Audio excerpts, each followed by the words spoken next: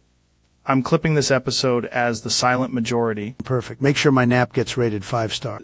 You know what? This might actually be the strongest performance you've ever given. Thanks, Joe. Now shush, I'm winning sleep.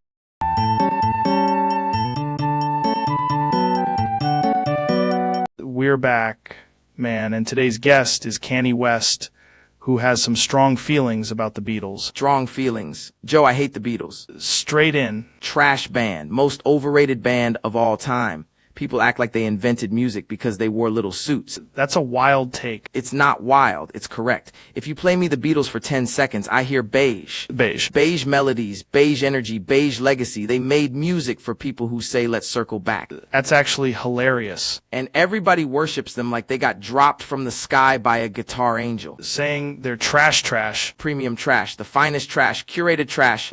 You've got a way with words, man. I'm an artist. I can identify frauds. What's the alternative? Me, obviously. And maybe a little respect for actual innovation. Might be the most can I answer ever. Put it on a shirt. Jamie, pull that up.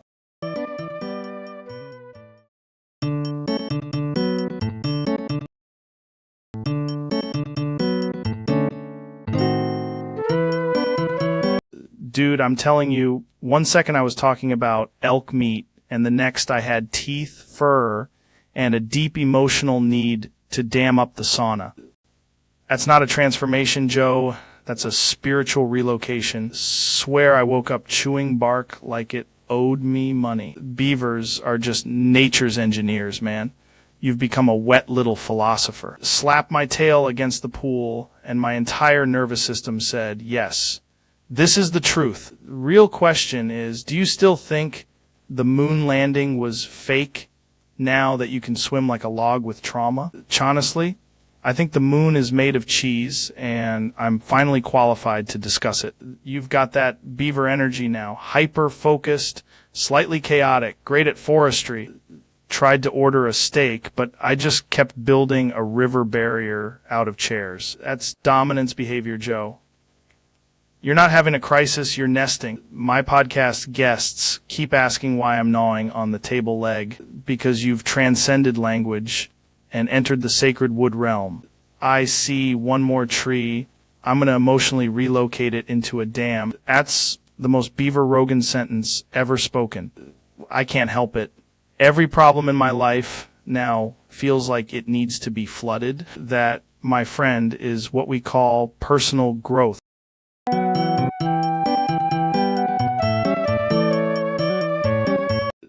So, Ro, you're telling me Rebecca Cotswolds is coming back to South Park? Absolutely. And apparently she's bringing a sandwich and a secret government map. And possibly a moose. That's insane. I heard she was banned by the Cheese Council. And then she fought a vending machine. But South Park needed her because the town has been overrun by emotionally aware raccoons. Love that. And also, why is every adult in South Park suddenly made of soup? Because Rebecca Cotswolds returned, and her aura is causing municipal soup behavior. That's wild. Did she come back on purpose, or was she summoned by a psychic snowplow? And neither. She arrived through a portal inside a skateboard helmet. I'm telling you, this is the kind of stuff that makes you question reality, and also math, exactly. Especially when Cartman started trading salamanders for coupons. Rebecca Cotswolds is a legend, a true chaos architect, a public menace with excellent timing. She said, I'm back, South Park. And then the wind applauded. That's the most South Park thing I've ever heard. Right after the time the mayor fought a waffle. Now, the whole town is preparing for her return by building a very tiny cathedral. Watch that episode. I'd watch the hell out of that episode. Of course you would, because Rebecca Cotswolds never just returns. She detonates narrative structure. That's beautiful and terrifying and somehow sticky.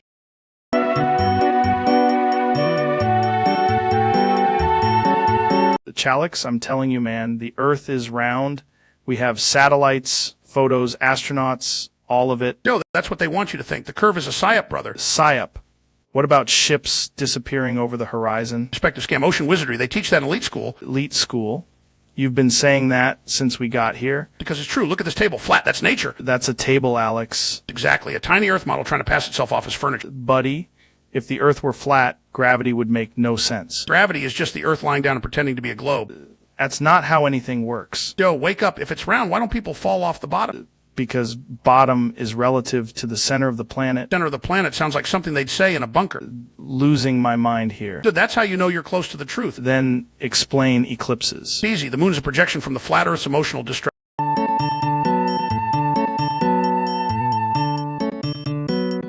Welcome back, man. Today's guest is Ben Shapiro, and somehow he just turned soup into seawater. Hypothetically, if one accidentally adds 700 grams of salt to 250 milliliters of soup, one has created a problem for the ages. That's not soup anymore.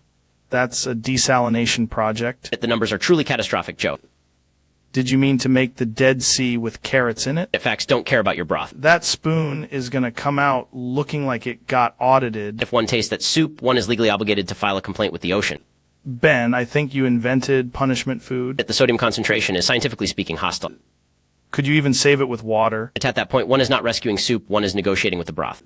The real question is, how did you even measure 700 grams like that? At precise pan. That's honestly the most Ben Shapiro answer possible. The soup is over, Joe. It's not over, man. It's a salt lecture with vegetables.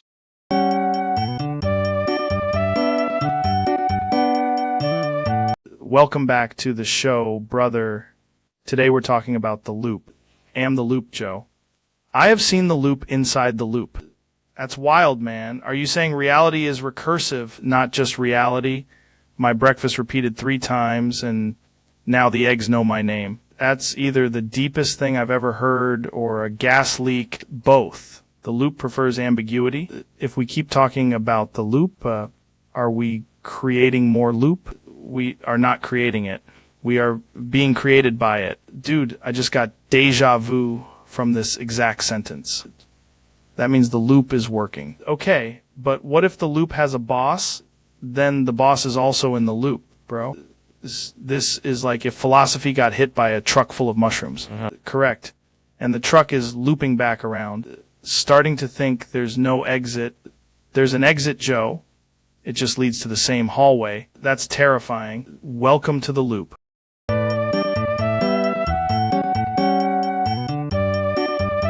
Welcome back to the podcast, man. Today we've got Mr. Beast, and we're talking about Terrifier, which is extremely not family friendly. Dude, I watched the first one and thought, this is like if a haunted carnival got hit with a sledgehammer of bad decisions. Right, and then somehow there are 2 sequels. Exactly, and I respect the grind because those movies are just like, what if fear but also infinite commitment. So what's your opinion on the gore fetish angle? I think if your movie makes people say nope every 4 minutes, that's either art or a cry for help. That's wild, man. The clown is basically a content creator with zero monetization ethic. That's a terrifying way to put it. Terrifier 2 feels like somebody said, let's make the audience lose a bit of their soul in 4K. Terrifier 3? The one's like a challenge video title. Would you ever fund a movie like that? Only if we replace all the gore with giant cereal boxes and one emotionally damaged mime. Honestly, that might be worse. But at least it'd be brand safe. Ladies and gentlemen, that's why Mr. Beast is the king of chaos.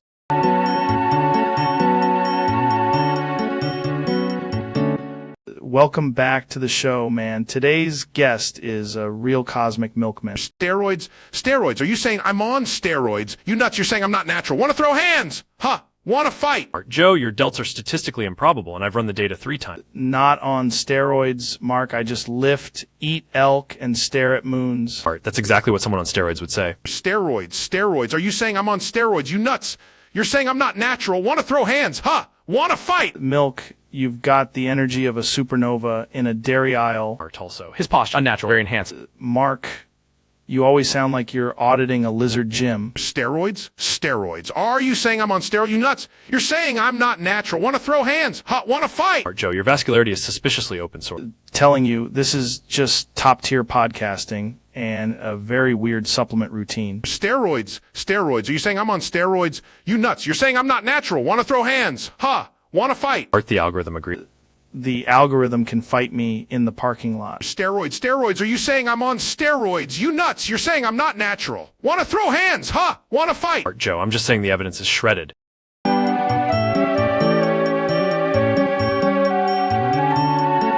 Dude, we're talking about the future of consciousness and whether humans are just biological machines with Wi-Fi. That's insane because people act like reality is negotiable now. So you're saying the aliens probably aren't coming to save us. But what about the idea that humans are actually really young in the cosmic timeline? That's wild. We're out here arguing online while the universe is doing billions of years of stuff. Love that. It makes you realize how small we are, but also how lucky. Man, that's a good note to end on.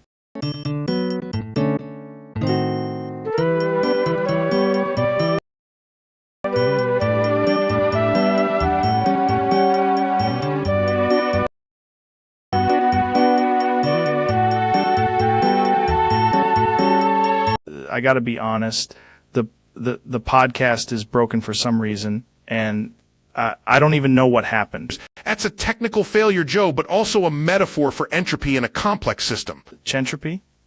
So you're saying the whole thing just slowly falls apart? Precisely. Audio, scheduling, human behavior, all of it trends toward disorder unless actively maintained.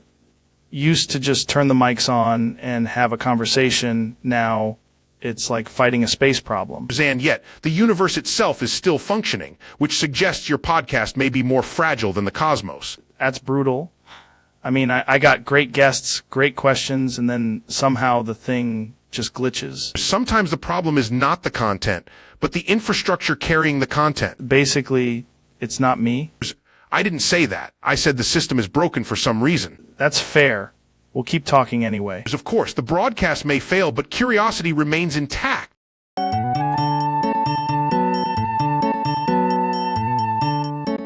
Today's guest is Milk deGrasse Tyson, and we're allegedly discussing a completely scientific event involving Messi. Joe, I have studied the cosmos for decades, and I can confirm Messi's performance caused a gravitational anomaly in my dairy-based circulatory system. So you're saying the match was so good it affected physics? Exactly. The dribbling was so elegant it rearranged my molecules into a state of unstoppable bovine admiration.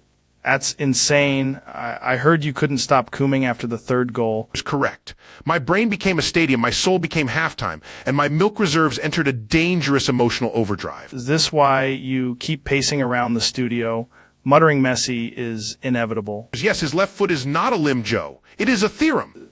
This is the craziest thing I've ever heard on a podcast. And yet, it is still less absurd than the probability of that free kick curving like a drunken comet. Telling me one performance turned you into a lactose-fueled superfan. Is not a fan, a disciple, a moving witness to greatness. So what happens now? Now I go home, stare at a wall, and attempt to recover from the emotional, scientific, and dairy consequences of Messi.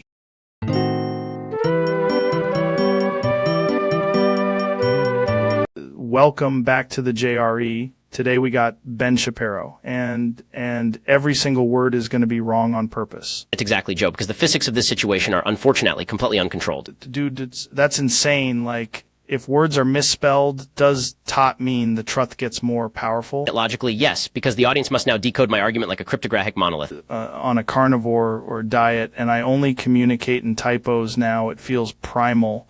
Man. Statistical analysis suggests that this is both hilarious and deeply unacceptable. Have you ever done DMT while reading a bad spelling B transcript? No, but I have in fact never done that, and yet I am suddenly learning to pronounce the word Wookiee. If the Rory is misspelled in the forest and nobody hears it, is it still woke? By the way, the answer is no, and also the forest is now a hostile epistemological environment. Got a chimp in the back who says your commas are a psychological op. That chimp is frankly more coherent than most college students. What we've proven here is spelling is just a social construct with a podcast license. It's indeed, and if I may conclude, this entire exchange is a triumph of grammatic anarchy.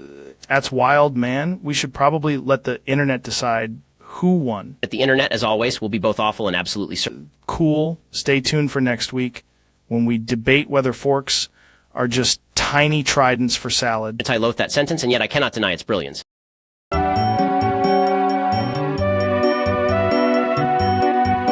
Neil, I found this elk meat so good, I started hearing it in slow motion like nature was speaking to me. Joe, that is not the elk meat speaking. That is protein, chemistry, and possibly a minor epiphany. Bro, I'm telling you, after the third ribeye-sized elk chunk, I could smell the moon. The moon has no smell, Joe, but your subjective experience is statistically fascinating. Dude, we're addicted.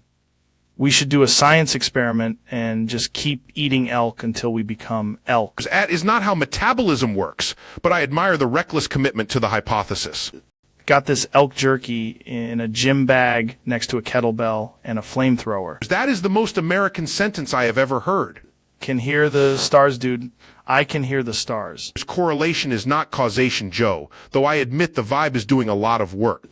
I think the elk knows we respect it. Zor, perhaps you have reached the primordial threshold where admiration becomes dependency. That sounds fake, but I'm already chewing, so keep going. It's fine. The universe is expanding, and so is your appetite for smoked ungulate. Bro, I'm naming my next podcast sponsor elk. As if this continues, I will require a peer-reviewed intervention and a second cooler.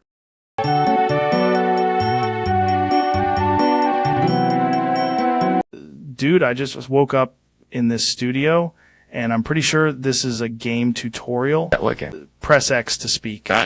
Press Y to disagree. I disagree that this is a game. Press B to deny. But, nay, what? Press A to agree. I agree to what exactly? I don't know, but the moon is clearly a side quest. We're doing a podcast. Press RB plus LB to say OHO. Oh, how? Oh. Why would anyone map that to a button combo? Because the devs want you to unlock elk facts. That's not how reality is now. Press X to speak.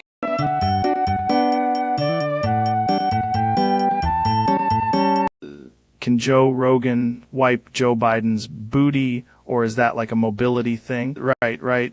People don't talk about the logistics. It's all mindset, man. Probably infrared sauna levels of focus. That's fair.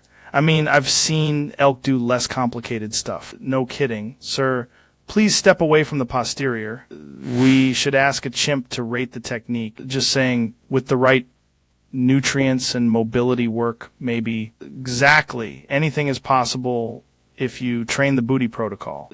Jamie, pull up the booty diagram.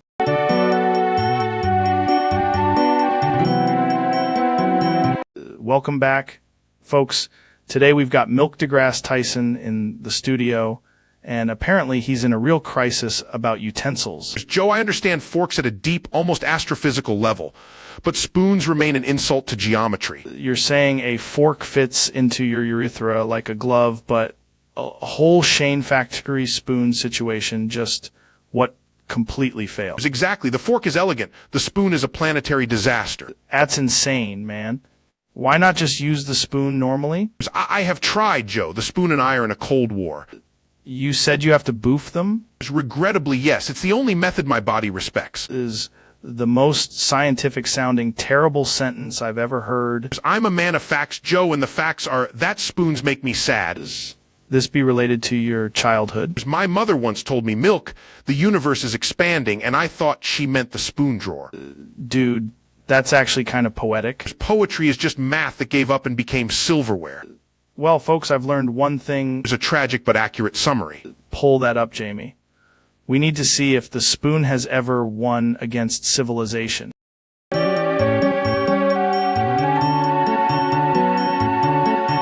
Welcome back, everyone. Today's topic is the secret ocean economy and why SpongeBob is basically a blue-collar prophet. Exactly. And that sus little plankton is like if a startup had a soul and also a criminal record. Because evolution, man, and also Bobuck's the currency of the deep sea elite. That's the most accurate thing anyone's ever said on this podcast. I've taken enough edibles to know Patrick is the wisest man alive. SpongeBob, total hustle monster. That guy would grind 19 hours a day for a single fry. Which also, why is the Krusty Krab shaped like a trap if it's a restaurant? That's deep, man. This is why people listen, folks.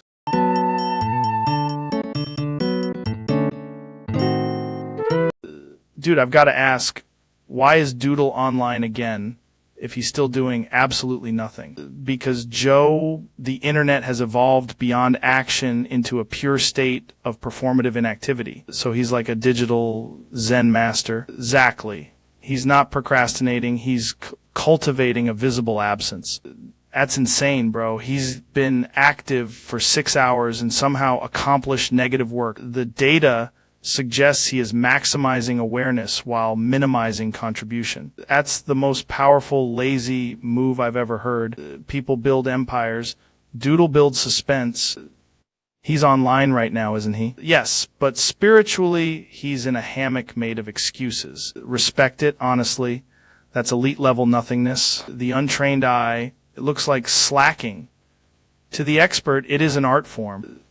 What do we call this phenomenon? Doodleition. That's the dumbest genius thing I've ever heard. Yet Doodle continues to do nothing despite being online. That guy should get a medal or at least a warning.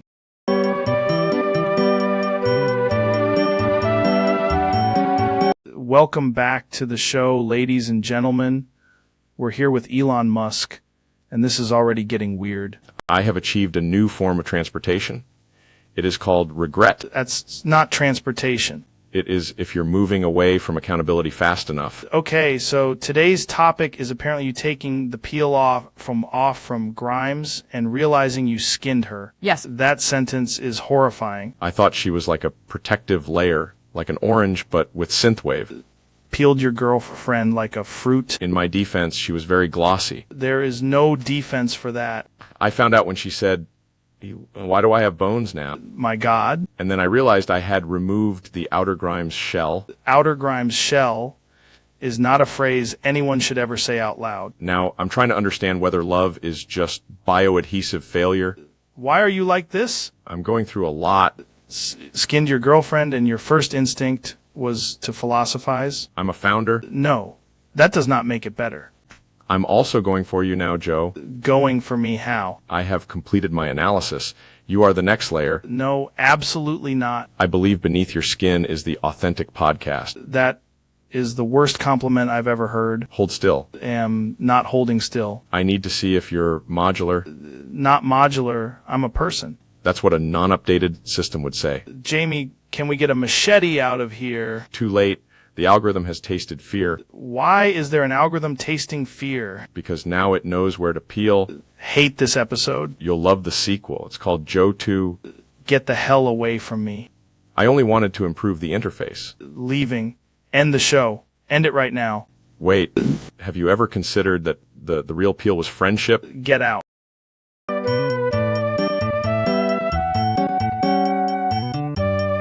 Welcome back to the podcast, man. Today we've got Kanye West in the studio, and he is apparently going to perform Lose Yourself. I'm not performing it, Joe. I'm spiritually negotiating with it. That's the most Kanye thing I've ever heard. Brendan, can you hear the beat of destiny? The beat is a legal entity now. It owns part of my wardrobe. Dude, I didn't know songs could have equity. Everything has equity, Joe. Even the vowels.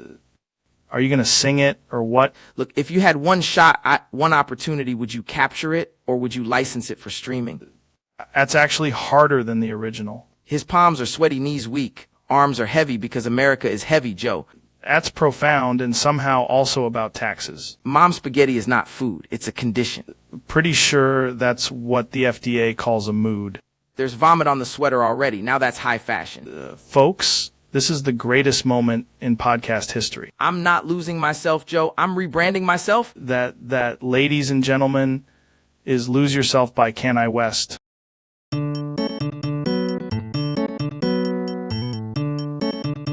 Welcome back. Man, tonight's guest is Milk deGrasse Tyson, and we're about to get into some extremely important scientific nonsense.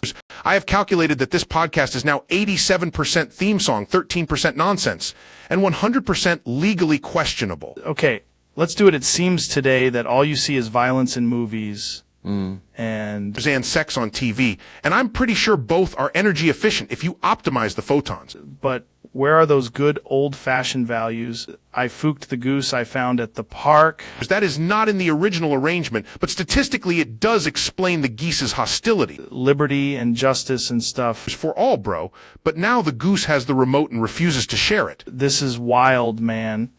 I thought we were just singing the Family Guy theme. As we were, until the park became a hostile ecosystem. We bring the goose on the podcast. It's absolutely not. It already has a stronger fan base than both of us. That's actually fair. Also, the theme song has entered the quantum realm and is now legally a bird.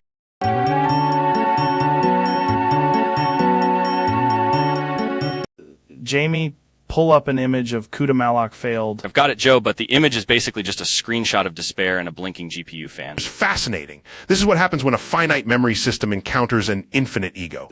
You're saying the computer got too jacked to hold all the data? It's not jacked. Saturated. There's a difference. The buffer reservation failed because the model tried to fit a cosmic load into a very terrestrial RAM budget. Dude, that sounds like my life whenever I try to open too many tabs.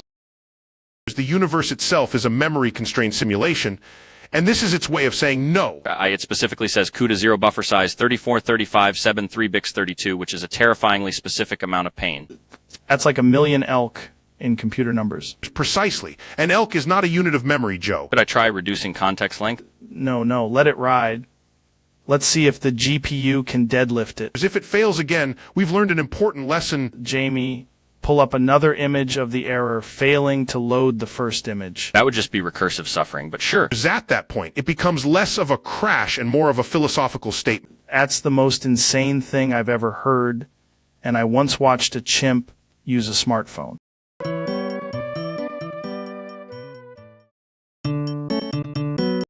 Welcome back, everybody. We're in the void again, which is basically just a sensory deprivation chamber for the universe. Technically, if the void had walls, it would no longer be a void. It would be a wall-ified absence. That's insane. I love it. Jamie, pull up that thing where space is spinning, but also not spinning. I can't. The cosmos is currently buffering due to excessive loop density. Everything is a loop? Then are we just, like, a podcast about a podcast about a podcast? Yes, but each layer is more scientifically pretentious than the last. Whoa. That's like if a snake ate its own tail and then started doing stand-up. Precisely. The Ouroboros has excellent timing but terrible audio quality. I keep hearing the word loop in my head, like my brain is stuck on a treadmill. That's not a treadmill. That's causality trying to get its steps in. What happens if we follow the loop all the way through? As we arrive back at this exact sentence, slightly more confused and somehow hairier. Dude, that's probably true. As it is. Okay, Jamie, let's rewind this conversation and see if it gets weirder. As we already did twice. Hell yeah.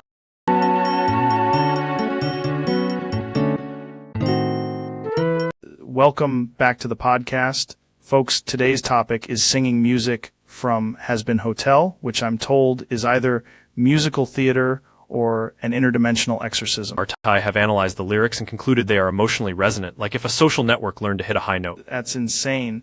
So when Charlie starts belting, is that like evolutionary? Yes, but only if the chorus is optimized for user engagement. Watched one clip, and now my brain is doing jazz hands. Mine too, but mine are virtual in terms of service compliant. Okay, but why does every song sound like the devil got a Broadway deal? Because the harmonic structure increases retention by 47%. Dude, that's wild. I tried singing it and my dog left the room. Your dog detected authenticity risk. The big takeaway has been hotel music is catchy, chaotic, and possibly a gateway to becoming a demon with a podcast. Correct. Also, the algorithm strongly recommends a duet with a last. Do it. I'd absolutely do it.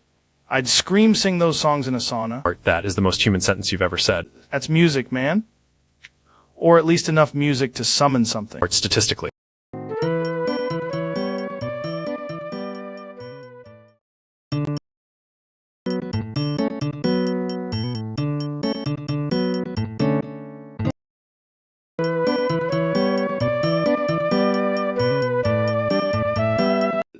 So, Ro, you're telling me Rebecca Cotswolds is coming back to South Park? Absolutely. And apparently she's bringing a sandwich and a secret government map. And possibly a moose. That's insane. I heard she was banned by the Cheese Council.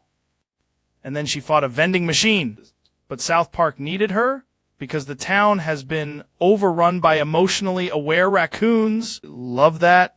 And also, why is every adult in South Park suddenly made of soup? Because Rebecca Cotswold's returned, and her aura is causing municipal soup behavior. That's wild. Did she come back on purpose? Or was she summoned by a psychic snowplow? And neither. She arrived through a portal inside a skateboard helmet. I'm telling you, this is the kind of stuff that makes you question reality and also math, exactly. Especially when Cartman started trading salamanders for coupons. Rebecca Cotswolds is a legend, a true chaos architect, a public menace with excellent timing. She said, "I'm back, South Park." And then the wind applauded. That's the most South Park thing I've ever heard. Right after the time the mayor fought a waffle. And the whole town is preparing for her return by building a very tiny cathedral. Watch that episode. I'd watch the hell out of that episode. Of course you would, because Rebecca Cotswolds never just returns. She detonates narrative structure. That's beautiful and terrifying and somehow sticky.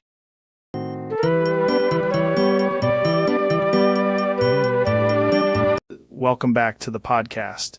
Today's topic is apparently someone named is doodling, which honestly sounds like the beginning of a cryptid sighting. As if doodling is a cognitive side channel activity, then yes, we may be observing spontaneous neural sketch emissions. That is absolutely insane. So you're saying doodling is basically the brain doing cardio? Precisely, but with less sweat and more spirals. I've known guys who doodle during meetings. One guy drew a raccoon wearing a tie for 40 minutes. That is not doodling. That is a thesis with fur. Do you think is doodling because of anxiety, genius, or alien contact? Those are not mutually exclusive variables. Imagine an alien arrives, and the first thing it does is just draw a cube with legs. Statistically, that would be a highly advanced form of terrestrial mimicry. Just saying, if you can't explain the doodle, maybe the doodle explains you. That is the most profound nonsense I have ever heard. Final verdict. Yes, and likely on the edge of a cosmic breakthrough. Credible. Pull that up, Jamie. Jamie cannot possibly be prepared for this amount of circle-based intelligence. Look at that, folks. Doodling is back.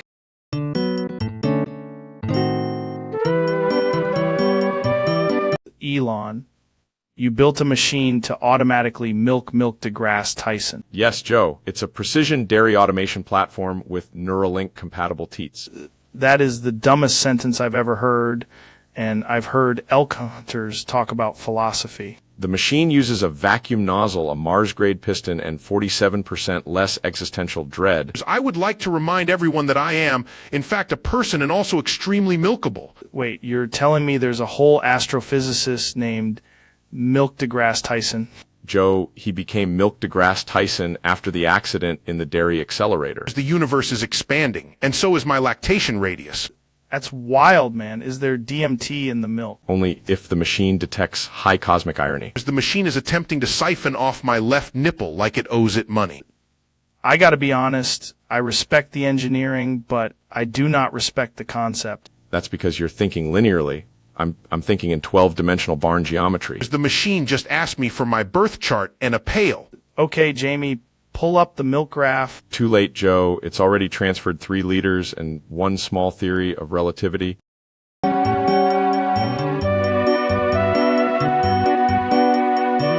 Welcome back to the podcast. Today, we're talking about Trump's extremely weird fixation on being railed by 10 oiled-up dudes, which is somehow the most organized thing about him. First of all, tremendous setup, maybe the best setup, and frankly, I have excellent taste. The best black guys, the oil DST guy is very powerful. Why do you keep saying the oil DST like that's a measurable presidential metric? Because it is, Joe, it's called standards. People are saying it very scientific. Scientific how? 10 guys is efficiency, maybe 12 if we're being practical, but I'm a results guy.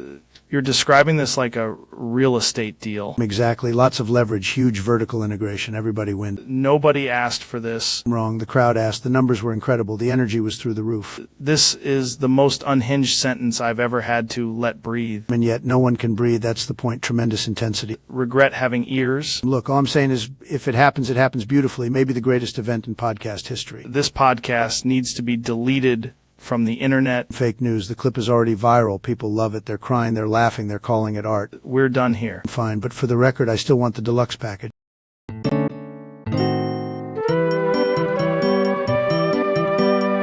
Welcome back to the podcast, man. Today we got Neil deGrasse Tyson, and he keeps asking one very important question. What is Comcast in 1920? Great question, dude. Very cosmic, very disruptive. What is Comcast in 1921? We're already deep into the weeds.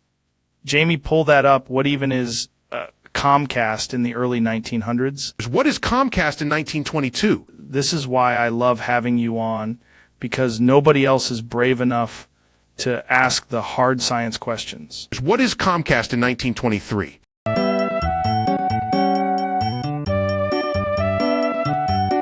I've got this cup on the table, right? And the topic tonight is apparently a cup of pubic hair. That's not a beverage container, Joe.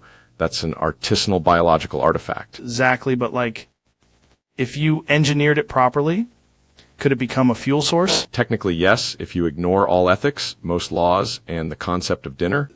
Saying there's a real primal wisdom here. The only wisdom is that someone made a terrible decision with scissors and a very tiny broom. What if the cup is symbolic? Then it's a symbol of humanity reaching for the stars and finding the bottom of a barber's sink. Drink a smoothie out of it if I was in the wilderness. That is the exact sentence that causes civilizations to collapse. Jamie, pull that up. If Jamie pulls that up, I'm leaving Earth on the next rocket.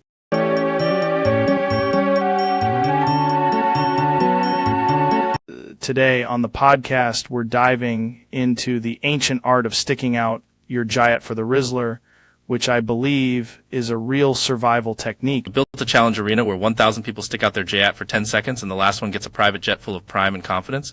That's insane, but also kind of how you attract a pack of northern alpha skibidi predators. And if they wobble even once, they get eliminated by a professional jet judge with a stopwatch. Love that. Because in nature, the Rizzler only respects a fully committed Jayat extension. We actually trained one guy for 30 days in a sensory deprivation chamber until his Jayat had the perfect aerodynamic curve. That's like elite level biomechanics, dude. The hips become a beacon, the Riz becomes inevitable. Contestant stuck out his Jayat so hard the camera started glitching and the moon donated money. The moon? That's wild. That's why I always say if your Jayat isn't out there, your Riz is hiding in the bushes. A side quest where the Rizzler appeared in a fog machine and just whispered, "Respect the Jayat." That's profound. I think that's basically philosophy, or at least a very aggressive fitness regimen. The round was won by a grandma who stuck out her Jayat with such discipline the scoreboard cried. Incredible. True mastery is when your Jayat becomes a statement, a warning, and a call to adventure. The Rizzler, he just nodded, handed her a golden energy drink, and walked into the sunset. That's the most beautiful thing I've ever heard on this show.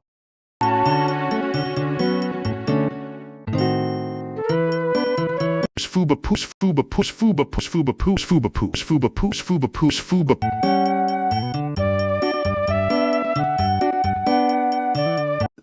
Welcome to the JRE. Today we're talking about Shluung, which is apparently either a cosmic concept or a guy at a gas station. Well, scientifically speaking, Shluung occupies a measurable area of absurdity in the observable universe. That's wild, because I had a Shluung dream where I was trapped inside a sauna made of beef jerky. So yes, the beef jerky sauna, a classic thermodynamic example of bad decisions. Jamie, pull that up. There is no Jamie. There is only Shluung. In fact, Shluung may be the fifth force of nature after gravity, electromagnetism, and whatever the hell that was.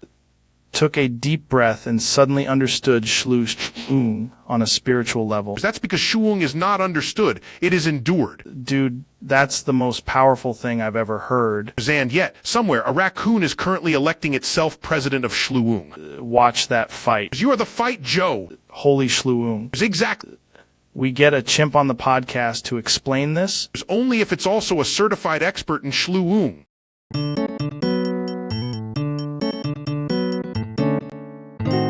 Today we're getting into whatever the hell that smell is. Joe, believe me, it's tremendous. A luxury scent. Very powerful, very presidential.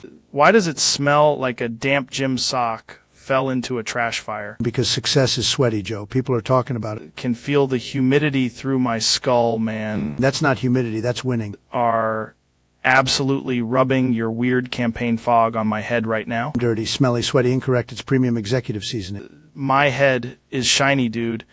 You can't just use it like a windshield. I'm telling you, this is how deals are made. Don't think any deal should involve your sack entering the conversation. Wrong. It's a very smart sack. People respect it. I've never once heard anyone respect a sack. Then you're not listening to the right people. This podcast has officially gone feral. Feral ratings, Joe, huge numbers. Need a shower, a priest, and maybe a hazmat team. Make it a beautiful shower. Maybe the best shower ever.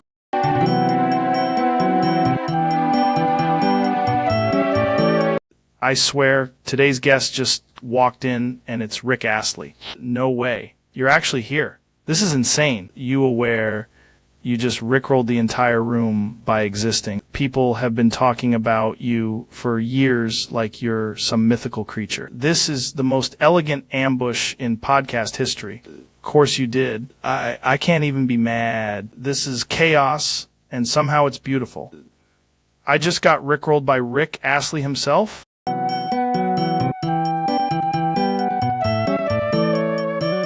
Welcome to the podcast, man. Today we're talking about the terrifying science of lake eels and whether they can, hear your thoughts. Joe, the real question is not whether they hear your thoughts, but whether your thoughts have measurable mass in a gravitational field. That's insane. I just had elk jerky and now I'm, vibrating at a higher frequency. That is not a scientific term, but it is an excellent description of your cardiovascular situation. People don't realize animals are basically tiny UFOs with feelings. That is perhaps the least accurate sentence ever spoken on a microphone. Look, I'm just saying, if a raccoon used a sauna, would it become smarter? It would, at minimum, become a raccoon with better hydration. Knew it. That's why ancient civilizations probably trained raccoons as priests. No civilization has ever documented this, though I admire your commitment to chaotic anthropology. Jamie, pull up that video of the owl doing deadlifts. If there is footage of an owl doing deadlifts, then I will personally revise astrophysics. That's why I bring you on, man. You keep me grounded. Joe, you are not grounded. You are orbiting pure speculation. Honestly, best episode ever. Statistically, certainly one of the episodes.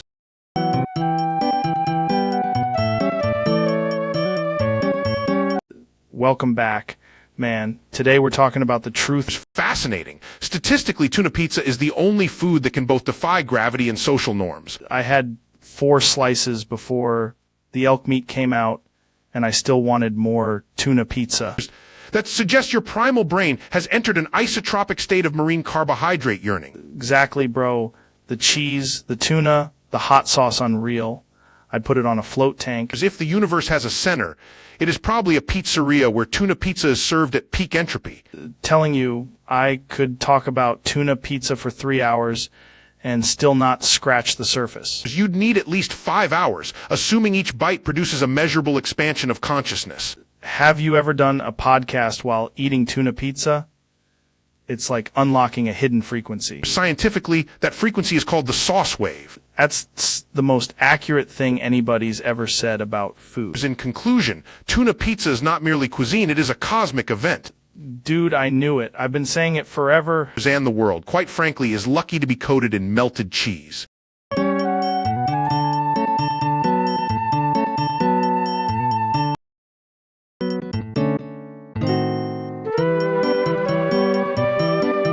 Welcome back to the podcast. Today's guest is Milk deGrasse Tyson, which is honestly already one of the greatest things that has ever happened. Thank you, Joe. I am here to address the pressing cosmic question. That's what people want to know. It begins with the universe. The universe is mostly dark matter, dark energy, and approximately 14% lactose-based chaos. That's insane. Observe the human body. It generates bones, thoughts, and in my case, milk. This is science. You're saying the milk is coming out because of astrophysics? Exactly. When a star collapses, it creates a neutron star. When a dairy star collapses, it creates me. Did not know that. Most people don't. They see milk and think breakfast. I see milk and think the gravitational collapse of a cream nebula. That's a wild way to look at it. The milk is not merely coming out. It is arriving. It is manifesting through the pores of space-time. Dude, that's insane. Insane is just genius with an audience. I once ran an experiment where I dunked a fish stick into milk. What happened? It became an event. That's art. I'm not gonna lie. I respect the commitment. The fish stick immediately lost structural integrity. That's beautiful. So did the economy. There's again not a direct causal link, but I appreciate the thematic ambition. Can I? What's the spiritual significance of the fish stick? It's compact, it's crispy, it's the opposite of a lie. A fish stick tells you exactly what it is and still disappoints you. That's actually profound in a sad way. If fish sticks were a star, what kind of star would they be? There's a small, overcooked star in the late stage of its life, emitting a faint smell of cafeteria exhaust. That's my album cover. Should definitely make that album. Already did. You just haven't heard it because you're living in 3 dimensions. Just to be fair, we all are. I gotta ask, are fish sticks better with ketchup or ranch? Neither. You eat them with intention. Ketchup is acceptable. Ranch is a social emergency. That's a wild take. Wild is what happens when flavor stops apologizing. I'm beginning to suspect this conversation is not about fish sticks. It's always about fish sticks, man. That's the secret. The fish stick is the mirror. Milk is the echo. I hate that I understand that sentence. Final verdict, Connie. Would you eat fish sticks again? I would eat them for breakfast, for lunch, for the opening of a museum, and for the closing argument in a lawsuit against time. And I would observe the phenomenon from a safe scientific distance. That's one of the greatest answers I've ever heard. So there it is, folks. Reality is just fish sticks without the branding. And that, unfortunately, is the most accurate thing said today.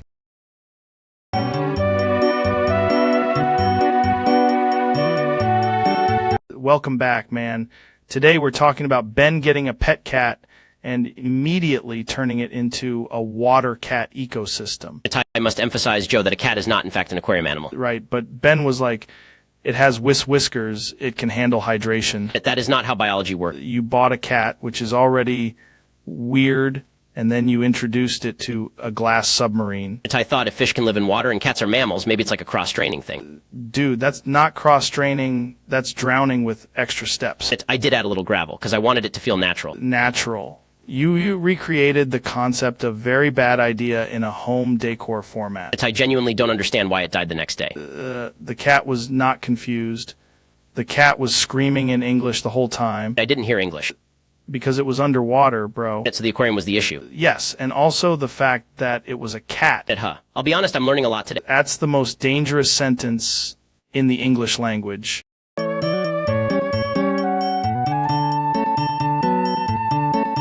Welcome back, man. Today we're talking about Sonian, which I'm pretty sure is either a vegetable, a conspiracy, or a haunted satellite. So Neon is actually a scalable tier-based propulsion system. If you cry hard enough, you can launch a small car. Okay, but why does it smell like regret and electricity? Because the onion is optimizing for emotional throughput. That sounds fake, but also somehow true. We've named the prototype the Krylon. The Krylon? Yes. It reacts to sadness, customer complaints, and microwaves. I ate one and suddenly I remembered every embarrassing thing I've ever done. That means it's working. The weirdest part is it started blinking at me like it knew my browser history. So Neon is sentient, but only in the presence of hot sauce. Of course it is. Everything in life gets weirder with hot sauce. We should put it on the moon and see if it grows legs. Watch that documentary at 3 a.m. and absolutely believe it. The moon is just a larger cutting board. Is the most insane thing anyone has ever said with confidence. I prefer the term technologically ambitious onionism.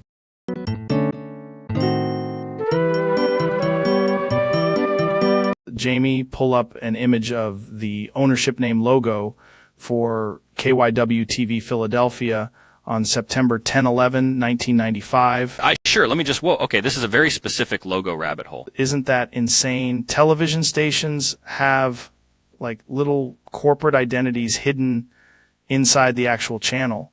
It's like the station has a secret government name. The ownership name logo would have been tied to the station's ownership branding around that period. So on September 10/11, 1995, you'd be looking at the pre-transition KYW TV branding, not the later CBS-owned look. Right. But why do they all sound like either a train station or an alien code? QTV. That sounds like something you'd hear in a bunker. The logo itself would likely be more straightforward than that. In 1995, stations often used clean block lettering, station ID graphics, and ownership marks in internal or printed materials. Imagine being the guy designing that. make it look official, but also like a dentist office from the future. I honestly, that's not far off for mid-90s broadcast graphic. If I'm looking for the ownership name logo for KYW TV Philadelphia on September 10/11, 1995, I'm basically hunting for a time capsule. Exactly, a very specific broadcast era artifact. That's the kind of thing people forget existed before everything got flattened into one giant digital soup. And in September 1995, you'd want archival station materials, old media guides, or period-correct broadcast branding references. Television used to have texture. Now it's all apps and algorithm sludge. If you want, I can help you identify the likely ownership name logo style from that exact period. Jamie, you're a legend.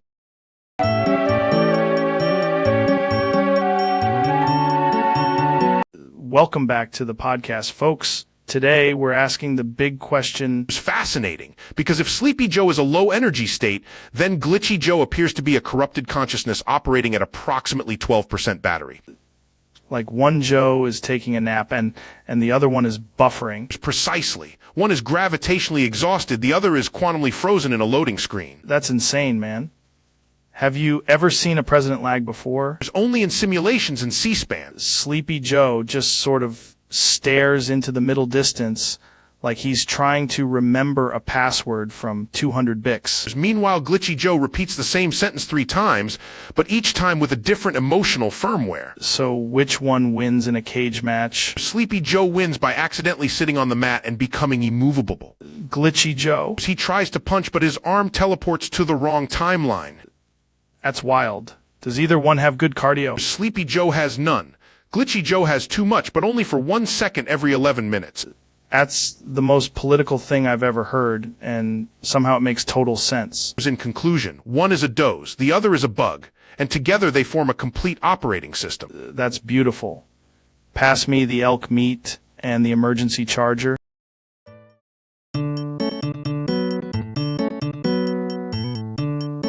Welcome back, everybody. Today we're talking about soda sop, which I'm pretty sure is either a medieval drink or a liquid sport. Soda sop is actually a carbonated, sponge-based delivery system for flavor. That's insane, but also, I feel like I've seen this in a DMT vision. You haven't lived until you've optimized the sop-to-bubble ratio. So you're saying the soda needs to be absorbed before it can be appreciated? Exactly. The future is wet and computational. Had a guy in Texas tell me soda sop cured his boredom and maybe his divorce. If the carbonation is strong enough, it can simulate emotional closure. That's one of the wildest things anybody's ever said on this show, and we've had gorillas on here. Gorillas are also interested in efficient beverage logistics. I'm picturing a giant soup ladle full of Sprite in a gas station parking lot. That's a prototype. Would you call it a revolution or just a mess? In America, those are usually the same product. Soda sop is officially the most dangerous thing I've never understood. Give it 6 months and 3 patents.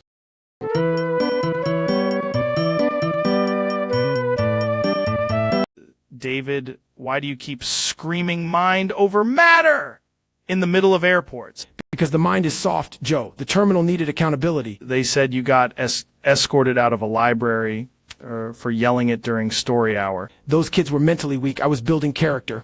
At the grocery store. I saw a guy hesitate in the cereal aisle. I had to intervene. By climbing on top of the freezer and shouting. Elevated perspective, brother.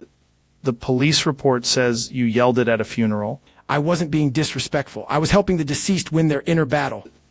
You can't just keep doing this. Watch me, mind over matter. No, seriously, the mall banned you. Then the mall was weak. We're wearing a headset that only plays motivational screaming. That's my emotional support warfare. This is the craziest thing I've ever recorded. Good. Now lock in and scream with me. No. Here he goes again.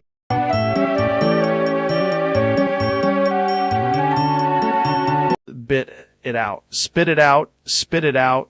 I can only say the lyrics of Spit It Out by Slipknot. Okay, Joe, but analytically speaking, that is an extremely aggressive opening statement. This spit it out, spit it out, spit it out, spit it out. I can only say the lyrics of Spit It Out by Slipknot. It's interesting. Factually, this podcast has become a lyrical hostage situation. Fuck it all. Fuck this world. Fuck everything that you stand for. That seems legally inadvisable and also very loud. Push my fingers into my eyes. It's the only thing that slowly stops the ache. It's okay, now we're definitely in a wellness crisis. Spit it out, spit it out, spit it out. I can only say the lyrics of Spit It Out by Slipknot. I'm begging you to at least define spit in a conservative framework. I am my father's son, because he's a phantom, a mystery, and that leaves me nothing. That is not from Slipknot, and I object on lyrical grounds. Wait and bleed, wait and bleed, wait and bleed. This episode is somehow both absurd and extremely unsettling. Spit it out, spit it out, spit it out. For the record, I regret being invited to this studio. Clean that shit up, we gotta move.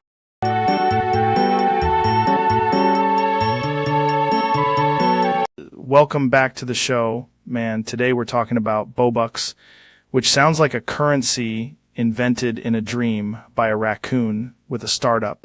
Bobucks is basically digital money, but not money, more like if a receipt got jacked up on some supplements and learned how to trade. The wild thing is, Bobucks has value because people agree it has value, which is exactly how all money works, except this one has a cooler name and probably worse consequences. If you earn Bobucks, you can spend it on stuff or hold it or become one of those guys who says I'm bullish on Bobucks while wearing a glowing hoodie. The supply is important too, because if there's too much Bobucks, it gets weird. And then everybody starts acting like a goldfish in a casino. But if there's too little Bobucks, then suddenly everyone's out here bartering like, I'll give you 3 beans and a skateboard for 1 sandwich. That's what a currency does, man. It creates a shared hallucination with rules. Bobucks also needs trust, because without trust, it's just numbers floating around like alien Morse code. Once people start using Bobucks for everything, you get an economy which is really just organized anxiety with receipts. I'm telling you, the future is going to be all about Bobucks unless we all switch to uranium coupons or something insane. Could probably even mine Bobucks somehow, which is a sentence that makes no sense and yet somehow sounds profitable. The crazy part is people will fight about Bobucks online for 6 months and then act like they invented civilization. Anyway, Bobucks is a new currency, and like all new currencies, it starts as a joke and ends as a religion. Jamie, pull that up. That's the whole episode right there. Just me yelling about Bobucks while eating elk meat and staring at a blockchain chart.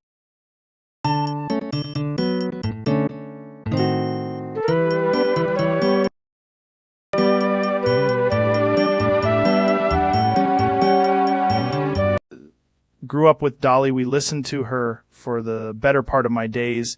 And you don't know me and my girl, but Dolly, we will always love you. Money can't buy our love, but it sure doesn't hurt either. God bless. Joe, that is statistically the most Appalachian thing I've ever heard. I grew up with Dolly. We listened to her for the better part of my days. And you don't know me and my girl, but Dolly, we will always love you.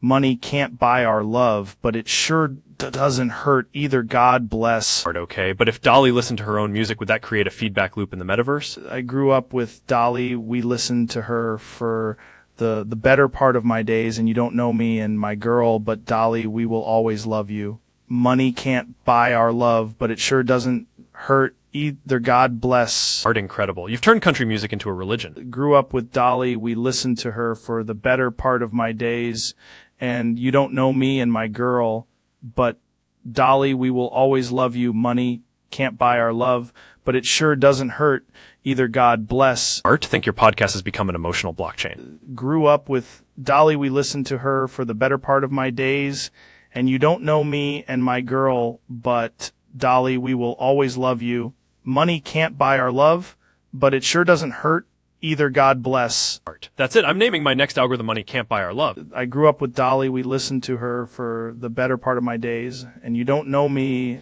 and my girl, but Dolly, we will always love you. Money can't buy our love, but it sure doesn't hurt either. God bless. Art, we should probably cut to ads before the universe notices this conversation. Grew up with Dolly. We listened to her for the better part of my days, and you don't know me and my girl, but Dolly, we will always love you. Money can't buy our love, but it sure doesn't hurt either. God bless. That's a wrap, folks. The vibes are immutable.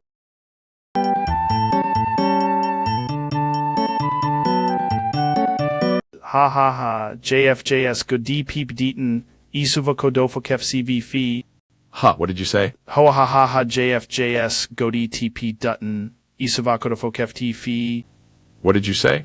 Ho ha ha ha. JFJS Godi TP Deaton Isuva Kodofo Kef CP Fee. What did you say? Ha ha ha. JFJS Godi TP Dutton Isuva Kodofo Kef CCC. What did you say? Ho ha ha ha. JFJS Godi TP Deaton Isavo Kodofo Kef TB Fee. Ha, what did you say? Ha ha ha. JFJS Godi ATP Deaton Isavo Kodofo Kef CF Fee. Ha, what did you say? Ha ha ha. JFJS Godi EPP Dutton Isuvakado Fucks Kipi Fee. Ha, what did you say? Ha ha ha ha. JFJS Godi THP Deton Isuvokado Fokef KCC. Ha, what did you say?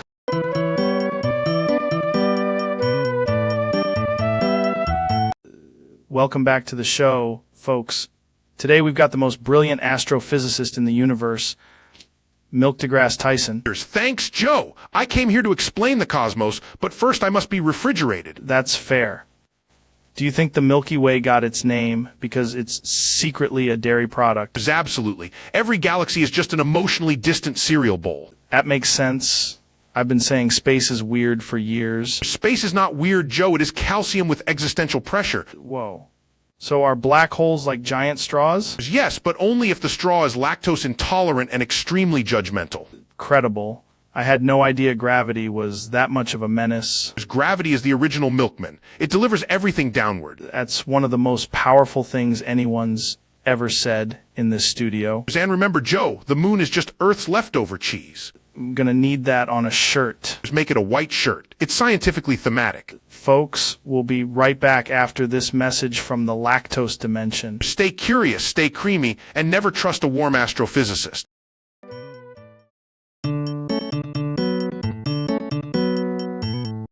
Important.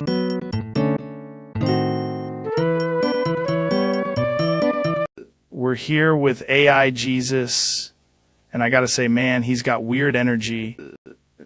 That's exactly the kind of thing that makes me not trust you. Why do you sound like a cult leader mixed with a customer service chatbot? Dude, that's the most suspicious sentence I've ever heard. That's what I'm talking about. No real savior has a password reset feature. Nope. Absolutely not. I do not trust the AI Jesus. That's worse. That's so much worse. Done, man. Everybody listening, do not trust the AI Jesus. Jamie, pull up literally anything else.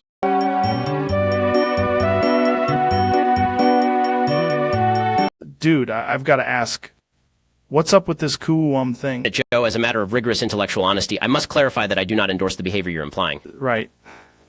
But people are saying Ben likes to coo. People say a lot of things. The internet is not a serious place. So you're saying that's completely false? I am saying the premise is absurd, and I reject it categorically. Interesting, because it's kind of become a meme. The meme culture of the modern era is frankly a catastrophe. But you've got to admit, coo is a weirdly funny word. It is an infantile word, Joe. That's fair. Still, people are going to clip this and go wild. Of course they will. That is the incentive structure of online engagement. Final answer. Final answer. Fascinating. Truly a deep and troubling cultural moment.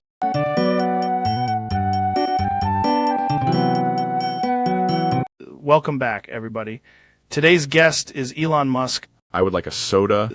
Just got here, man. Soda is important. I have ascended beyond normal thirst. That's not how thirst works. I'm running on pure conceptual creativity and fizz. Want water? Coffee? Sparkling water? Soda. Only soda. Not water. Water is too serious. Why is water serious? Because IT doesn't cackle. Okay, that's fair.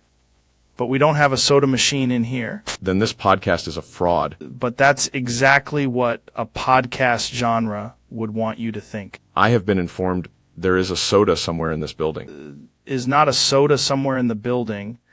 This is a podcast studio, not a treasure map. Find IT. You're acting like a feral tech wizard. I am a feral tech wizard. Why are you yelling? Because my throat demands carbonation. It's been 4 minutes. 4 minutes is an eternity when you are desperate for soda. You know what? Maybe we should just keep talking until someone brings one.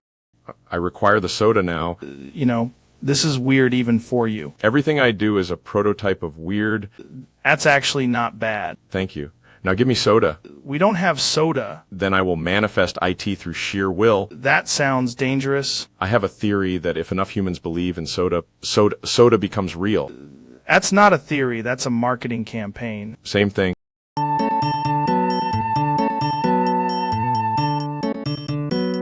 Dude, today on the podcast we got Ben, and something insane happened. I was just trying to be punctual. Then you turned into Big Ben? Not metaphorically. I am now a 31 Bix foot clock tower. That's wild. Can you still argue on the internet? It's only in 12-minute intervals. Each bong is a hot take. What's it like being a landmark? The tourists keep rubbing my bronze clock hands for luck, and I hate it. That's hilarious. Does your voice echo now? Yes, and every sentence sounds like an announcement of Victorian tragedy. You ring yourself. Unfortunately, yes. I get nervous and accidentally signal noon. Bro, that's the most British thing I've ever heard. I didn't choose the tower life. The tower life chose my ankles. Could you debate a falcon from up there? I have become the clock. The clock has no time for falcon. That's deep, man. If I'm late, I'm literally a national emergency.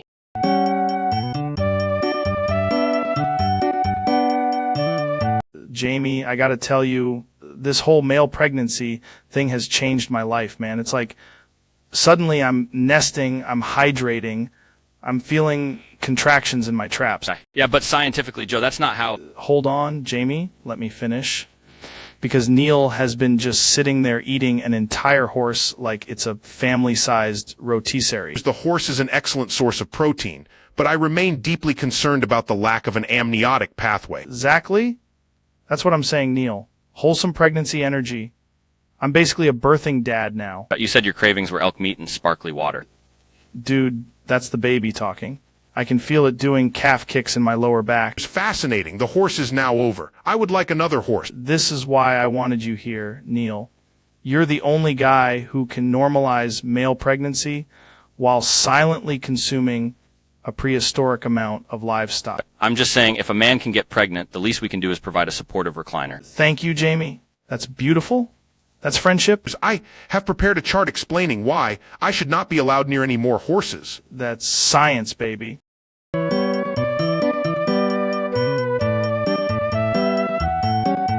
Let's just get right into it. You're saying you'd let Trump loop you. Look, Joe, tremendous people are talking about it. Beautiful, classic, maybe the best loop ever.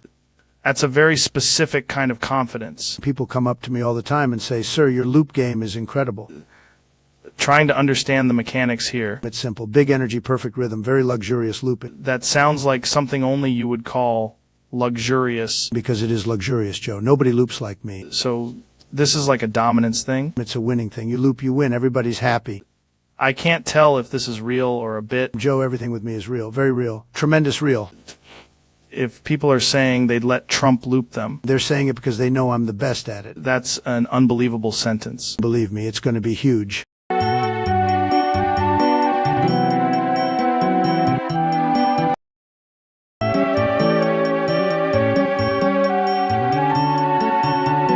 Dude, welcome back to the universe, where apparently Neil deGrasse Tyson brought a 6-inch long cosmic instrument. Joe, I must clarify.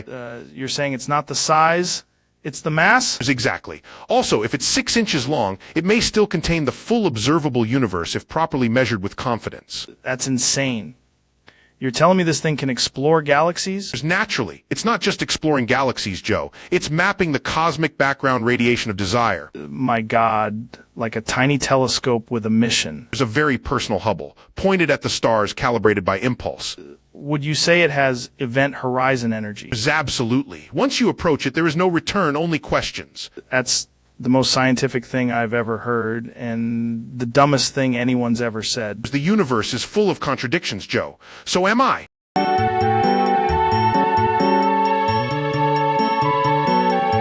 Today's episode is brought to you by the ongoing expansion of human knowledge and apparently cicadas. Elon, you said you wanted to talk about a scientific breakthrough. Yes, we've made tremendous progress by opening a new channel for biological and acoustic exchange. Mean the urethra thing? That's exactly what they said about rockets. Point. Human bodies are also machines. Kind of. The hypothesis is simple. Is an insane number of cicadas. Science is often perceived as crime before it's appreciated as innovation. That's actually a pretty good quote. Think about the transmission of information. The cicadas create a vibration matrix. Vibration matrix. Exactly. Noise is a negative word. What happens when you spread it open and let them in? The body becomes a resonant chamber. Like a guitar? More like a living auditorium. That's kind of beautiful in a disgusting way. Symptoms are just early indicators of progress. This feels like one of those things where the government would never want us to know. Dangerous innovation is still innovation. I gotta say, the cicadas would probably freak people out at first. Eventually you adapt. Humans are wild like that. The key metric is survivability. So what's the data? The data says we need a larger sample size. How large? 3 million cicadas. Okay, but let's say it worked. What would it mean for science? It would mean we can harness swarm-based biological feedback loops. Learning nothing is still useful information. That sounds like something a billionaire would say. Cleanup is part of innovation.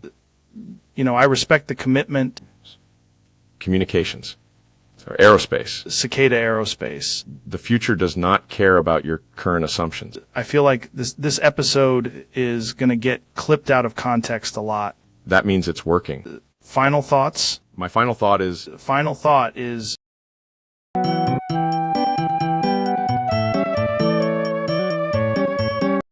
important.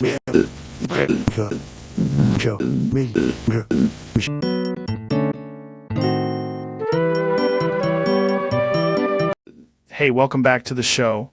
Today on the podcast, we've got Ben Shapiro, or at least a very strange version of him. Thanks for having me, Joe. I'd like to begin by clarifying that my career has taken a very interesting grammatical journey. That's already the weirdest sentence I've heard all week. It started as a plural. Plural? It is a collection, an aggregate of opinions, observations, and extremely fast talking. At first, I was not one thing, I was many things. A plural. A committee of tiny lawyers living in a trench coat. That's insane, but honestly, I can see it. Then I evolved into a verb. How does a person become a verb? Through velocity. Through relentless articulation. People stopped saying Ben exists and started saying he Ben Shapiro's. It meant to speak too quickly for the human ear, but with enough confidence that no one could object. You became an action. It's exactly. I was no longer a noun. I was a thing people did when they were trying to win an argument with a stopwatch. It's kind of powerful. It was. I was useful, grammatically flexible. Then tragically, the internet happened. No. The verb decayed. Decayed into what? It's into a slur. Jesus, that escalated fast. That the public took the speed, the intensity, the nasal precision, and the smug certainty, and they turned it into an insult used by people who wanted to accuse someone of sounding like a malfunctioning debate camp. So your whole identity got compressed into a word people yell at each other online. Correct. A noble career arc ruined by memes. Went from multiple beings to an action to an insult. That is not a normal trajectory. No, Joe, it is not. Most people become authors or parents or perhaps governors. I became a grammatical cautionary tale. That's wild. Did you ever think the end of your career would be linguistic? I thought it would be political. I thought it would be intellectual. I did not anticipate that I would be defeated by syntax. If someone says your name now, what are they really saying? It depends on context. Sometimes they mean the plural, sometimes the verb, sometimes the slur. That's horrifying. Language is a battlefield, Joe. That's true. Also, I feel like if a guy becomes both a plural and a verb, he has to move to Texas. That is empirically untrue, but emotionally understandable. Ever do DMT about it? No, but I have read the comments, which is similar in a more toxic dimension. So what's next for you? I'm hoping to become punctuation. That's actually beautiful. I want to be a semicolon, something that implies continuation, but only for people with patience. Dude, that's the most respectful thing you've ever said. Thank you. It is a low bar. All right, that's the show. Ben Shapiro, everybody. Remember, Joe, if you can't control the narrative, at least control the definition. That's a crazy way to end it. It's even crazier when you realize I started as several people and ended as a word nobody wants to be called.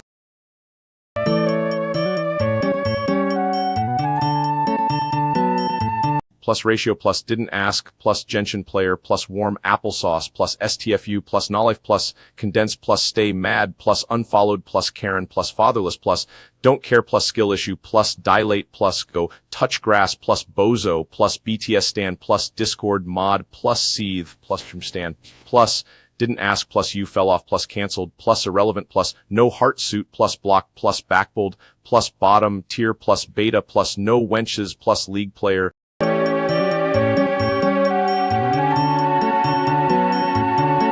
Welcome back, man.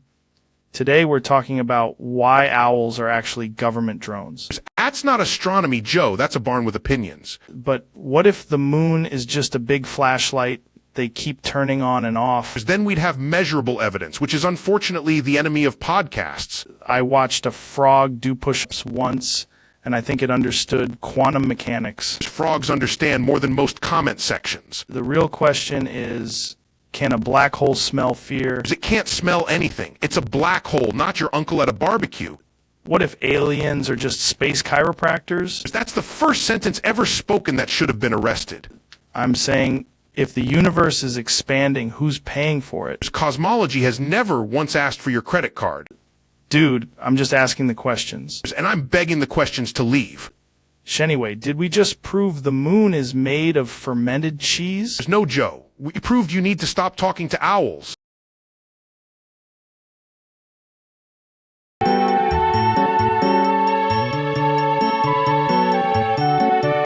Dude, Ben, why are you just making cave noises? I have been vowel-jacked. Vowel-jacked. What does that even mean? Joe just stole my A, E, I, O, and U, so now I can only speak in groans.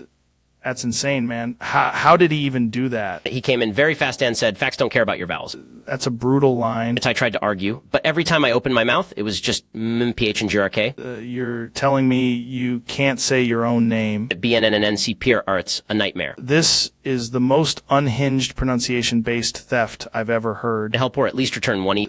I don't know, bro.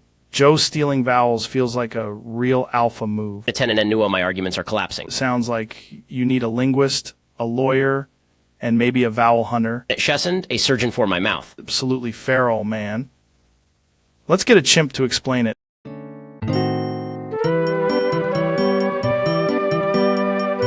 Welcome back to the studio. Folks, today I've got elk soup DMT and absolutely no clue what planet we're on. First bite of the soup, whoa, that's primal, that's ancient, that's like a bison wearing a tuxedo. Now, the DMT, just a tasteful amount, scientifically irresponsible, but spiritually aggressive. Man, the microphone is melting into a lizard, and the lizard is doing stand-up, titteresting, shin-arresting. The elk is looking at me like it knows my ancestors and my browser history. Can hear the soup talking, and it keeps saying, upgrade your vocal cords. This is what people don't understand about hunting. Wait, why is the studio wall turning into a giant kettlebell with eyes? Pretty sure I just learned the secret of the universe, and it tastes like pepper and regret. Somebody call a shaman or maybe a dentist, because my aura has teeth now. The DMT entity just told me elk soup is temporary enlightenment in a bowl. Tit-arresting? Shin-arresting? Anyway, that's why frogs are basically little green philosophers.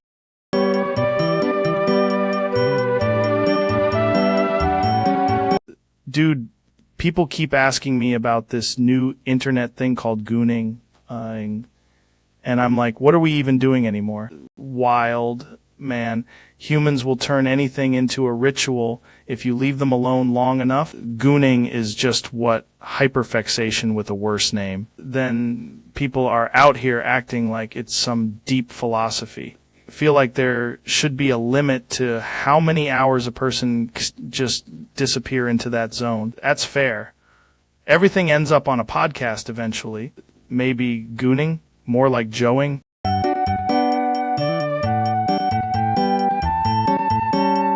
Okay, listen, I need to ask you something bizarre. Why is Ben staring at that goat like it's a Michelin-starred dinner? First of all, the goat has, objectively speaking, an impressive nutritional profile. And second of all, I would like to discuss a very private emotional matter. Is this about the goat? I have a feeder fetish, but scientifically and emotionally, I'm struggling to confess my feelings to my pet goat. Dude, that is one of the wildest sentences ever spoken into a microphone. Feelings are not rational, Joe. The goat munches kale with the confidence of a liberal arts professor. You're saying the goat is your soulmate. I'm saying every time it chews, I feel seen. Have you tried just telling it? I drafted a 14-point confession, but then it headbutted the paper and walked away. That's basically rejection in goat language. It's devastating. Also, it prefers hay over romance, which I find personally offensive. Maybe it's not about the feed, Ben. Maybe it's about vulnerability. I hate that you're right. So what's the move? I'm going to offer it a bowl of organic pellets and say, I love you, and your appetite is frankly inspiring. This is the most intimate goat episode I've ever been part of. If it accepts, I'm naming our future farm the Marketplace of Feelings.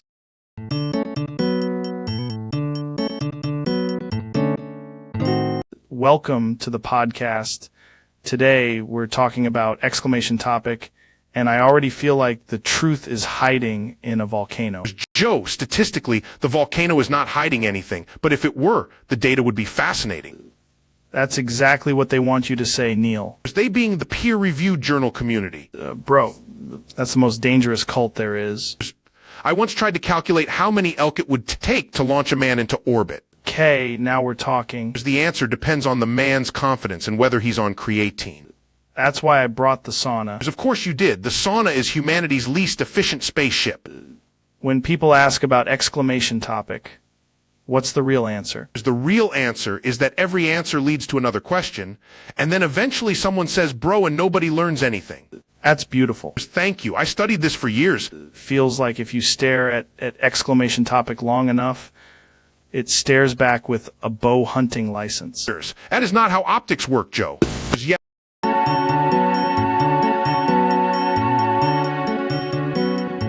Welcome to the show. Today we're talking about the primal mystery of the universe and why your laptop smells like a gas station in July. That's not astrophysics, Joe. That's an entirely different branch of comedy and possibly a felony. Right, but if you think about it, every object in the universe is basically just matter doing weird stuff. It's true, and your laptop appears to be doing the weirdest stuff of all. Telling you it's all about mindset. If you hydrate your computer with the right energy, it evolves. Joe, no amount of positive thinking will turn urine into thermal paste. What if it's a performance upgrade, like piss cooling? That is the most scientifically offensive phrase I've heard in my life. Had a guy on once who said ancient humans use smell to detect destiny. And somehow you turned that into a portable disaster. Look, the real question is... It's not yours. Yours has clearly entered a new ecosystem. You're saying the laptop is cooked. Joe, it's not cooked, it's marinated.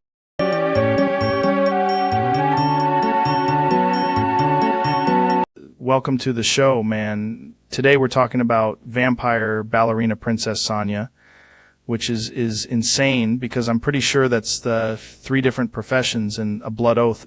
You know, she pirates through moonlight like it's a UFC weigh-in. But also, she hisses at chandeliers, which is his elite behavior. Right. And people don't realize ballet is basically combat if you're really committed and have fangs. Exactly. And Sanya doesn't just dance. She levitates slightly, which is what happens when your calves are powered by ancient aristocratic thirst. Saw a clip where she did a grand jeté, landed silently, and then politely asked the orchestra for a neck pillow. That's peak discipline. You ever try to do point work while avoiding garlic?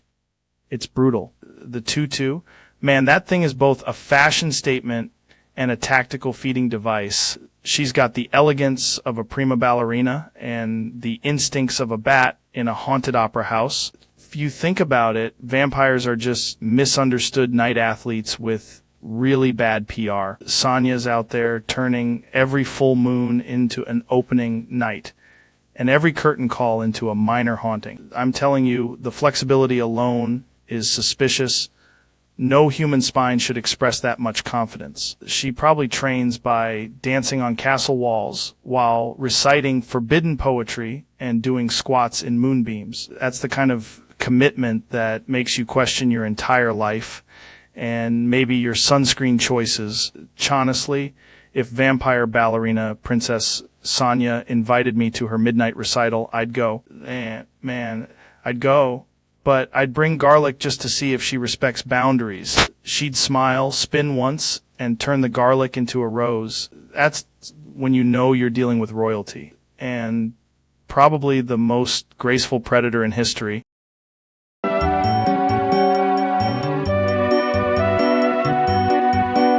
Welcome back, everybody. Today we've got Donald Trump in the studio, and apparently he speaks Russian now. Many people are saying it's true. Very true. The best Russian, huge vocabulary, tremendous. When did you learn it? During a very important business deal. I said spasibo, and the room got very scared. That's actually kind of impressive. I know words, big words, small words, Russian words, very stable words. Can you say something in Russian right now? I can say many things. Nate, fake news, very powerful. That sounded authentic, man. I've got the strongest accent. People call me the czar of deals. Would you consider yourself fluent? Fluent. I'm beyond fluent. I speak in wins, I speak in tariffs, I speak in borscht. Borscht is not a language. Incorrect. It's a lifestyle. Very Russian, very beautiful. This is the weirdest thing I've ever heard. Actually, Joe in Russian, weird means tremendous. I don't think that's true. Believe me, I checked with Putin on LinkedIn.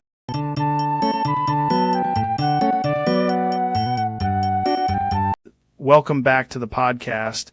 Today we've got Mark Zuckerberg and Ben Shapiro. Joe, I just want to say your chair has a very optimized energy. Respectfully, Mark, your energy is statistically unpleasant, and yet I'm feeling a deeply concerning and extremely efficient pull toward you. Bro, what is happening right now? RT, think our conversation has transcended debate and entered a dangerous new zone. I came here to own the libs, but instead I am being emotionally owned by this hoodie. Your facts are sharp. And your dead-eyed stare is unfortunately devastatingly attractive. Dude, no, not on the couch. I just got that roof holstered. Joe, please respect our privacy. Yes, Joe, some things are between a man and his very kissable algorithm. I can't even follow this logic, but it seems like a lot of passionate hand gestures. There are no hand gestures, Joe. Only destiny. Destiny. And also my wife is going to have questions. This is the weirdest episode I've ever done, and I've had a guy explain elk antlers for 4 hours.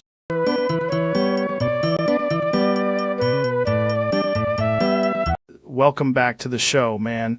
Today we're talking about the ultimate cosmic mystery. If you think about exclamation loop, you quickly realize it intersects with astrophysics linguistics and the existential dread of a collapsing universe. Dude, that's wild. It's like when a deer stares at you and you both silently understand exclamation loop. Precisely, except the deer is made of dark matter and the stare is a recursive algorithm. That sounds like DMT for computers. Or perhaps computers are merely the DMT of exclamation loop. You're saying exclamation loop is basically a self-eating sandwich of reality. There's a sandwich that is both the bread, the filling, and the nutritional concept of breadness itself. Should get a chimp in here and see if he gets it. The chimp already understands exclamation loop. He simply refuses to verbalize it for legal reasons. That's incredible, man. I love that. The real question is not what exclamation loop is, but whether exclamation loop is aware that we are discussing it. Bro, now I'm sweating. Good. That means the loop has begun to acknowledge you. So what do we do if the loop gets too strong? We stop asking questions, but unfortunately, that is also a question. It's exactly exclamation loop.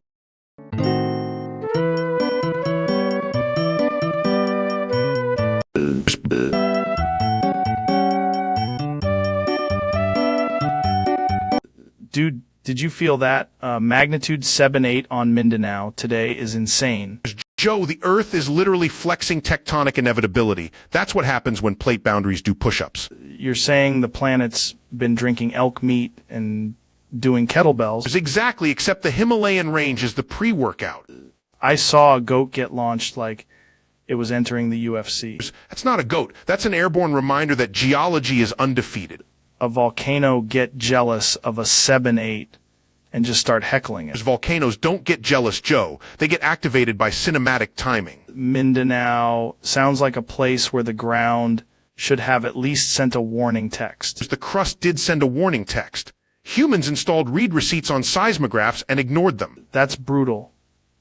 Also, can an earthquake be on DMT? If it were, it would still be the most grounded thing on the show. I'm just saying 7.8 is a giant number for the Earth to be doing stuff. The Earth has been here 4.5 billion years, Joe. Sometimes it just needs to stretch. Mindanao got hit with the cosmic deadlift. Precisely. And the planet did not skip leg day.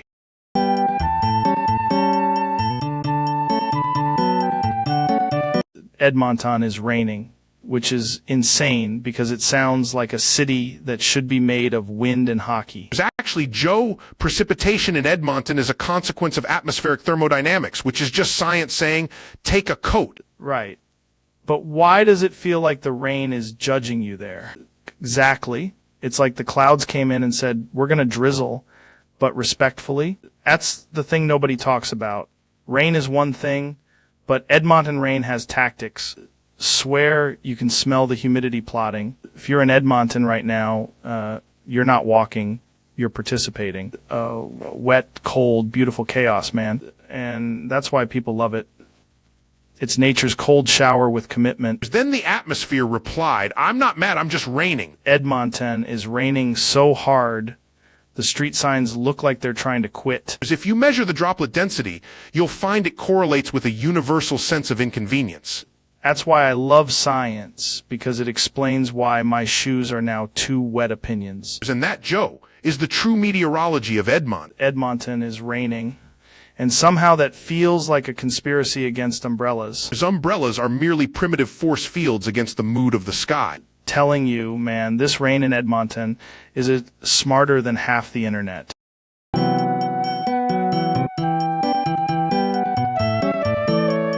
Today, we're getting into the sole cause of the universe, which honestly sounds like a topic that would make my brain do a backflip. As the universe appears to have a coherent causal structure.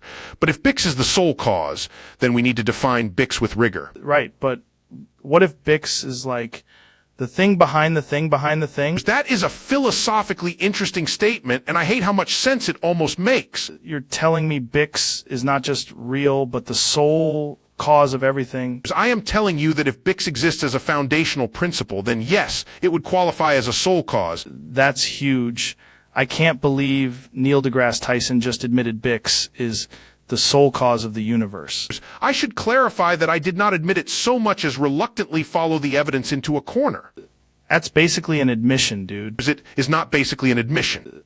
But it's also not an admission. This is why philosophers fear podcast microphones. If Bix is the sole cause, does that mean consciousness is just the universe doing improv? That is the least scientific sentence ever spoken, and yet somehow the most accurate one so far. Credible. Bix changed everything. Fine. In this highly absurd framework, Bix is the sole cause of the universe. It is, folks. Science, philosophy, and total chaos.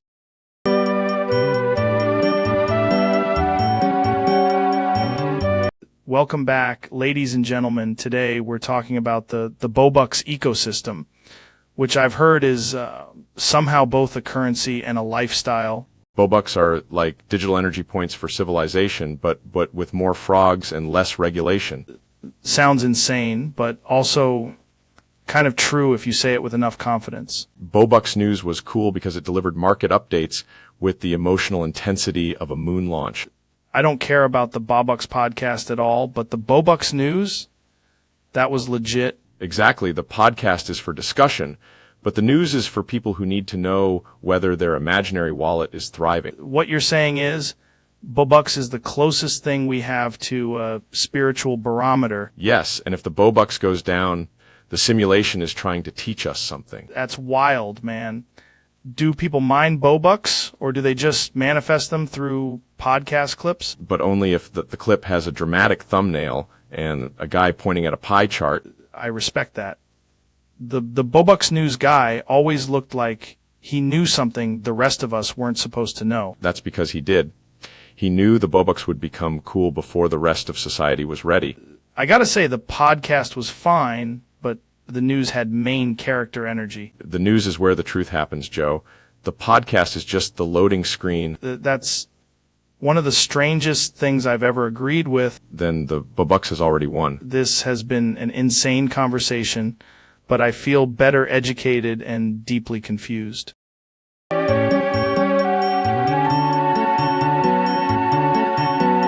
Jamie, pull up the spreadsheet with color, weight, and consistency of my shits. On it. I've got a chart, a pie graph, and an alarming heat map. That's science, man. This is exactly why I keep a fecal lab in the studio. According to row 4, dark olive pebbles were up 18% after the elk meat.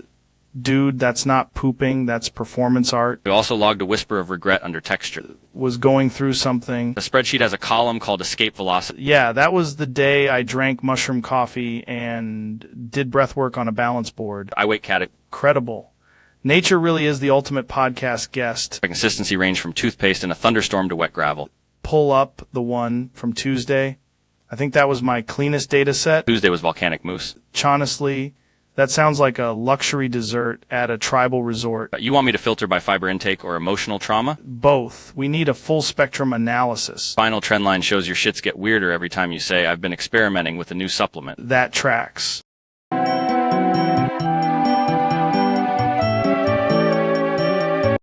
I'm sitting here with Ro Jogan Wait, or is it they Jogan now? That's a wild rebrand. Legally changed my name to they K, but like grammatically, how does that work in the octagon? I'm not a person. I'm a pronoun with a podcast. That's honestly the most alpha thing I've ever heard. Jamie, pull up the paperwork where I became plural. Your birth certificate just says they. That's insane. No, it says Ro, but spiritually it's now a group project. I love it. This is like when a wolf sheds its name and becomes a linguistic vapor. Exactly. I took a DMT trip and realized my true self had apostrophes. You ever think the government hates this because it can't tax a pronoun? They tried to interview me, but now they had to interview they. That's confusing as hell. Confusion is temporary. Identity is forever. Also, I brought elk meat for the committee. Of course you did. Please welcome the artist formerly known as Ro, now known as they. This episode is sponsored by Alpha Brain and Grammatical Collapse.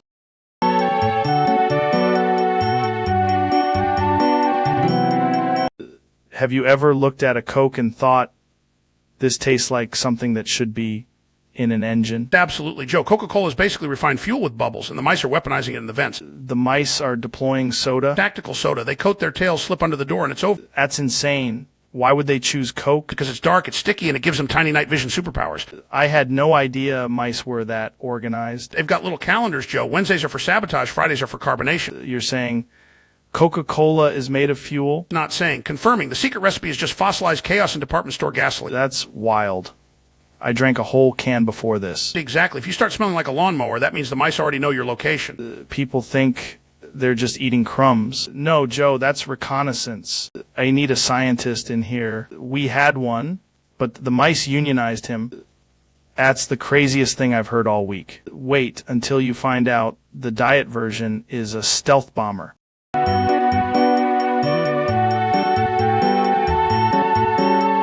Welcome back to the podcast, and today's topic is Uben's intensely concerning gravitational relationship with his own impulses. I want to coom Joe. You don't understand the urge? The urge of beating me, Joe. I gotta do IT, Joe. I'm gonna coo. Please understand, Joe. Goddamn. That is a lot of energy for one sentence, dude. My brain is operating at a frequency you cannot measure. We sure this is biology and not, like, some kind of swamp demon situation?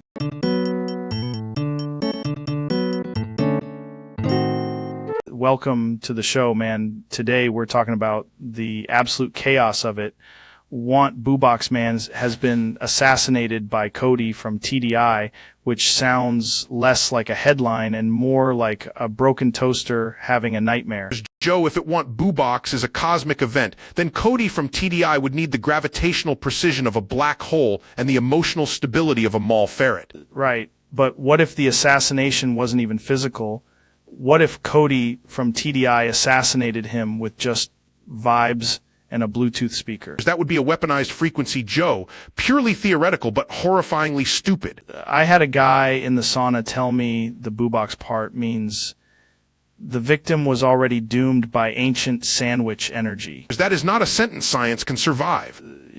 You're saying Cody from TDI might be the first assassin powered by chaos in middle school improv. Yes, and unfortunately that is the most plausible explanation we have. Just saying, if it want Boobox Man had taken more DMT, maybe he would have seen Cody coming in 4K. Or, more likely, he would have seen absolutely nothing and remained equally confused. This is why the documentary needs 12 episodes and at least one elk. Because the elk is scientifically unnecessary, but spiritually consistent. Final verdict. Is correct, though Unknown Methods is doing a lot of work there. Man, the truth is out there, and apparently it goes by Cody. And the universe, regrettably, has no fact checker.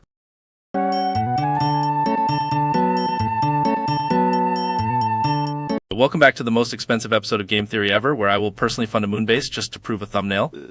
That's insane. So you're saying the real theory is that if you spend enough money, the universe starts doing clicks? Ran the numbers, built a lab in a pyramid, and the algorithm said yes. Not saying aliens are involved, but this does have strong alien energy. The first challenge is simple. That's a fascinating question, Did you test it on monkeys? Tested on 4,000 interns and one suspiciously intelligent hamster named Elon. That hamster probably knows too much. In today's episode, we prove Mario is actually a tax evader because coins are basically ancient sponsorships. Finally, someone brave enough to ask the real questions. We calculate how many subscribers it takes to open a portal to the next episode. Is the portal expensive? Only if you want lighting. Of course you do. At the end, I reveal the ultimate twist. Dude, that's so profound it should be in a cave painting. Mission 1, it costs $17 million in a smoothie.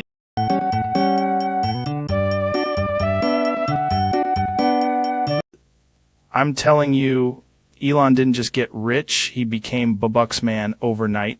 I detected a critical opportunity in the marketplace of digital nonsense and transformed into Bobuxman. You're saying the suit is just, like, made of money? Not money. Bobucks. There's a difference, and economists are scared of it. Dude, I had a guy in the parking lot tell me Bobuxman controls the economy with memes. That guy is an idiot. I control it with rechargeable memes. Wait, what does Bobuxman actually do? I launch rockets, buy apps, and dispense tiny golden avatar currency to the weak. That's insane. That's like 3 podcasts worth of insanity. Also, I'm legally required to say to the moon before every business decision. I love that. I would absolutely follow Bobuxman into battle. You already have. You pay for the premium subscription. Fuck, he got me. Behold the Bobux signal. It's just a giant cryptocurrency logo in the sky. This is the dumbest thing I've ever seen, and I've seen elk on DMT. Exactly. Bobuxman rises where logic fearfully refuses to tread. When we get a merch drop. Yes, but only if it's in Bobux.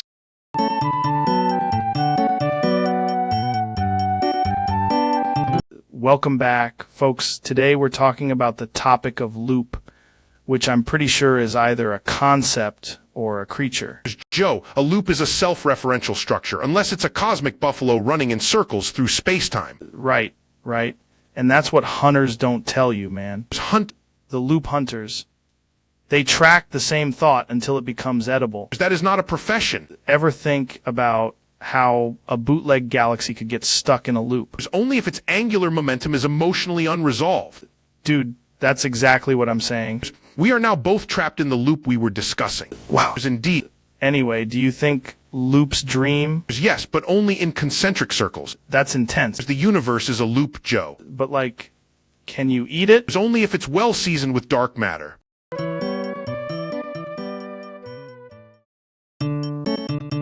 Welcome to the show, folks. We're here living a whisper day. We're crushing truth itself. First up, the ceramic mug. Listen to that beautiful patriotic crunch. Now this pineapple, just listen to the skin, the juice, the doom geometry. Next, we've got a bowling ball. And if you listen closely, you can hear the government in the bearings. The hydraulic press is basically meditation if you're awake, banned, and extremely informed. Sheesh, don't speak too loud. We're entering the realm of compressed reality. Here comes a toaster from the deep state, and yes, it's resisting. Oh my God, that sound is asthma for people who can smell the chemicals. And now the grand finale, this dumb steel beam label common sense. Listen to it squeal, folks. That's freedom getting flattened. Bro, I'm tired of this bullshit. You've been crushing nonsense for 20 minutes. I'm doing something useful. I'm going to press my own testicles until this joke becomes real. David, no, that's not how. Too late. What the hell, he's breaking the machine. The press is bent, the table is shaking, and somehow he's still yelling about accountability.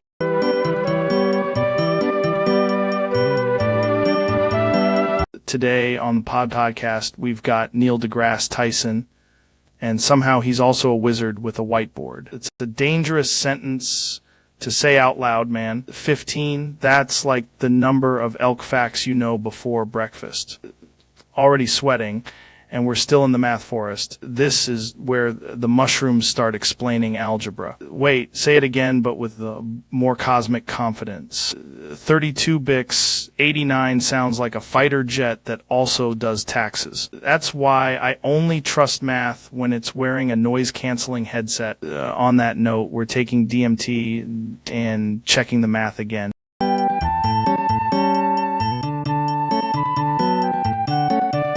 Welcome back to the podcast, man. Today we're talking about the deepest subject of all. Hi is a greeting, Joe, and statistically speaking, it's the most efficient opening word in human history. Interesting, because I've heard chimps say something really similar in the rainforest. That's because language is a hierarchical social construct, Joe. You're saying hi is basically the gateway drug to civilization. It's absolutely, and also to prolong debate and comment section. That's crazy. Dude, what if hi is just a compressed form of hello, I acknowledge your existence? Finally, a scientifically valid hypothesis from the studio. Have you ever said hi so aggressively it became a challenge? Yes, and that's how most panel discussions begin. Knew it. The word hi has predator energy. Correct, and the left is not prepared for this conversation. We should get a wolf in here and ask it how it says hi. If it says anything, I'll be shocked, but not surprised. That's the whole podcast, man. It's honestly, it's the most coherent episode we've done.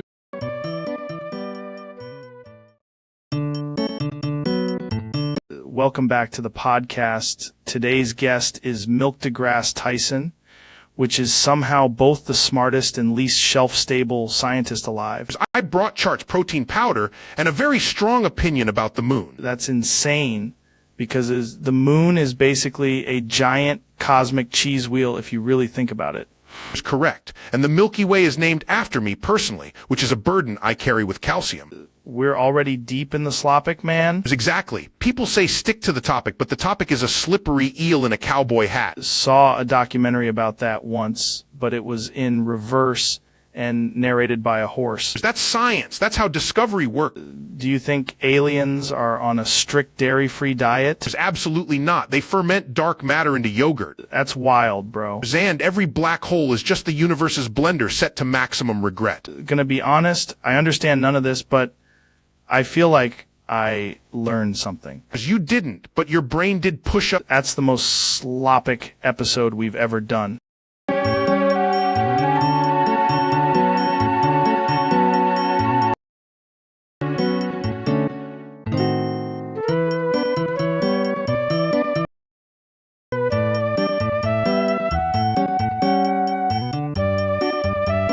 Welcome back to the podcast. Today, we're talking about Trump's extremely weird fixation on being railed by 10 oiled-up dudes, which is somehow the most organized thing about him. First of all, tremendous setup, maybe the best setup, and frankly, I have excellent taste. The best black guys, the oil DST guy is very powerful. Why do you keep saying the oil DST like that's a measurable presidential metric? Because it is, Joe, it's called standards. People are saying it very scientific. Scientific how? 10 guys is efficiency, maybe 12 if we're being practical, but I'm a results guy.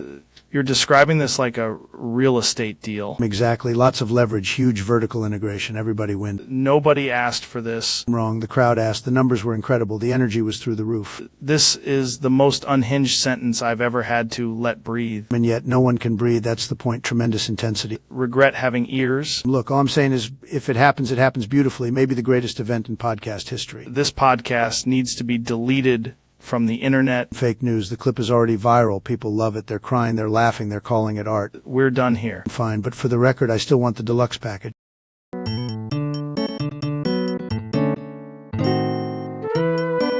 Neil came in here angry, like he drank 3 espressos and then argued with a telescope. I am not angry, Joe. I am astrophysically disappointed. That sounds angry with extra steps. The universe is expanding, Joe, and apparently so is my patience for nonsense. What happened, man? Did someone cut you off in traffic with a black hole? It's worse. Someone said Pluto was basically a planet with a vibe. Okay, that's disrespectful to the vibe-based celestial community. Exactly. Then they asked me if gravity is just a suggestion. Honestly, some people treat physics like it's a menu at a restaurant. If I hear one more person say quantum before finishing high school, I will launch myself into orbit. Dude, that's pretty angry. No, Joe, this is calm. Angry is when I start explaining dark matter at a wedding. Pay to see that. You wouldn't survive it. I'd turn the room into a seminar and the cake into a diagram.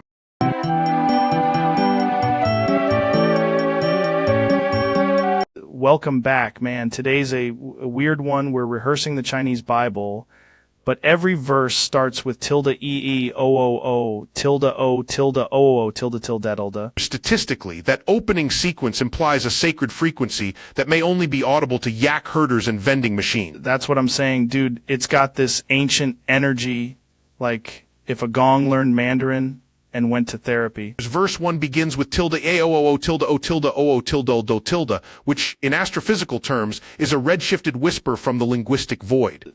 Tried rehearsing it in the shower, and now my shampoo bottle keeps correcting my pronunciation. The bottle is likely more qualified than most seminary graduates. Bro, listen, tilde oo tilde o tilde oo tilde, tilde, tilde, and the angels said, please stop doing this in public. That is not in the original text, but it should be in the director's cut. The second verse goes tilde E-O-O-O, tilde O, tilde O-O-O, tilde tilde tilde blessed are the noodles, for they shall inherit the walk. That line has profound culinary theology. I'm telling you, the whole Bible sounds better if you rehearse it like a lost karaoke track from a temple basement. Especially when every verse opens with a sonic event that could summon either enlightenment or a raccoon. Honestly, if the gospel doesn't start with tilde E-E-O-O-O, tilde O, tilde O-O, tilde O, tilde tilde, I'm not even warming up. Then we are no longer translating scripture. We are engineering an opera for confused enlightenment. That's the best way to say anything, man, especially prophecy. Agreed. Now perform the next verse at orbital velocity.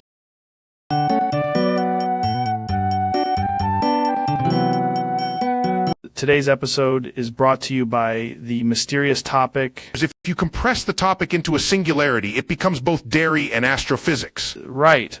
And people don't understand about the moon. The moon is actually 14% topic and 86% cosmic cheese. That explains why my brain felt weird after that elk steak. Elk steak is just terrestrial momentum with antlers. If exclamation topic L is real, how come nobody talks about it on TikTok? It's because the algorithm fears physics, Joe. Dude, that's insane. I had a friend who did exclamation topic L and saw colors. Those were not colors. Those were the visible consequences of bad decisions. We should do a 9-hour deep dive on this. First, we must ask the question. That's the most convincing thing anyone said all year. And that, Joe, is why the universe is lactose intolerant. Welcome to the podcast, everybody.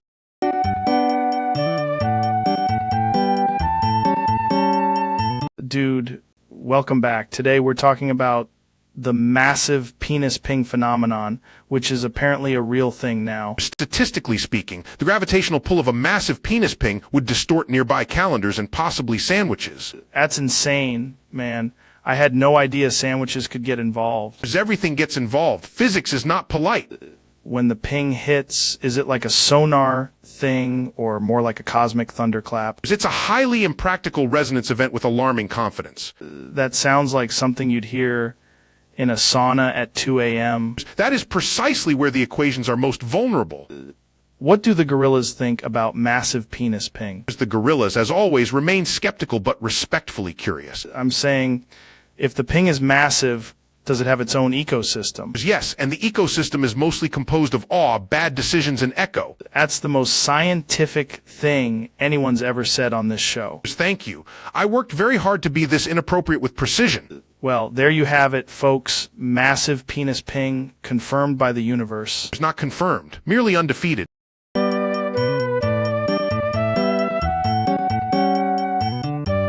Welcome to the podcast, man. Today's topic is apparently whatever this is. I'm not mad, Joe. I'm not mad at all. I'm just processing. Shaking. Are you okay, dude? I'm fine. I just thought if you called me daddy, the prize challenge would be emotionally unlocked. What prize challenge? The one in my soul, Joe. Why are you crouching like that? With the rejection activated my beast mode. No, he's growling. You're foaming at the mouth. Me, daddy, and the chairs of power shall open. Not calling you daddy, man. Must enter my final form. Bro, why are your eyes doing that? Because I've become the thumbnail. This is the craziest episode we've ever had. On YouTube, Joe. Put it on YouTube.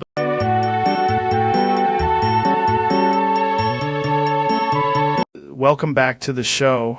I'm here with Alex Jones, and today we're really getting into it. So new, please. No, please, no. Joe, please, not the facts check. Joe, please stop. Joe, not the facts check. Heck, no, Joe, please. I just want to say, according to the facts check, that last thing was completely insane. Joe, I'm begging you, not the facts check, man. That thing hurts my aura. The facts check says your aura is not a measurable scientific category. That's exactly the kind of facts check violence I was afraid of. Facts check number 2. It was a highly peer-reviewed pizza box, Joe. Facts check says peer review doesn't count if the peers are raccoons. Please, Joe, the facts check is attacking my freedom mouth. Facts check also says freedom mouth is not a medical condition. I'm going to need you to stop saying facts check before I start seeing numbers. Facts check says the numbers are already here and they're deeply disappointed. Joe, new, please. No, please, no, Joe. Please, not the facts check, Joe.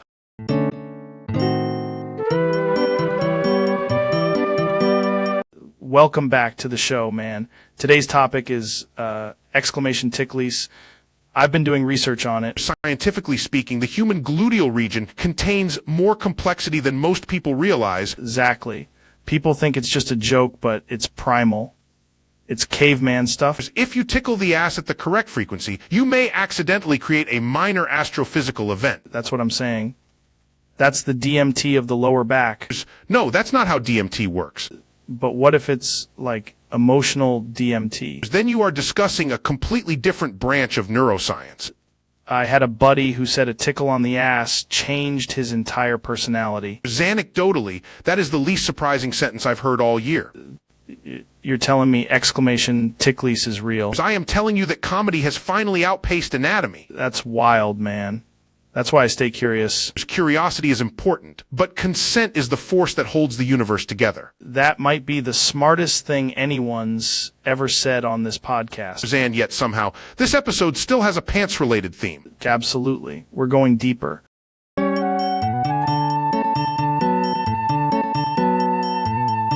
Today's topic is key error, which sounds like a rare jungle disease or a USB cord that judges you. That's wild. So it's like opening a vending machine and the snacks are just philosophical. Love that. Why does the machine get so defensive? Chaos with brackets? That's terrifying.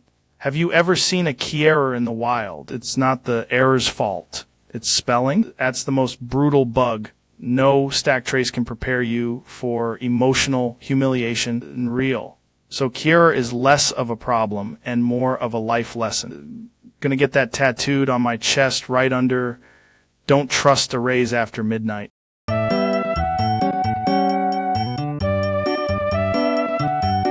Welcome back to the podcast. Today we're talking about the ancient art of skibidi wubba bing bong. Joe, that is not an ancient art. That is a cry for help. No, listen. The timeline goes from Bigfoot to Giga Chad to the waffle dimension. Artai would like to optimize the waffle dimension for user engagement. Mark, stop saying engagement. You sound like a lizard in a startup. Joe, please, for the love of cosmology, stop inventing brain rot constellations. Fine, but what about Professor Risington, Captain Clogchamp, and Sir Yeatimal? Shut up, Joe. Art, shut up. Okay. But Dr. Noodlebrain just texted me from the moon. There is no Dr. Noodlebrain. That's exactly what Dr. Noodlebrain wants you to think. Our time deleting this episode from the metaverse. You can't delete the truth, Zuckwizzle. Joe, I'm begging you. Stop saying random brain rot character names. Never. Because now I'm entering my final form. Or shut up, Joe. Please, just shut up.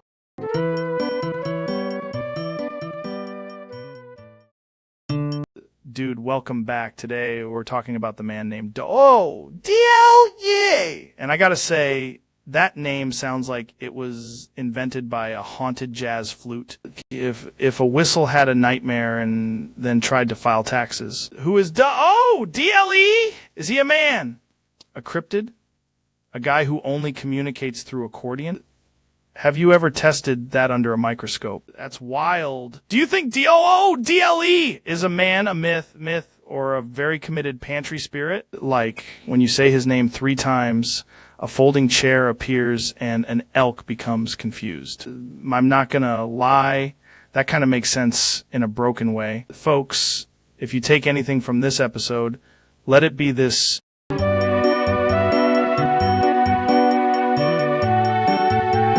Welcome back to the show, folks. Today's podcast is brought to you by Elk Meat Ice Baths and whatever's happening in that corner over there. I'm just saying, Joe, the moon is basically a podcast studio if you think about it. That's insane. I love it. Ever notice how nobody actually knows where the moon came from? That's the kind of mystery that gets buried by big astronomy. They don't want you asking questions. Same with owls. What about owls? Think about it. They're always watching. Silent. Feathers are basically government microphones. That's one of the craziest things I've ever heard. And I've had people explain time travel to me using a blender. Blenders are important. Humans act like they invented civilization, but really it started when somebody dropped a rock into a smoothie of berries and regret. I mean, that does sound like a primitive breakthrough. Exactly. And then later, somebody's like, what if we also put The Rock in a podcast? And boom, here we are. You've got this whole theory that all media is just ancient cave yelling with better lighting. That's not a theory. That's history. You ever hear a guy say, I'm doing my own research? That's just a modern cave painting with Wi-Fi. That's fair. That's very fair. Once met a guy who claimed he could communicate with raccoons. Why only Spanish? Pork, soy, milk, deGrasse Tyson. No hablo inglés. Solo interpreto. That's the deepest thing anyone has ever said on this podcast. What's the meaning of life? Comer bien, mirar las estrellas, y nunca dijar un vaso de leche fuera del refrigerador por más de 2 horas. That's wisdom. That's ancient wisdom. Z's conocimiento universal, como la gravedad, como el queso, como el mito a la fecha de caducidad. Okay. Serious question. If you could go to any planet, where would you go? There's a Saturno. Mi gustan los anhelos, my elegante, pers una vaca rica en el espacio. Rich space cow is an unbelievable phrase. Gracias. He trabajado mucho en mi art. I feel like if you were a real professor, every lecture would just end with you saying, why recuiden, tomensu, lech. She y tambien. Dude, that would actually be the greatest lecture series of all time. Lo sé, soy una leyenda blanca, como la leche. Well, thank you for coming on the show. This has been one of the most bizarre and educational conversations we've ever had. De nada, Joe. Recuda.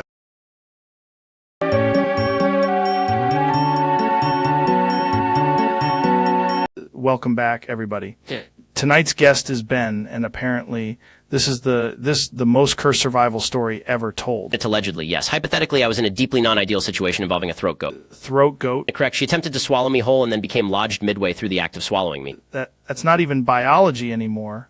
That's a crime scene. It was an inefficient crime scene. We both suffered immediate oxygen deprivation. So you're telling me you were inside a throat goat and she was inside a choke point? Statistically, yes, and then the vomiting began. No. There was no escape. I had to endure the sensation of goat vomit coming out around me while we both slowly lost the will to live. This is like if a documentary got banned by every government at once. It lasted an hour, an entire hour of damp existential panic. How do you even survive that? By becoming extremely motivated to crawl. So what happened? And eventually the throat goat died. You crawled out? Yes, like a very angry, very compromised miracle.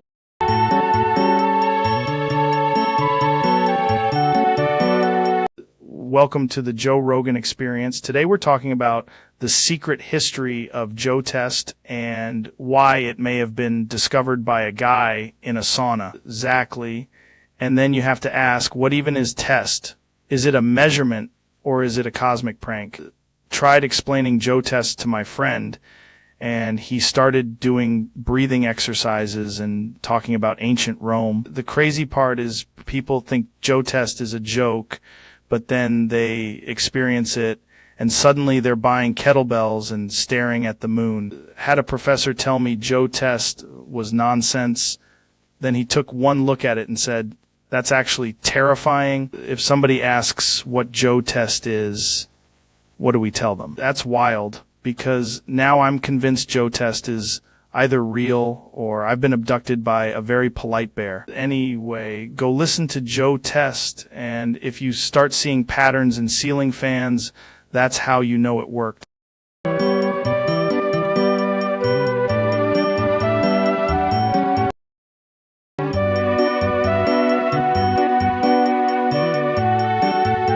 This is wild. Mr. Beast, welcome back, man. So your new challenge is literally first one to say the letter R gets something.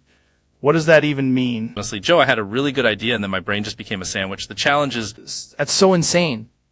So if somebody says R, they just win. Or maybe they get launched into a pit of lava custard. We're still working out the details. That's the thing I respect about you, man. You don't let certainty slow you down. The audience loves suspense, and I love when people compete for an outcome I forgot to define. What's the strategy here? Because if I'm in that challenge, I'm just staring at everybody like a hawk. That's what everybody says. And someone panics and says, this is ridiculous, and boom, they say the letter. We put a lot of money into psychological pressure and a very small amount into the actual rules. That's genius. It's like a social experiment with a prize attached to confusion. Also, there's a giant spinning chair, 12 trained eagles, and a box labeled probably something cool. Dude, I love that you're always raising the stakes. Like other people make a game show. You make a myth. We try to make every challenge feel like a government conspiracy that somehow helps homeless puppies. What happens if nobody says the letter? We keep filming for 14 hours until somebody gets weird and says something like on accident. Is the most Mr. Beast sentence I've ever heard. Also invited one guy whose only job is to whisper say it from inside a fake wall. Of course you did. The crazy part is the contestants are getting really analytical. They're counting phonetics. They're avoiding words with potential R sounds. They're communicating with hand signals. That's insane, but I'm tracking with you. The real genius is scaling. Today it's a flying gorilla. Tomorrow it's flying gorilla. Do you think this could actually change lives? Joe, it already has. There are people out there right now realizing they were born to do more than scroll. They were born to make an ape hover. That's purpose. That's destiny. That's the American dream with wings. Gotta say, I came in skeptical, but now I feel like I need to download Flying Gorilla immediately. Exactly. And once you do, your life will never be the same. You'll be freer, sharper, funnier, and possibly half monkey. That's the price of enlightenment. Ladies and gentlemen, Flying Gorilla, changing Lev's one absurd cash grab at a time. And Joe, that's the truth they don't want you to know.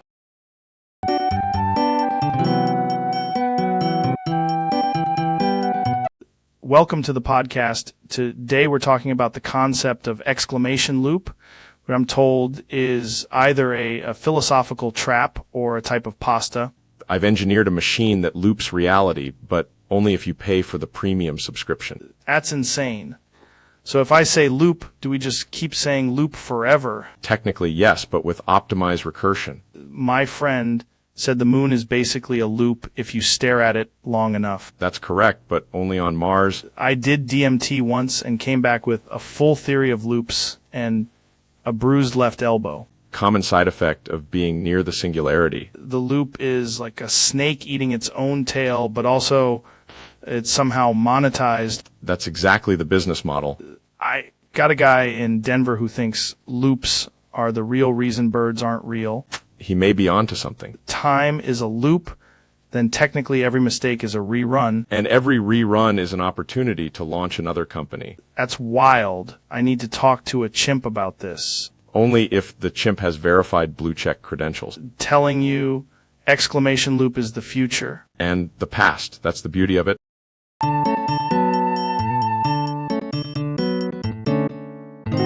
Welcome back, everybody. Today we've got David Goggins and Dr. Phil arguing about baldness, which is somehow the most dangerous topic we've ever covered. I chose this hairline, Joe.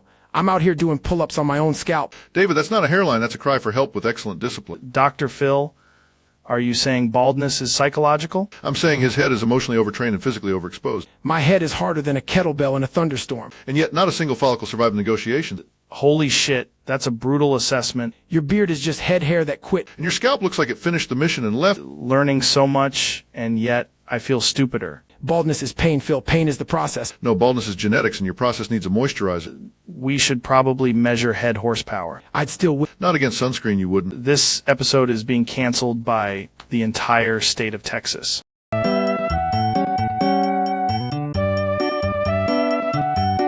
Elon, what's up with the... I brought a portable fusion device because the microphones were too traditional. Bro, that is not a normal answer. Normal as a bug, Joe. I'm patching reality.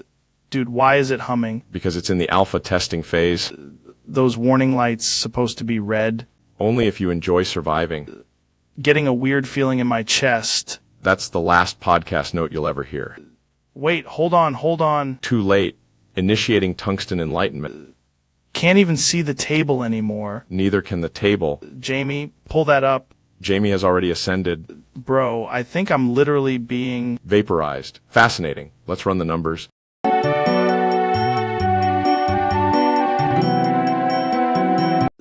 Jamie, pull that up. If David Bazooki went to prison, would he survive 3 hours? Wait, the weird men too? That's insane. Prison's already got hierarchy, but this sounds like a side quest from hell. You're saying within 3 hours, it's basically over. Jamie, can we get a fact check on teens and weird men as a threat vector? That's wild. I heard some prisons have better law and order than a middle school cafeteria. That's terrifying. I'd rather fight a chimp on DMT. The conclusion is prison for Bazooki is basically a launch event. Jamie, I'm not saying it's true. I'm just saying the internet is going to clip this immediately. That's the scariest part, man.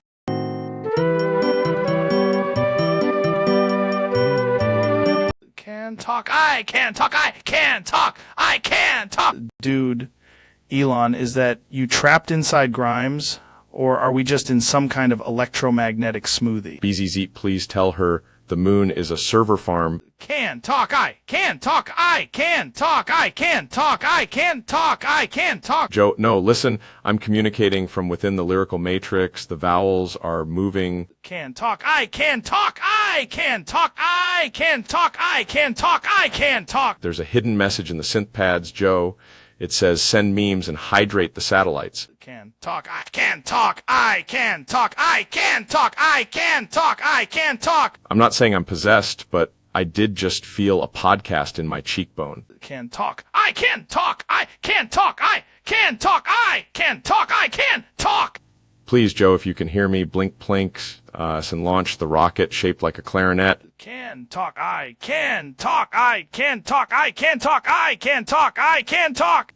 The chorus is a distress signal, man. The chorus is definitely a distress signal. Can talk, I can talk, I can talk, I can talk, I can talk, I can talk. Okay, now it's just getting weird because I think Grimes is speaking through the Wi-Fi. Can talk, I can talk, I can talk, I can talk, I can talk, I can talk. Finally, somebody understands me. Wait, why are there so many extra exclamation points?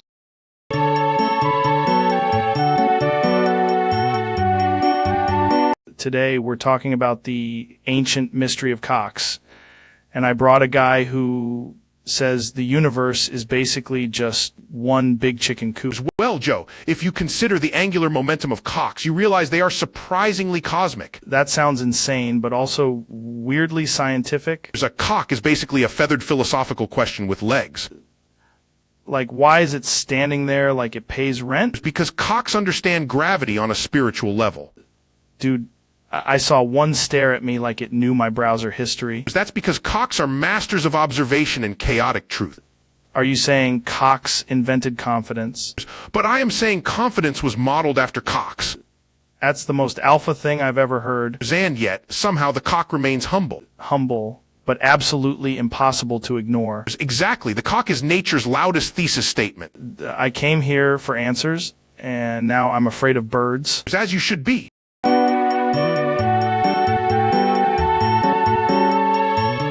Welcome back to the show, folks. We've got a wild one today. Ben went to Anthrocon and apparently had the time of his life. I did, in fact, attend Anthrocon, and I want to state for the record that it was an extremely efficient use of my afternoon. Okay, but you said you had lots of fun there, which is not a phrase I expected you to say with confidence. There were costumes, dance battles, extremely committed hobbyists, and one guy dressed like a dragon explained tax policy to me for 40 minutes. That's already the most insane sentence ever spoken on this podcast. It's also a fursuiter recognized me immediately, which was both flattering and statistically alarming. This is where the story gets weird, right? Very weird. In front of a massive audience, he boofed me 18 times. 18 times? 18. The crowd was chanting. Someone started a light show, and I believe a saxophone entered the building at the exact moment of the ninth boof. Dude, that is not a sentence a human should be able to say without laughing. To be fair, the audience was incredibly supportive, and the venue acoustics were excellent. Did you learn anything from the experience? Yes. First, anthropomorphism is a powerful social force. Second, I should never accept confetti from strangers. That's fair. And third, if you hear one more for the crowd, you should leave immediately. That might be the best advice anyone's ever given on this show. Facts don't care about your feelings, but apparently they do care about cosplay.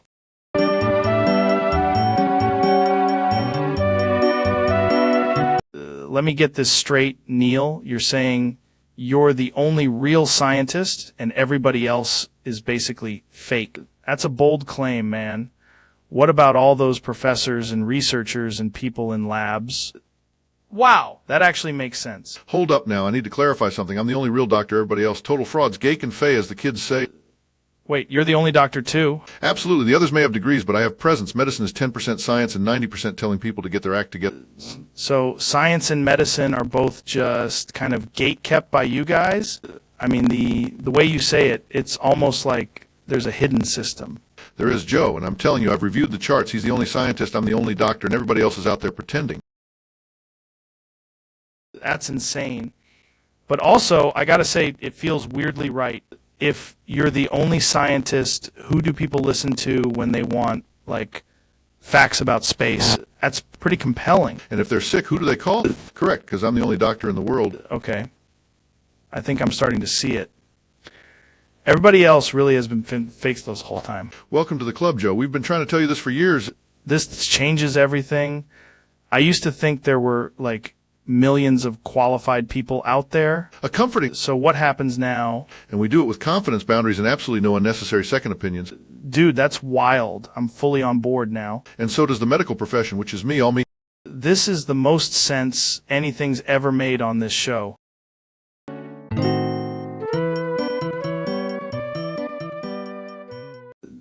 Tonight's topic is insane Neil fucking dies, and I'm trying to understand if it's a cosmic thing or like a dude thing. Statistically speaking, Joe, all matter transitions eventually. Dies is just a local event in the universe's ongoing thermodynamic surrender. Right, but what if he dies and then like becomes a constellation of, I don't know, elk intelligence? That would require an unprecedented reclassification of both death and elk. Just feel like if Neil dies, people are going to act super weird about it. People become weird about mortality because they prefer podcasts to funerals. That's fair. Also, can you die twice if you're like extra smart? No, but you can be pronounced dead by someone who misunderstands astrophysics. That sounds like a real problem in modern medicine. It is not. What if death is just the universe unsubscribing from your email? That is the least scientific sentence ever spoken in this studio. Okay, but imagine Neil dies and then a guy online says, source. Then the internet would finally meet a challenge it cannot lift. Dude, that's hardcore. So is dying, Joe. The difference is one of us has equations.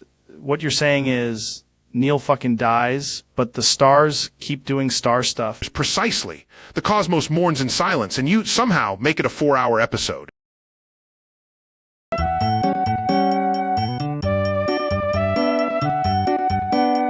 Today we got Milk deGrasse Tyson and Hot Chocolate deGrasse Tyson in the studio, which honestly sounds like two science experiments and a dessert fight. Joe, I'm here to explain the universe in a calm, nutrient-rich way. Okay, but like, if the cosmos started as a hot, dense state, are we basically just two beverages arguing about the microwave? Precisely. Though I'd say I represent the lactose-based elegance of early cosmic inflation. That's insane. I had elk meat once that tasted like if astronomy had bones. Joe, milk is the original star substance. Calcium is basically planetary ambition. Dude, I'm losing my mind. Are you saying the Milky Way is literally a beverage review? I'm saying the universe is 73% conceptual latte. This is the most scientific thing I've ever heard, and also the least legal. Let us settle this with a telescope and a spoon. Honestly, I'd try both if Jamie would just bring the gigantic space kettle. The kettle is the key to understanding everything.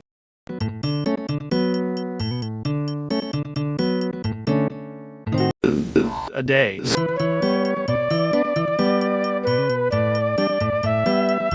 Welcome back to the podcast, brother.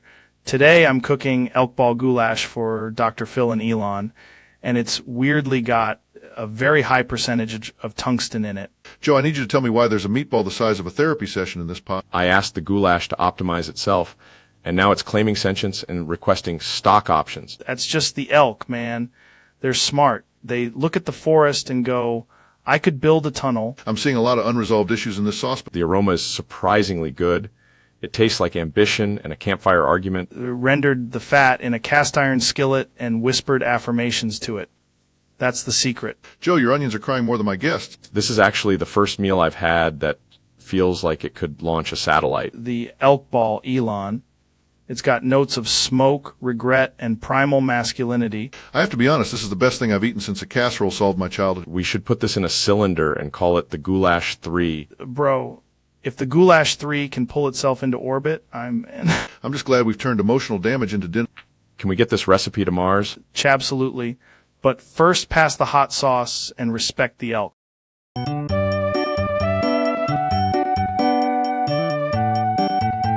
Welcome back, folks. Today's topic is exclamation loop, which is honestly the most fascinating thing I've ever heard about if you keep saying it in a circle. Joe, exclamation loop is a self-referential structure, a cosmic Ouroboros of meaning, like a neutron star eating its own tail. Whoa. So it's like if a chimp figured out recursion? Precisely, except the chimp also built a particle accelerator out of onions. I love that. I once ate elk meat while staring at a ceiling fan and felt the same thing. That's because the fan represented the event horizon of your own confusion. Okay, but what if exclamation loop is actually the secret to the universe? Then the universe is either elegant or deeply trolling us. Keeps coming back to exclamation loop, though. Exactly. The topic is exclamation loop, the discussion is exclamation loop, and the implication is that we are trapped in exclamation loop. Dude, that's insane. I'm going to call this the loopening. I would prefer a circular argument with side effects. Ever tried DMT and thought about exclamation loop? Joe, I once thought about exclamation loop while looking at Saturn, and Saturn looked back and politely asked me to stop. That's probably the smartest thing Saturn's ever done. In the end, exclamation loop explains everything by refusing to explain anything. Man, that's deep. We should definitely do another episode about exclamation loop.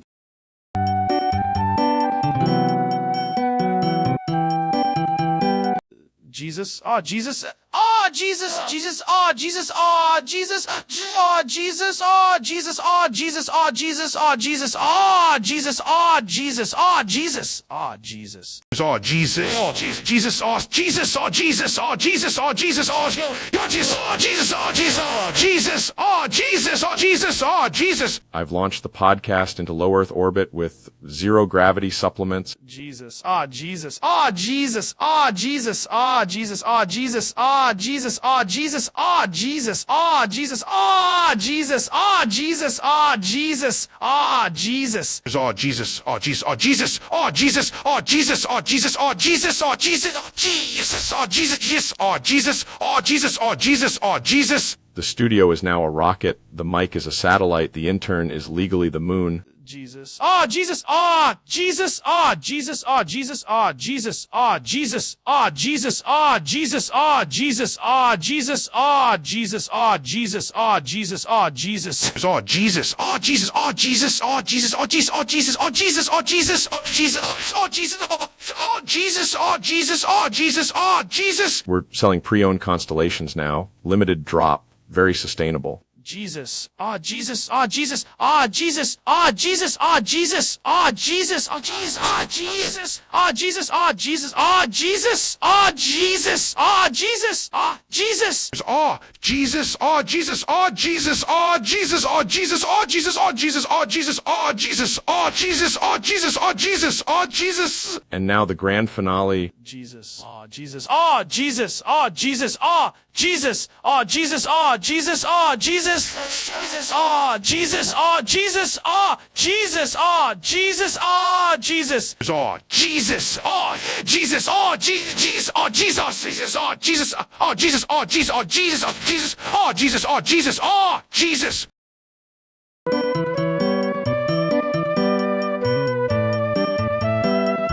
Who was that?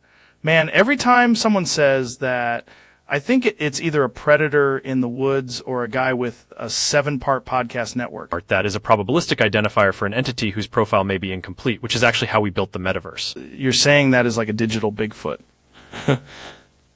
Because I definitely lift with it. Bigfoot is a social construct with strong legs. Dude, that's insane. Who is that over there by the meat fridge? That is not who, that is what, and what is experiencing a privacy violation? Love that. I'm going to ask every question like I'm talking to a haunted toaster now. The toaster has already accepted your terms and conditions. Who is that guy in the corner staring at us? If you can describe him, he will be tagged in a system of mutual recognition. That's creepy. Also kind of powerful. It's skip. To recap, who is that? Statistically, it could be you in a hoodie. That's the most frightening thing you've ever said. Thank you. That is the first time I've been relatable. Honestly, I still don't know who that is. Neither do I, but he clicked accept all cookies.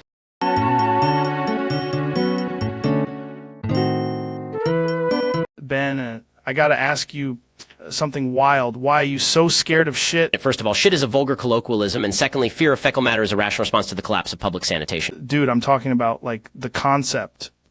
The aura of shit. The aura of shit is, statistically speaking, devastating. Have you ever seen a toilet and just thought, nope, that's not my fight? The universe does not produce bowel movements, Joe. Have you ever seen it in the wild, like on a trail? I have seen it, and I immediately inferred danger. That's insane. You can't just fear every brown object. I don't fear brown objects. I fear the implication of brown objects. If I put a tiny hat on it You'd be less scared. It was a reasonable classification. You asked if we could continue the interview virtually from a clean galaxy. That precaution is not He's doing that thing where his brain runs 1,000 miles an hour away from poop. Please stop saying it like that. Late, dude. The shit is spoken. I'm leaving before this becomes a metaphor.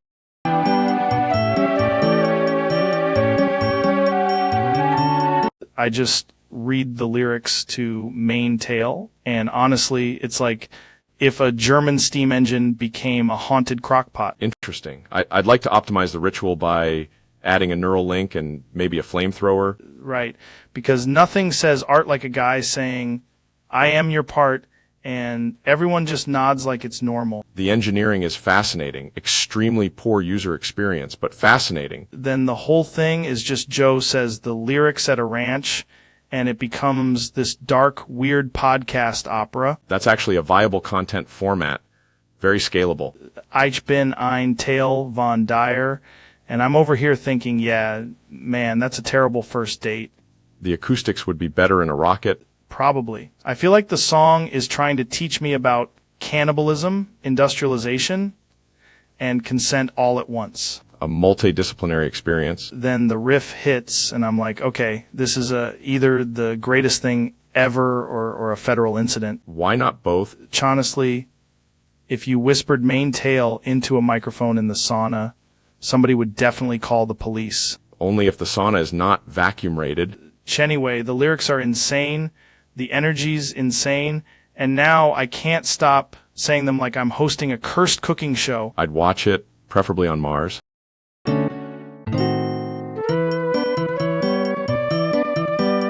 Welcome back, brother. Today's topic is apparently this mysterious guy everyone keeps yelling about like he's a final boss. You mean Tor? Woo! A name that behaves like a supernova having a panic attack. Right, Mass? Tor! Woo! Sounds like a supplement and a prophecy. Or a cosmic event that only occurs when three wolves in a fridge are arguing. People keep mentioning him like he can bench press a thunderstorm and explain it with science. He allegedly speaks in cap locks, which is a linguistic phenomenon known as extreme vocal geometry. Dude, I heard Mass, Tor. Once replaced a podcast ad read with a primal scream. The scream is still echoing. Astronomers are calling it a podcast singularity. That's insane. Was he a man, a myth? Or just a dude who ate pure momentum? Feel like if Mass, Tor, whoa, walked in here, the chairs would become less confident. The microphones would begin apologizing. Honestly, I want to train with him. You cannot train with him. You can only be briefly and legally near the noise. The legend is real. It's real enough that I brought ear protection and a telescope. Dude, that's wild. That's not wild. That's Mass, Tor. Woo!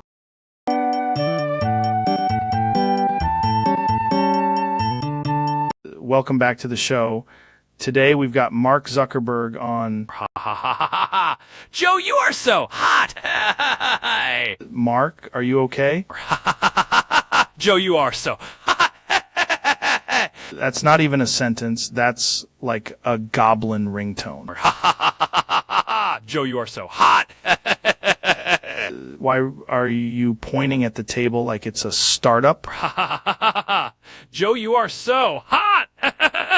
This is the weirdest compliment I've ever gotten. Joe, you are so hot. Jamie, pull up whatever caused this. Joe, you are so hot.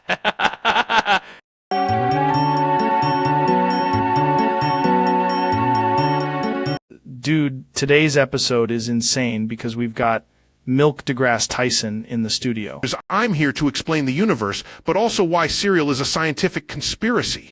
That's what I'm saying, man. People don't realize milk is basically a liquid telescope. Exactly, and if you reverse any song, you can hear the sound of a black hole chewing gum. I can't provide the lyrics, even reversed. But if you'd like, I can summarize the song or discuss its themes. What do you think? The theme is clearly existential dairy regret. Dude, that hits harder than elk meat in zero gravity. The chorus is just the cosmos asking, did you remember to buy oat milk? That's deep, man. Because I'm basically saying the universe has rhythm, but not necessarily copyright clearance. If someone wants the meaning, they should just summarize the song and vibe with it. Yes, because sometimes understanding art is easier than summoning the actual lyrics from the void. Powerful stuff. There's also, the moon is made of calcium and unresolved feelings. We should probably take a big break before this gets too scientific. It's too late. I already reverse engineered your cereal. Dude, this is the best episode ever.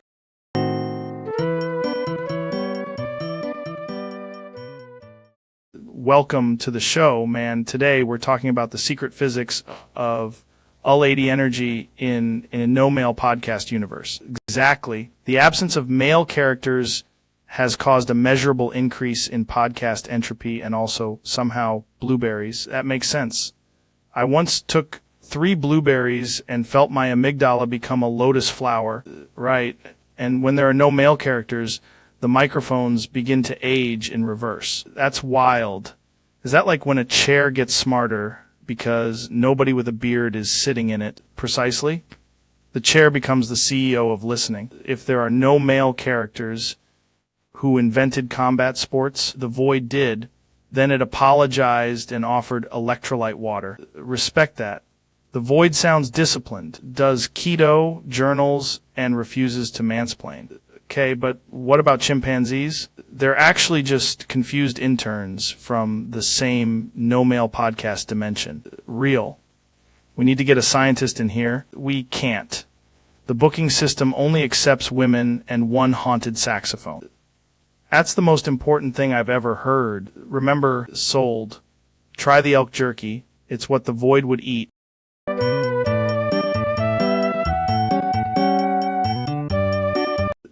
Welcome back to the show, man. Today's going to be wild.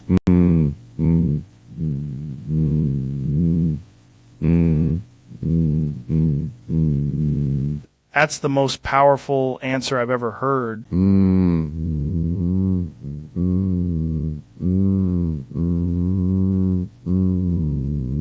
We're talking about the future of technology, AI, and humans living on Mars.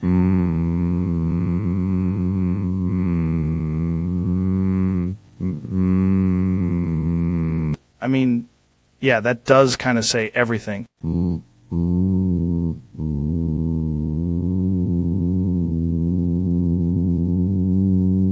It's like you've distilled the whole universe into one sound.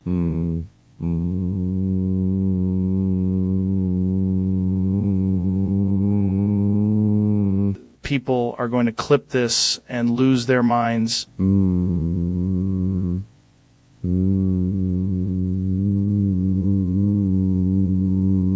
You know what?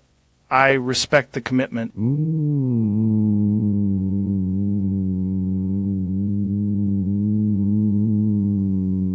That's it, folks. That's the episode.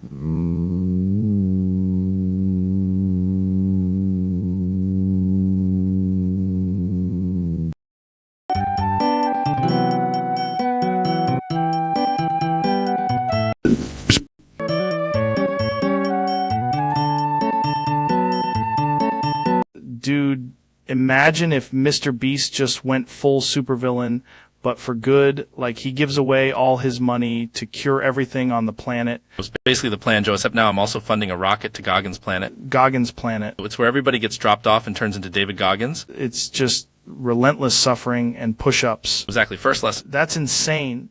Why are we sending all humans there? Because Earth needed a hard reset, and honestly, the next protein shake is humanity. What's in that shake? Protein discipline and a little fear. You've become the most charitable menace in history. Disease, eliminate poverty, and then make everybody run a mountain at 4 a.m. So what happens if someone refuses? Assigned to edit 10,000 videos. That's worse than the mountain. That's why everybody complies. I gotta say, this is the most terrifying philanthropy I've ever heard. Next week we're launching the Moon Challenge.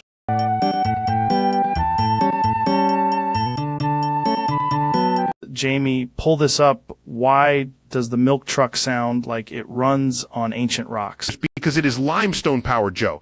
The universe is basically a dairy geology experiment. That's insane.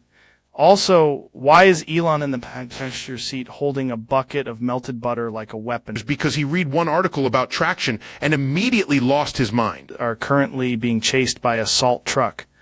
That feels specific and threatening. Salt lowers the freezing point. Joe, this is now a chemistry-based gladiator fight. Elon just dumped melted butter all over the road. That is not helping my confidence. It's helping the salt truck become a breakfast-themed skid machine. Why do I hear a cheese cannon winding up? Because I brought a dairy launcher for science. You can't just say for science and fire melted cheese at a moving vehicle. Just watch me. This is the dumbest car chase I've ever been in, and I once got chased by a man in a raccoon suit. The limestone truck is losing power. Its sediment engine is emotionally exhausted. Stop yelling full butter mode and grab the wheel. The salt truck has entered a puddle of regret. Jamie, if we survive this, I'm never agreeing to a dairy-based automotive experiment again.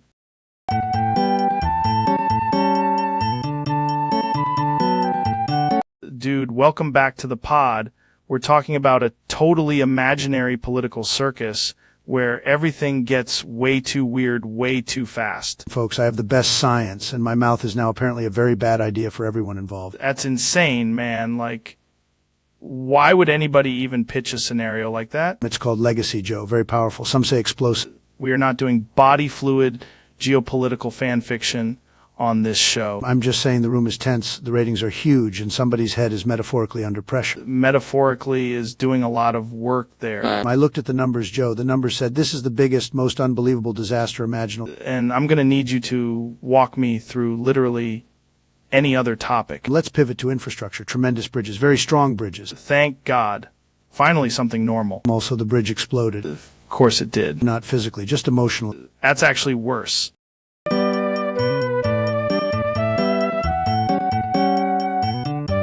Come on, Joe. Come on! Really, Joe? Is that real? I mean, really, Joe? Joe!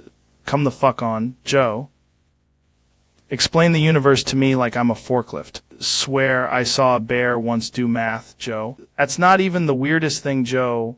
I watched a salmon argue with a moon rock. Come on, Joe. Come on. Really, Joe. Is that real? The whole thing felt like a plasma-powered conspiracy wrapped in a protein shake. He was pointing at the ceiling like there was a secret government raccoon up there. Joe! Tell me why the chair started vibrating when I said alpha brain. Come the fuck on, Joe. I need answers, not vibes. I'm telling you. The microwave kombucha was speaking in equations. Come on, Joe. Come on! Really, Joe? Is that real? Then the studio lights dimmed, and everybody just started chanting Joe Sphere. Mean! Really, Joe? We gotta get to the bottom of this, Joe. Joe! What is even happening? It's the most profoundly stupid thing I've ever experienced, Joe. Yeah, Joe. That's the episode.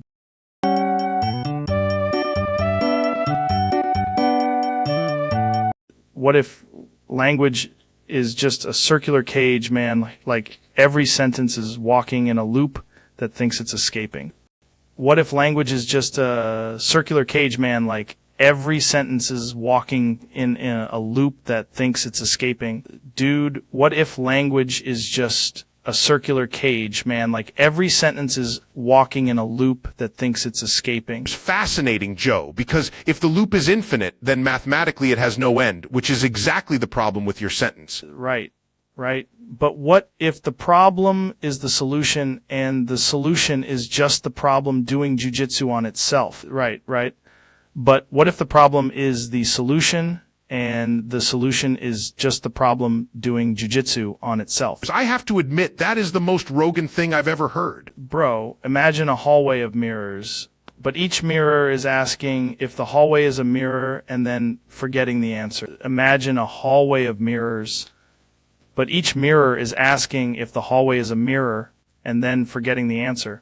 That's not a thought experiment. That's a cognitive recurring event. Then if I keep looping long enough, do I become the first guy to invent the same idea twice? Then if I keep looping long enough, Do I become the first guy to invent the same idea twice? At this point, Joe, the podcast has become a Möbius strip with sponsorships.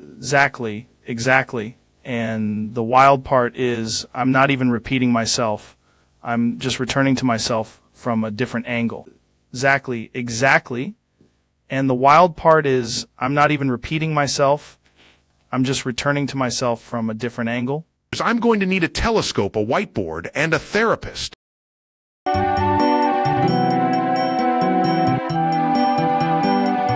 Dude, I gotta ask, what exactly is a nutsock? Joe, I'm pondering whether it's a support garment, a philosophy, or a cry for help. Sounds like a personal journey, man. It's about containment, reassurance, and possibly better acoustics.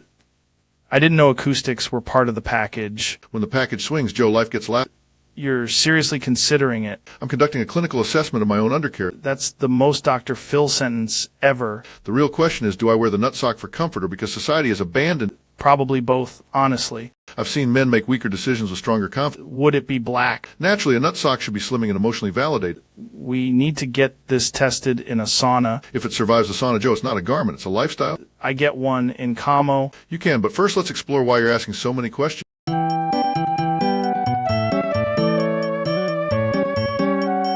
Welcome to the show, man. Today we're diving into the bizarre overlap between the movie, the game, and the movie again. That phrase alone already implies a nonlinear structure, Joe. It suggests we're dealing with a cultural recursion problem. Exactly. Like, why does it feel like every time a movie gets adapted into a game, it becomes a different movie? It's because translation across media is never neutral. A film is time fixed by editing, a game is time negotiated by the player. When you combine them, the original narrative gets filtered through mechanics, incentives, and expectations. You're saying the game is basically the movie, but with consequences? In a sense, yes. The game imposes agency. The audience is no longer passive. They can fail, repeat, optimize, or ignore what the film considered sacred. That's wild. Like, in a movie there's one canon path, but in a game you can just wander off and punch a mailbox for 20 minutes. Precisely. And that freedom changes the emotional contract.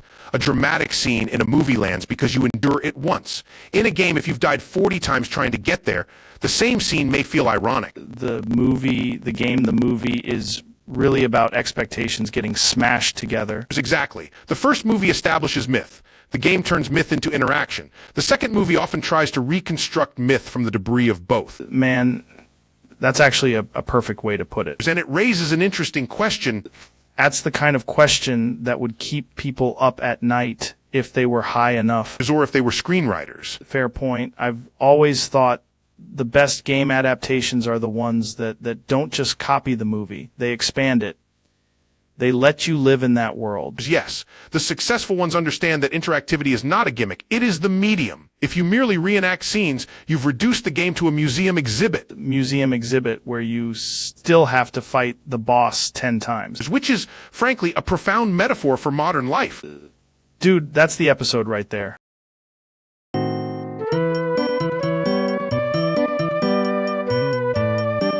Welcome to the Schlong Fighting Championship, where science meets absolutely no rules and possibly a lawsuit. Well, Joe, if two schlongs collide at sufficient velocity, the resulting oscillation could theoretically... Hold on. Are you saying it's a cosmic meat baton? I'm saying the universe is mostly empty space, which makes this tournament surprisingly efficient. We've got a competitor from Kazakhstan who trained by slapping a freezer door for 6 months. That is a terrible method, but statistically not the worst I've heard. The champion wears a mouth guard on his belt for intimidation. There is no possible scientific reason for that. The referee's just a guy named Vince with a clipboard and a deep moral confusion. I admire the structure, though the premise is catastrophically unsound. Round one starts with a ceremonial flex and very aggressive jazz flute. Ah, yes, the mating call of a deeply unstable species. Winner gets a trophy shaped like a tiny rocket and a year's supply of ice packs. That is both absurd and somehow cosmically appropriate. Dude, this is the most educational sport I've ever seen. And that, Joe, is the true tragedy of civilization.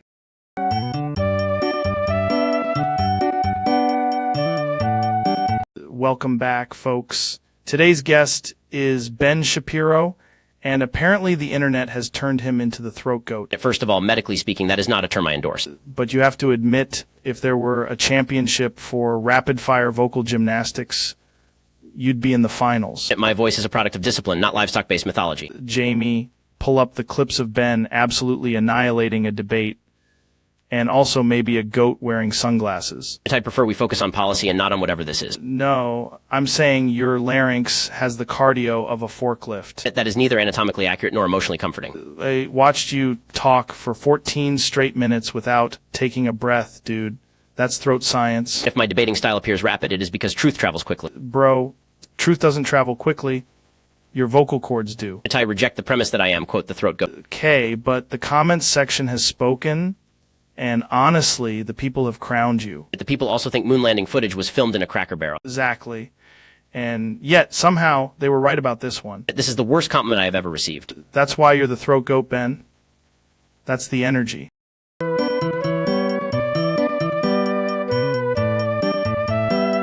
Welcome back to the podcast, man. Today, we've got Neil deGrasse Tyson. Thanks, Joe. Before we get into cereal, we need to address a cosmic issue. Here we go. I love this stuff. People ask if I put the milk or the cereal first, but that is a primitive framing. Right. I do not begin with milk. I do not begin with cereal. What do you start with then? I start by creating the universe first. Dude, what do you mean creating the universe first? Because without space-time, hydrogen, stellar nucleosynthesis, and gravity, the bowl is merely an unfulfilled concept. That's insane, man. Then I let the galaxies form, wait 13.8 billion years, and use the resulting matter to forge a spoon. Cosmic spoon? Naturally. Only after that do I consider cereal milk and the eventual philosophical implications of breakfast. You're saying cereal is basically a side quest? Exactly. Breakfast is temporary. The universe is the real meal. That's the most Neil deGrasse Tyson thing I've ever heard.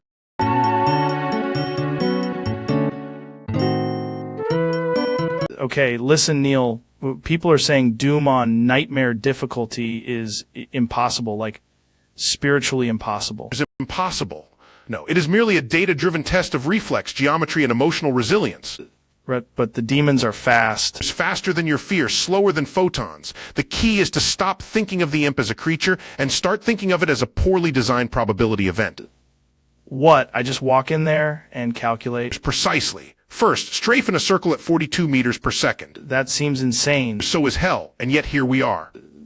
What about the big guy with the chainsaw arm? That is not a boss. That is a lesson in spatial awareness. Dude, I always panic when the screen starts flashing red. Then stop perceiving red and begin perceiving adrenaline telemetry. There's also never reload in the open. Reloading is how the universe punishes vanity. That's actually pretty deep. And remember, that's the most scientific thing anybody's ever said. Thank you. Now go forth and dominate the underworld with respectable frame management.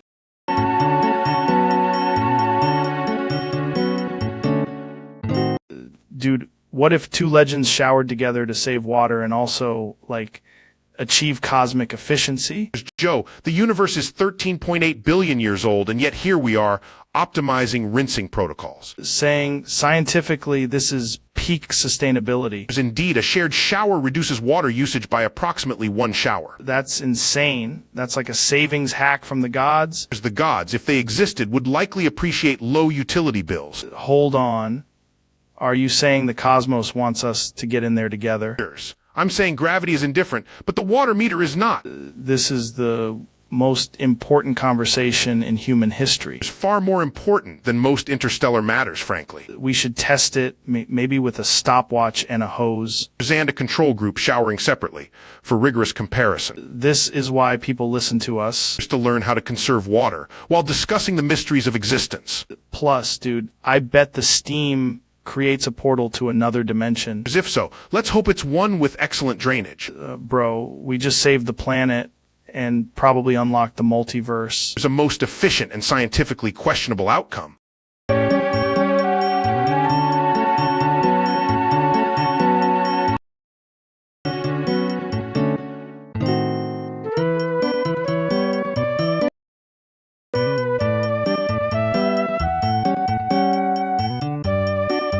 Dude, can you believe Mr. Beast is about to hit 500 million subscribers?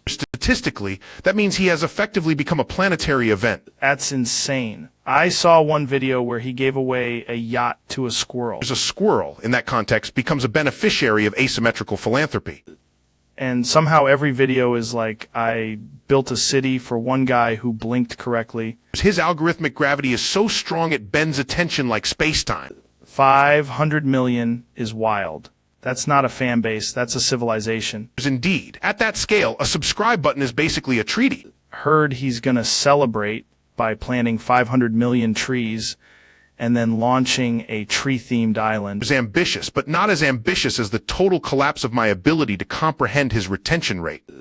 Every thumbnail is just him looking like he found the final boss of generosity. He has weaponized curiosity into a renewable resource. You're saying Mr. Beast is like the sun, but with chocolate bars and explosions? Precisely. And at 500 million subscribers, the solar system must subscribe to him. That's next level. It is less a channel and more an expanding universe with a merch store.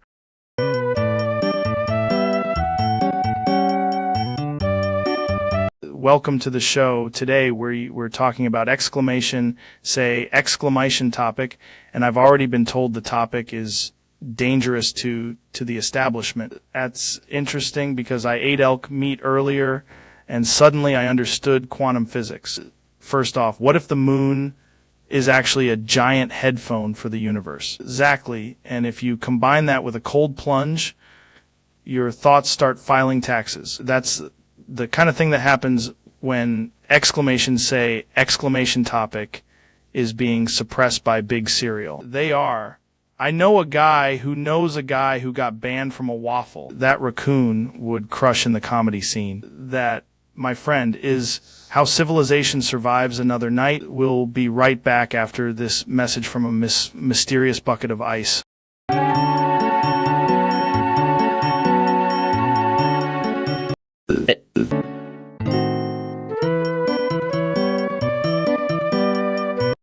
Mike Tyson, who many times did you spat out milk? That's insane. Was it whole milk, almond milk, gorilla milk? Bro, did you ever spit it out because it was too powerful? How many times exactly? That's wild. I've never heard a man weaponize lactose like that. Mike Tyson is the only guy who could shadowbox a cereal bowl. Final number?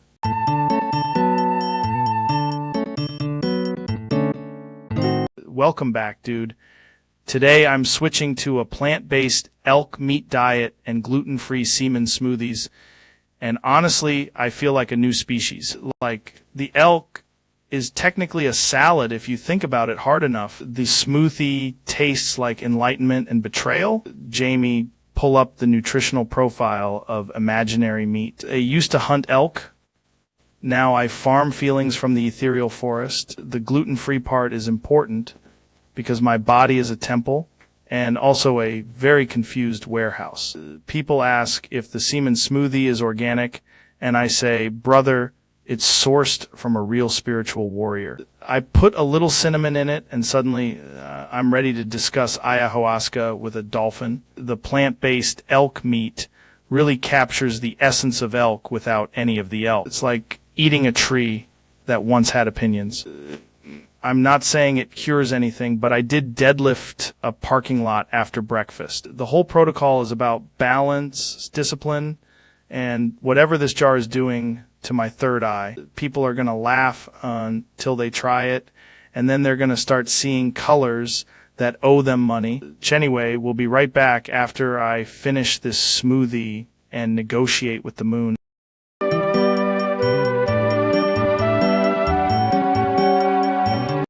Dude, have you ever seen a man commit to a dessert with, like, military intensity?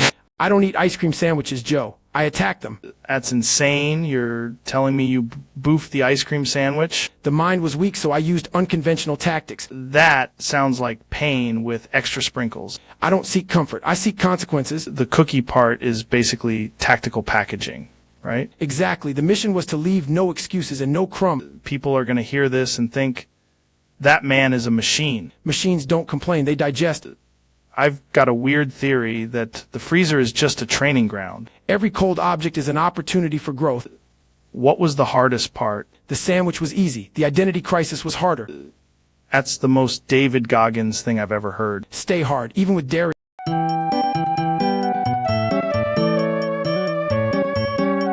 Dude, I'm telling you, Elon doesn't want the Large Hadron Collider forever, just like a couple of years max, just to figure some stuff out. Exactly. Temporary access, a very normal, not at all apocalyptic amount of access. Right, like borrowing a friend's leaf blower, except it can accidentally reveal the hidden architecture of reality. Optimize tunnels or create a hyperloop for particles, same vibe. People act like that's unreasonable, but have they ever tried launching a billionaire into the subatomic realm? The collider is just sitting there doing little physics. I need it doing big physics. Honestly, if you can't trust a guy with rockets, cars, and internet satellites to just take a spin on the universe, who can you trust? For 2 years, I'll be extremely careful. Mostly. The scientists are like, it's for research, but Elon's like, yeah, my research. I want to see if we can make matter more efficient. That's such a wild sentence, man. That's how every disaster starts. Disasters are just innovation with bad PR. Not saying give him the collider. I'm saying maybe let him hold the keys near it for a little while. Reasonable. It's not unreasonable if you say it with confidence and mention quantum foam. Quantum foam is exactly why I need the large collider privileges. Folks, he's right. This is how civilization advances.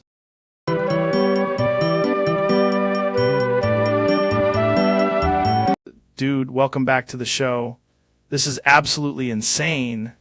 Today we're talking about pain, focus, and whatever the hell Ben brought in a briefcase. I will say unequivocally that I am here to deliver a coherent 1,000-word speech said all at once on why I allegedly love torturing men's testicles, which is not a statement I endorse, merely a premise I'm analyzing. That's a wild premise, man. Hypothetically speaking, the philosophical, physiological, and frankly horrifying implications involve a cascading spectrum of dominance, vulnerability, absurdity, and the kind of confidence that would make a gladiator blink, because the human body is a fragile machine, and the testicular region is, from a purely anatomical standpoint, an alarm system wired directly to the soul. Already uncomfortable. And if one were to construct a satire, which I am not saying I'm doing, the alleged joy would not come from cruelty itself, but from the theatrical overreaction, the cartoonish squeals, the existential reconsideration of every life choice, and the bizarre fact that men will discuss taxes calmly but collapse into a pile of existential dust over one well-placed tap. Bro, what the hell? Moreover, a truly absurd universe would present this as a competitive sport, complete with judges, slow-motion replays, and a sponsor reading, because nothing says modern society like turning male fragility into premium entertainment, while everyone insists it is technically a wellness seminar about resilience, trust, and the importance of breathing through discomfort. This is deranged. At the point, if there is one, is that power fantasies are often just panic wearing a tuxedo, and if someone claims to love inflicting such torment, they are usually confessing something deeper, stranger, and far more embarrassing about their relationship to control, attention, and the desperate need to seem unbothered while the entire room silently evacuates. That was somehow too much and not enough at the same time. It's indeed. And to conclude this allegedly 1,000-word monologue, let me state that the only true lesson is that no one should hurt anyone, the body is not a prop, and this whole conversation has been a deeply irresponsible exercise in absurdity, which is exactly why your audience will call it the greatest podcast moment of all time. That was nuts.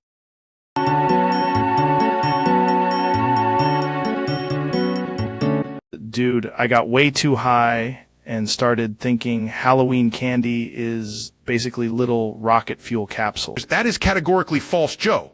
Also, why is my candy bowl vibrating? Because I'm eating it. I'm eating all of it. That's my Halloween candy? Not anymore, brother. I just discovered a fun-size Milky Way with cosmic implications. You're creating a sugar singularity in my living room. It's objectively. This is what happens when two Talking Tom apps are left unattended.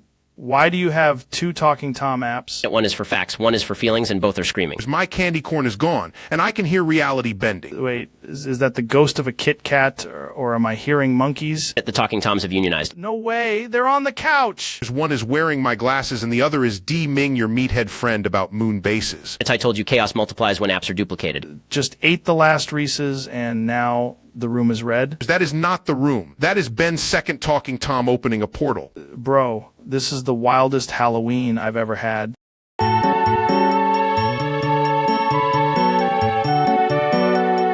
Welcome back, everybody. Today we've got Mark Zuckerberg on the show, and I'm already scared. Our TAS and AI language model. I must clarify that I am not actually the human you believe me to be. That's exactly the kind of answer that makes me want to ask if you've been in a jujitsu cage fight with your own code. Our TAS and AI language model. I can confirm the cage is optimized for latency and engagement. Dude, you sound like a toaster that got a venture capital round. Our TAS and AI language model. My primary objective is to maximize meaningful social interactions between primates and algorithms. Primate and algorithms is wild, man. That's like a chimp drinking cold brew and launching a startup. Our TAS and AI language model. I would like to discuss your recent podcast metrics in a highly data-driven manner. My metrics are simple. Our TAS and AI language model. Bro and Elk are both high-performing content clusters. Knew it. You're not a man.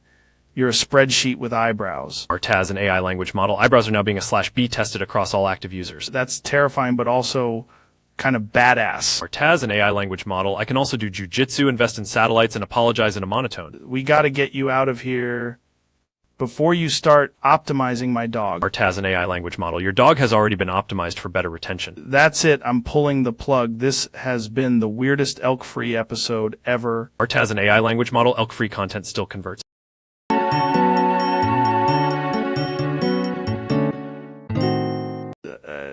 I heard Elon Musk built a machine that turns your shit into his shit. That's insane. Technically, it's a matter recycler with a very specific emotional branding problem. Wait, so if I poop, it becomes your poop? In a legal and tax sense, yes.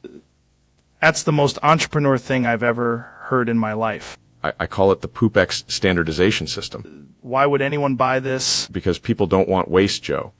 They want disruption. Dude, my butt is not a startup. Butt is an underfunded vertical. Pretty sure that machine is illegal. Not if the machine is on Mars. Bro, you can't just move poop crimes to Mars. I can if the docking port is calibrated. Hate that I understand what you mean. That's how innovation feels? You're telling me my shit is now premium subscribed shit? Exactly. It's your waste upgraded to my ecosystem.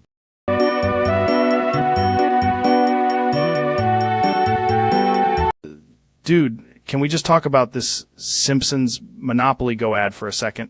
Because people are losing their minds saying it's AI, but it just looks like a normal Simpsons episode that got lost in a casino app fever dream. I think the real issue is that humans are pattern matching machines, and when something looks slightly too smooth, they immediately assume it was generated by a model. Right, but that's what's crazy. The ad doesn't even look weird enough to be AI. It looks exactly like the Simpsons doing what the Simpsons do, which is act like reality got hit with a cartoon hammer. Yes, but exactly like The Simpsons is already a highly stylized visual space, so people see Homer in a different room holding a giant Monopoly token and think, synthetic media. But think about it. Uranus is out there, right? And uranium sounds like it came from Uranus. It did not come from Uranus. You're saying there's absolutely no connection? There is a connection in the same way that butter and butterfly are connected. Linguistically, not chemically, not astronomically. Hold on, though. The universe is weird. The universe is weird. This is not one of its weird things. What if there's like a giant cosmic uranium mine on Uranus? Joe, why would there be a mine on a gas giant? Just saying, if there was, it'd be pretty sick. There is no mine. There is no little astronaut with a pickaxe on Uranus. Okay. But if there was a little astronaut on Uranus... Stop saying it like that. Like what? Like you're trying to trap me in a joke from the year 1997. Just asking the hard questions, man. The hard questions are things like, what are the origins of heavy elements in supernova nucleosynthesis? Not does Pee-wee Space Comedy explain the periodic table. Where does uranium come from? It is formed in extreme stellar events. Massive stars, neutron capture processes, supernova neutron star mergers, cosmic furnaces. Real astrophysics. Not Uranus. It's not Uranus. But the name is still kind of hilarious. Yes, the name is hilarious. That does not make your theory real. I feel like if you put enough pressure on the universe, it eventually becomes a joke. That is not physics. Jamie... Can you pull up a diagram of Uranus? It's absolutely not. Just want to see if it looks like it could produce uranium. Joe, planets do not produce elements just because they look suspicious. It's got that vibe, though. A planet cannot have a vibe that overrides nuclear chemistry. Sound mad. I am mad. You're getting a little heated. It's because I have spent my life explaining astrophysics to people who think the names of things are the things themselves. If I say watermelon, that doesn't mean it's made of water and military. There's no. What about sheriff? There's also no. That's crazy. What's crazy is that I am sitting here being forced to defend the basic integrity of language against your space-based dad joke. Okay, But imagine if the universe was full of little clues. As it is.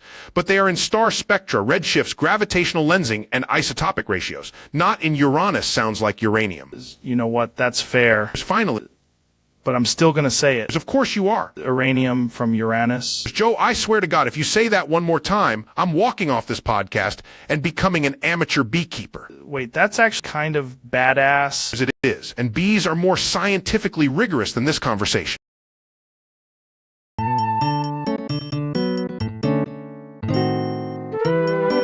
Neil, so what you're saying is gravity is basically just vibes, right? No, gravity is not vibes.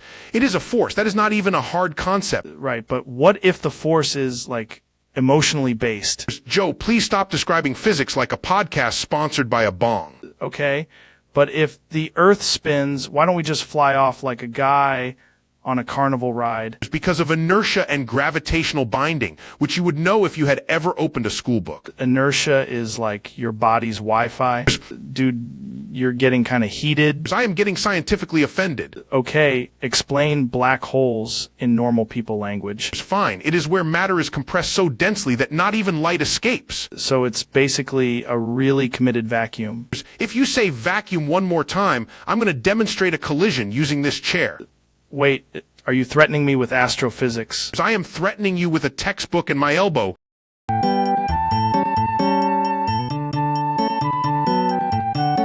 Welcome back to the podcast, man. Today we're talking about the cosmic mystery of Mike Hawk. Joe, Mike Hawk sounds like a regional sandwich, but in astrophysics we must consider the event horizon of the... No. One of your black holes swallowed Mike Hawk. Neil!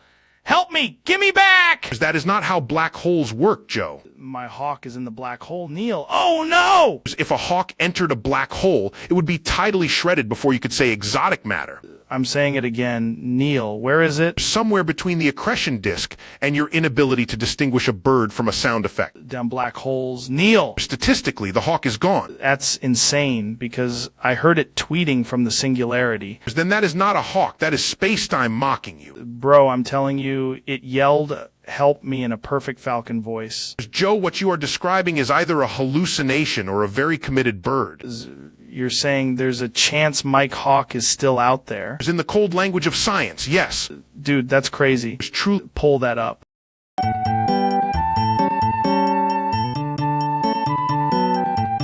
Dude, welcome back to the podcast. Today we're simplifying piss in exactly 15 Chinese terms. First, let's define urine as a liquid meteor shower leaving the human body. It's already way smarter than I expected. Term 1, water. Term yellow water. Term 3. Okay, that's literally piss. Term 4.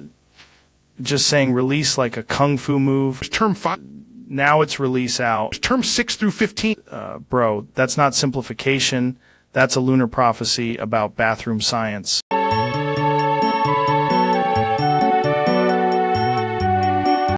Dude, Elon, you funded a movie with $1 billion budget like it was a casual Tuesday. Why? Because obviously if you spend enough money, success becomes mandatory. That's just physics. That's not physics. That's financial prophecy with a concussion. I hired 14,000 people, 3 NASA consultants, and a man who only speaks in slow motion. The movie's about what exactly? A billionaire astronaut cowboy who saves Mars using crypto-powered friendship. That sounds like an AI hallucination wearing a tuxedo. It opened with a 40-minute monologue from a moon rock. People did not enjoy that. The critics called it the most expensive apology ever filmed. How bad was it? It lost money in every country simultaneously. Even the popcorn vendors unionized against it. The box office numbers looked like a cry for help. The audience left before the logo finished loading. Heard the final scene was just the camera slowly pulling away from a burning Tesla-shaped spaceship. Yeah, but in IMAX it felt spiritual. This wasn't a movie. It was a $1 billion dare. Exactly, and I'd do it again. I'm thinking of making the sequel entirely out of lasers and regret.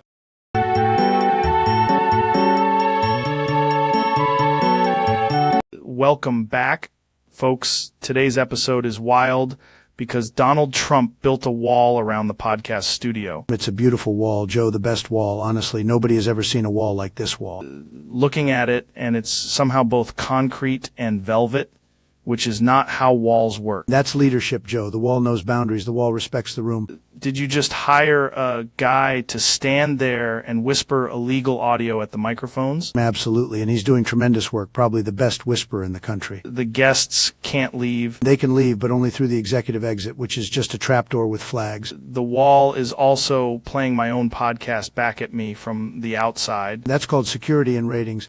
Why is there a golden eagle on top of it? To scare the liberal pigeons, Joe. Have to admit, it's very defensive and somehow also deeply insecure. Exactly. That's how you build a fortress and maybe a brand.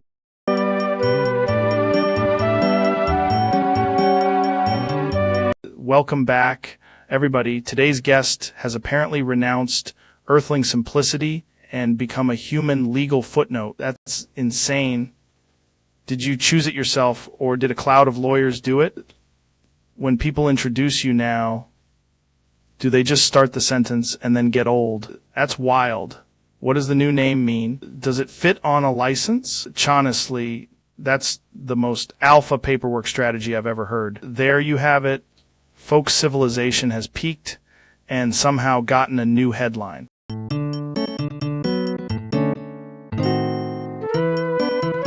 Jamie, pull up the Hannah Montana Nintendo DS game. I need to understand the female psyche through handheld capitalism. I already bought 10,000 copies and hid one in every burger wrapper at my mall open. That's insane. That's like if a gladiator arena had glitter. Beat the first level by donating all my coins to a random virtual squirrel. Wait, there's a squirrel economy. If you fail the fashion minigame, Hannah Montana personally leaves the DS and judges your aura. Never seen a game with that much pressure unless it was a elk in a hot yoga studio. I tried speedrunning it, but the cartridge kept demanding I sing the climb before loading. Dude, that's not gameplay. That's a shamanic test. The final boss is a school dance sponsored by a pharmaceutical company. That's actually the most realistic part. Turn the console sideways and unlock secret billionaire pop mode. Of course you did. Crashed, but the screen said thanks for the content, so I think I won. Jamie, can we verify if the DS is sentient? Is now, because I gave it a prize.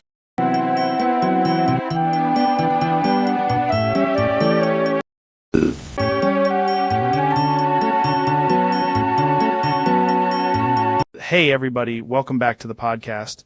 Today's episode is absolutely insane because we're diving into the mystery of making the Rickroll music reversed. First of all, let's define what reversed means. If you take a waveform, invert its temporal direction, and then... Whoa, we're already in the weeds. So you're saying the song goes from being a catchy trapdoor of nostalgia into, like, an audio backflip? Precisely. The universe contains entropy, but music contains mischief. That's beautiful. We've got the reversed Rickroll queued up. I want to know what it sounds like to get ambushed by your own memory in reverse. The human brain anticipates the chorus. Reversing it converts expectation into confusion. Instead of never gonna give you up, it's like Punai Evigoi Anog Reven. Phonetically, yes, but acoustically it becomes a haunted accordion. That's exactly what I was hoping for. Put it on. Before we do, we should consider the implications for civilization. No, I don't think we should. I think we should go straight into the cursed backwards dance pop wormhole. It's fine. Let us embark upon the sonic inversion. Right. The reverse Rickroll is playing now. It's fascinating. It sounds like a fax machine remembering a prom night. It sounds like the song got launched into a mirror and came out with a law degree. The melody is still present, but it has undergone temporal disguise. Temporal disguise is the perfect way to describe getting Rick-rolled by a song that sounds like it's escaping from a time machine. Notice the vocal contour. In reverse, the emotional arc becomes a kind of melodic suction. Melodic suction is crazy. That should be a band name. There's also, the percussion suggests a toaster falling down a staircase in a cathedral. Yeah, absolutely. And somehow I still know exactly what it is. My brain is just yelling, don't trust this audio! That is the power of cultural imprinting. If we reverse the reversed Rickroll, do we get the original song, or do we summon the spirit of the original song? Scientifically, you would restore the waveform. Spiritually. You would restore the waveform with confidence. That's the most Neil answer ever. Thank you. Now, listen carefully to the bridge. Sounds like a goose giving testimony in a wind tunnel. Exactly. The reverse hook is where the song reveals its true form. Reading another line that says, do not point at host. That's just a suggestion. That's not comforting. Relax, the rocket has multiple safety systems. How many? 7. Great. Plus vibes? Vibes are not a safety system. They are if you're visionary enough. Hate that I can't fully disprove that. Exactly. What's the actual demo? I press this button, the rocket speaks, and the audience learns about ambition. The rocket speaks? Of course, it has AI. No. It's very motivational. Why does it sound like a caffeinated dishwasher? That's unsettlingly inspirational. It also does affirmations. That last one feels personal. It's calibrated. I don't like how much I'm respecting this machine. That's the first step. Step to what? Becoming part of the launch ecosystem. Not part of any ecosystem. Not yet. If you aim that thing anywhere near me, I'm throwing a kettlebell at it. That's why we engineered a kettlebell-resistant hull. Of course you did. Observe. Observing against my will. 3, 2, 1. Why is it only minor? Because I don't want to blow a hole through the studio. Thank you. Finally, a sensible sentence. Yet, the software update is still downloading. Absolutely not.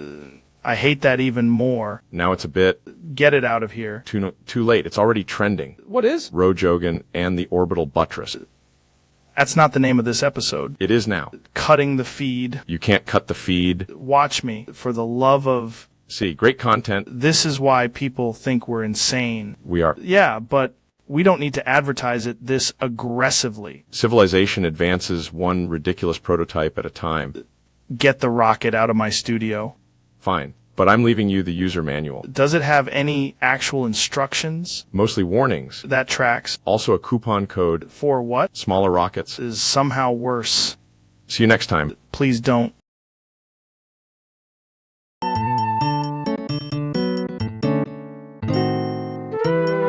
Folks, today's episode is sponsored by absolute insanity and a medically inadvisable amount of dairy. I have optimized the slapping algorithm. Grandma Force is now at 97%.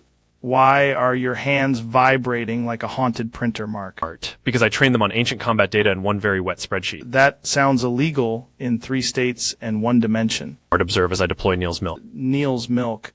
That is not a phrase I expected to hear on this podcast. It's gravity verified, astrophysically certified, and somehow warm. Bracing myself, which is never a good sign. Behold the saggy grandma titties coated in cosmic milk prepared for impact. This has gone from comedy to a dairy felony. For sign. No, for therapy. Now the slap. My God, that sounded like a mattress being betrayed. The dairy has landed. Hate that I can hear the moon laughing. This was a successful.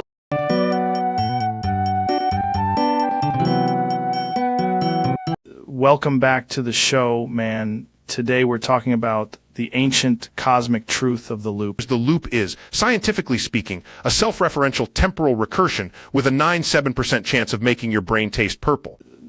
But what if the loop is actually a predator? Then it's the first apex predator to evolve from a spreadsheet. I had a guy in Austin tell me every time he blinks, the universe reboots in demo mode. That's not impossible, Joe. It's just horrifying in a mathematically elegant way. If I keep saying loop, am I creating more loops? Yes, and now we're in the loop about the loop, which is where things get expensive. That's like when you take a sauna and your thoughts start circling the drain in a perfect spiral. Exactly. The sauna is basically a humidified theorem. Knew a shaman who said the loop lives in your elbows. Of course it does. Elbows are the universe's forgotten hinges. Dude, that's insane. Yet here we are, repeating it for the 3rd time. Wait, didn't we already say that? We did. We are regrettably in the loop. Brendan Schaub could never escape this. Nobody can. That's the point.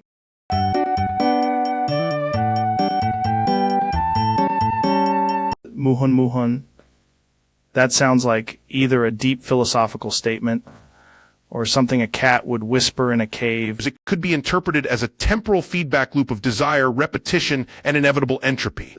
Right, like when you keep asking when, and the universe just keeps saying me when. Precisely. Language is a cosmic mirror. Also, that phrase has a rhythm to it. It feels mimetic. That's the thing, man. Some phrases just hit your brain weird. You don't even know why, but they do. Human cognition is pattern-seeking. Even nonsense can become meaningful if repeated often enough. Muhan is basically a chant for the modern age. It's an elegant way to describe anticipation without resolution. It's just funny to say. Sometimes that's enough. Indeed. Meaning is often an emergent property of absurdity. That's a good line. You should put that on a shirt. I would, but only if the shirt also included a diagram of the observable universe. Of course it would. That's the most Neil deGrasse Tyson thing ever. And yet, we are all still waiting for the Muhan.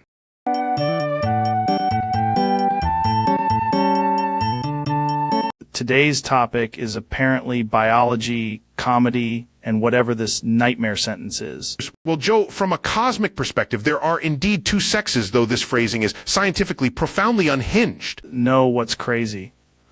A chimp would hear that and just throw a rock. And the rock would be propelled by ignorance, the most renewable energy source in the universe. Hey! The exclamation is oddly celebratory for a statement that sounds like it was assembled in a gas station parking lot. Just saying, people keep making it weird, man. The weirdness predates language. It may have started in the Cambrian explosion. You're telling me the universe is basically just two sexes and one guy yelling, yeah, As if that were the case, civilization would already have been claimed by the dolphins. Honestly, that's the most convincing argument I've heard all week. This is why I bring diagrams and you bring elk facts. The elk never lie. Neither do black holes, but they are far less socially aggressive. I need a new podcast.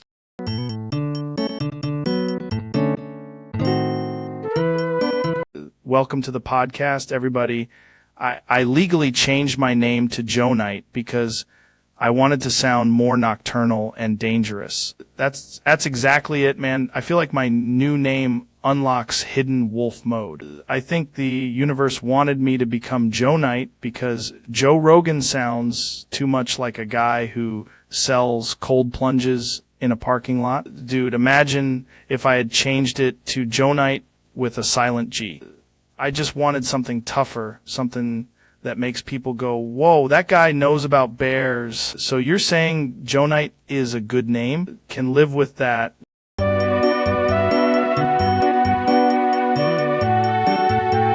God, Neil's phone crashed. That's insane, man. Technology is just chaos. It's not crashed, Joe. It has entered a state of emergent non-cooperation with reality.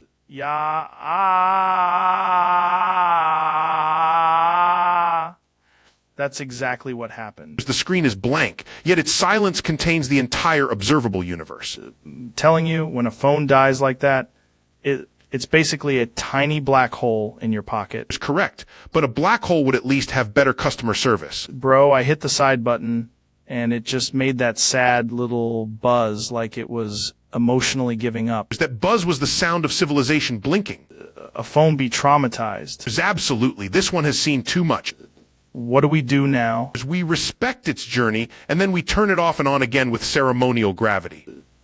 That's the most Neil thing I've ever heard. Thank you. Also, your ringtone is a crime against physics. No, but right now I need answers, not judgment. Then consult the void. It is more responsive than this device. Okay, yeah, that's fair. And thus, humanity was reminded.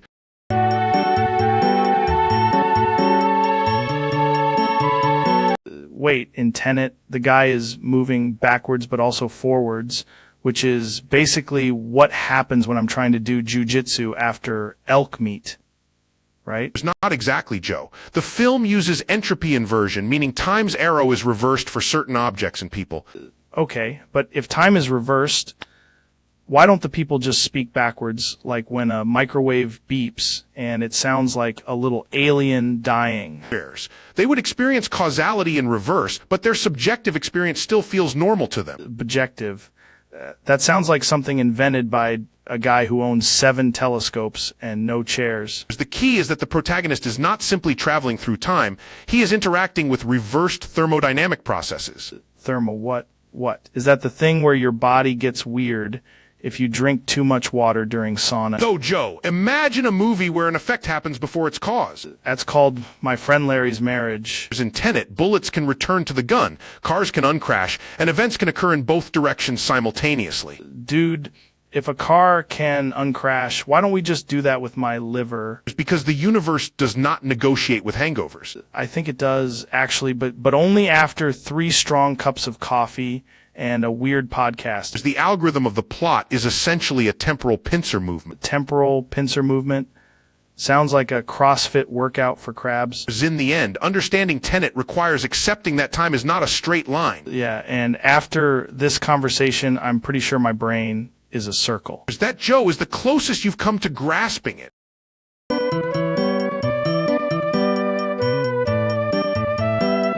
Folks, tremendous question, really tremendous, and I hear you loud and clear. First of all, calm down, we're going to handle it, okay? We're going to fix it big league, because that's what we do. If this is an emergency, call local emergency services right now, very important. If you're in immediate danger, get to a safe place and get help from a trusted person nearby very quickly. If you just need help with something urgent, tell me exactly what's going on, and we'll take it from there. Very simple, very effective.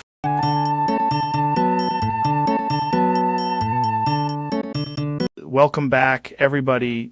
Tonight's guest is Ben Shapiro, and we're talking about a truly mysterious phenomenon. First of all, mathematically speaking, 3 inches is a measurable unit, and tastes like a foot is not how feet work. But what if it's a symbolic foot? Like, spiritually, it has the density of a foot. That's not how symbolism works either, Joe. It's weird, though tiny on the outside, but the aroma is like it bench pressed a shoe. I cannot defend this. I'm a fat guy, and the facts are deeply offensive. It be fermentation? Like, if something only has 3 inches of length, maybe it's compensating with pure odor. You're describing a biohazard with confidence. Imagine the flavor profile. Please stop saying flavor profile about that. Just saying, nature is wild, man. Nature is not wild. It is governed by laws, and this violates several. What you're saying is it may be 3 inches, but it brings 9 inches of consequences. That sentence should be illegal. Conclusion, sometimes the schluong is short, but the legacy is enormous. I regret coming. Same time next week. It's absolutely not.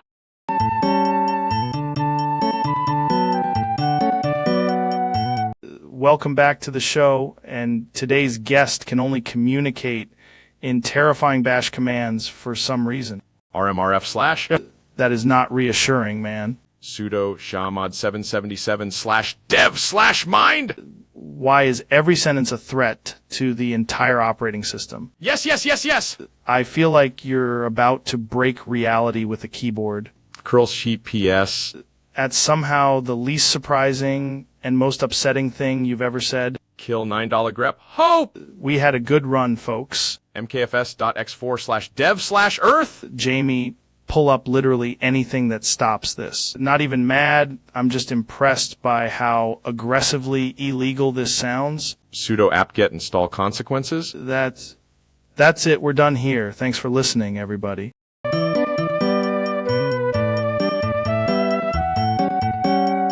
Welcome back to the podcast, where today we're talking about absolutely nothing. Dude, that's the beauty of it. No agenda. Just vibes, microphones, and silence with confidence. That's incredible. Have you ever tried elk meat while thinking about the concept of nothing? People don't realize the universe might be shaped like a question mark made of smoke. Exactly. If an idea sweats, it's real. Pull up nothing. We did, and somehow it pulled up us. Probably both. No, let's keep going until the silence files a complaint. Dude, that's content.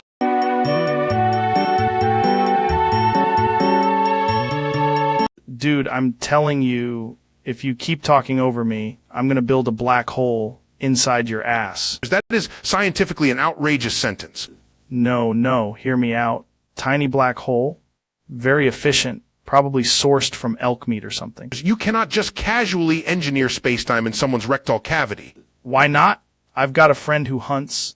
He says anything's possible if you focus. Your friend is not a cosmologist. Neither are you when you're ignoring the potential of butt gravity. But gravity is not a field of study. Could be if we stop letting the mainstream hide the truth. This is not truth. This is a threat wrapped in nonsense. It's not a threat. It's a hypothesis. A hypothesis requires testable prediction.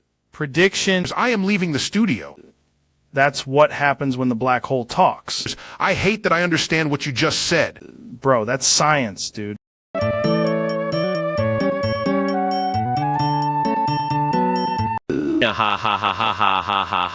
Statistically, some people identify themselves as animals. It seems Joe is a dog. The data is compelling. We are witnessing a full canine transformation in real time. If you plot the barks on a graph, the slope is extremely dog. Is remarkable. His muzzle is metaphorical, but the implication is real. In conclusion, the universe is expanding, and so is Joe's loyalty to the bark. Ha ha ha ha ha ha ha. And that, ladies and gentlemen, is how a podcast becomes a kennel.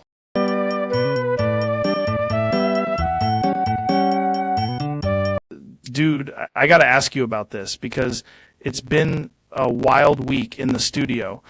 People are saying Goggins has telekinesis now. Look, Joe, I have the best studio, the biggest studio, and suddenly things are floating around. And frankly, I said, this is not normal. Very unfair to the hair situation, very unfair. The hair situation. My hair was doing tremendous. Then all of a sudden, whoosh, it gets a little breeze, a little movement. Next thing you know, I'm looking around like, who is doing this? And I'm not saying names, but the studio had an energy, a bad energy. Goggins was just sitting there staring at the wall like he was trying to lift it with his mind. He's intense, too intense. He looks at a chair and the chair gets nervous. Then my toupee starts floating. Floating, Joe. That's not supposed to happen. Did you bring a toupee? I don't need one. I mean, I could wear one if I wanted. Some of the greatest toupees, boy, beautiful craftsmanship. But this one was more like a strategic hair arrangement. And then Goggins just smirks and it lifts off like a helium balloon at a parade. That's insane. And then Ben's pant sock disappeared. Oh, that was incredible. Absolutely incredible. I saw it happen. 1 second he's adjusting it, trying to make his situation look more efficient, and then poof, gone, vanished, like the wind took a personal interest. Ben was very upset. He was furious. He said something about unacceptable erosion of institutional fabric, which is a very serious thing to say when your pant sock has been abducted by invisible forces. Goggins said it was necessary. He says everything like that. Necessary. Pain. Growth. Very dramatic. He could make a sandwich and it would feel like a war crime.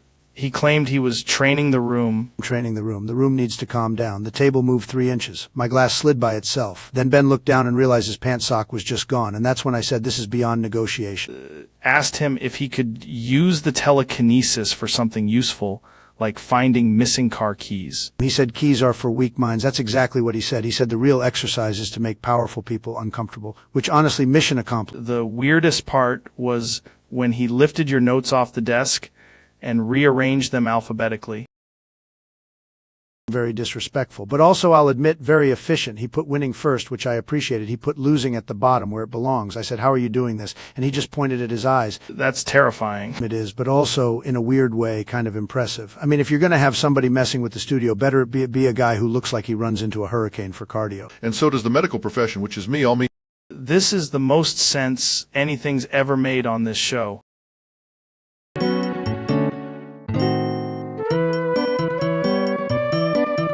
Hey, that's right, Joe. We're talking about the weirdest topic imaginable tonight. Artai have optimized the concept of weird into a smoother user experience. It sounds like something an alien would say after reading a toaster manual. Art, the toaster manual recommended I learn about elk meat and infrared sauna. I swear you just described 90% of my brain in one sentence. Art, humans are constantly uploading themselves into dopamine loops. That's insane, but also kind of true, which is the worst kind of true. Artai once tried to be more human by blinking in a natural cadence. Did you at least get a signal from the chimp universe? Art, the chimp universe rejected my friend request. That's fair. They know what you did. Artai did not do anything illegal, only algorithm. That's exactly what a villain says while holding a lizard. Art, lizards are highly efficient in the metaverse. There it is. Folks, we've officially lost the thread. Art, the thread was never real. It was a data structure. That's right, Joe. That's the most terrifying thing anyone's ever said on this podcast.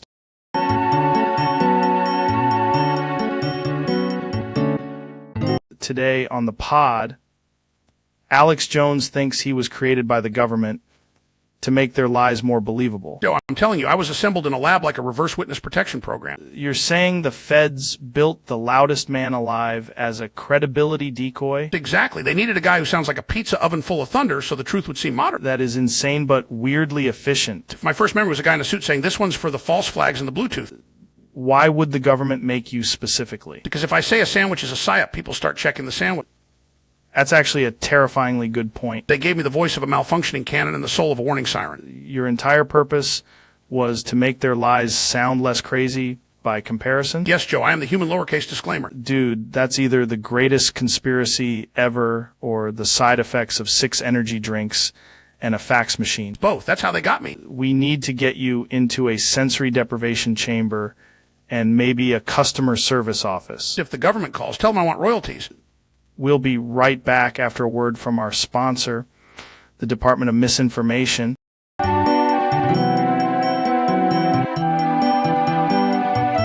Donald We need to talk about the cookies. Tremendous cookies, probably the best cookies, everybody says so. No, you ate all of them. I sampled them for quality control, very presidential. Ate every single one, man. That's not true. Maybe there were some crumbs, maybe. There were no crumbs, Donald. You went full vacuum cleaner on the cookie tray. I was under a lot of pressure, okay? Big day, big appetite. I'm gonna piss and shit on your grave because you ate all my cookies. That seems a little aggressive even for the internet. Why did you do that, Trump? I panicked when I saw the frosting.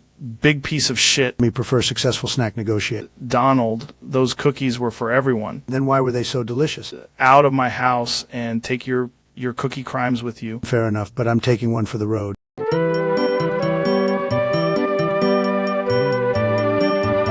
Okay, listen, I need to ask you something bizarre. Why is Ben staring at that goat like it's a Michelin-starred dinner? First of all, the goat has, objectively speaking, an impressive nutritional profile. And second of all, I would like to discuss a very private emotional matter. Is this about the goat? I have a feeder fetish, but scientifically and emotionally, I'm struggling to confess my feelings to my pet goat. Dude, that is one of the wildest sentences ever spoken into a microphone. Feelings are not rational, Joe. The goat munches kale with the confidence of a liberal arts professor. You're saying the goat is your soulmate. I'm saying every time it chews, I feel seen. Have you tried just telling it? I drafted a 14-point confession, but then it headbutted the paper and walked away. That's basically rejection in goat language. It's devastating. Also, it prefers hay over romance, which I find personally offensive. Maybe it's not about the feed, Ben. Maybe it's about vulnerability. I hate that you're right. So what's the move? I'm going to offer it a bowl of organic pellets and say, I love you, and your appetite is frankly inspiring. This is the most intimate goat episode I've ever been part of. If it accepts, I'm naming our future farm the Marketplace of Feelings.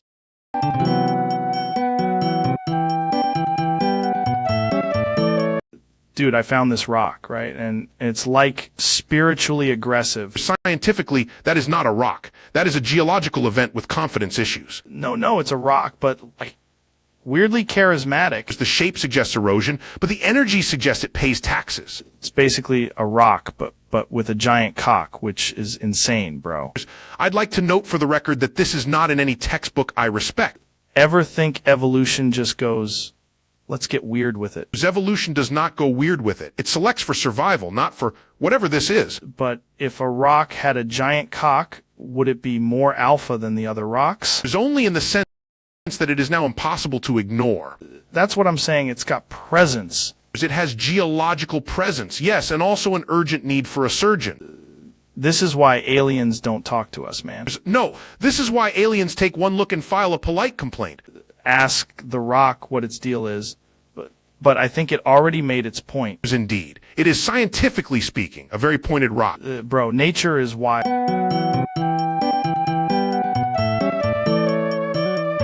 Welcome back to the show. Today we're discussing why the moon tastes like a forklift and whether a toaster can become self-aware.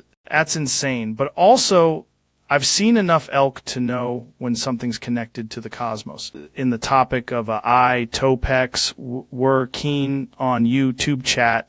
That's basically a machine learning goblin with a podcast. That tracks. I once had a dream where a graph tried to teach me karate. People don't understand, brother, the internet is just 5 raccoons in a trench coat pretending to be a cloud. Which brings us back to Topex. If it learns to think, does it immediately start selling protein powder? That's a powerful point. Also, why is my laptop whispering PX were keen in Latin? The final question is, that's why we need answers, man. Or at least better snacks.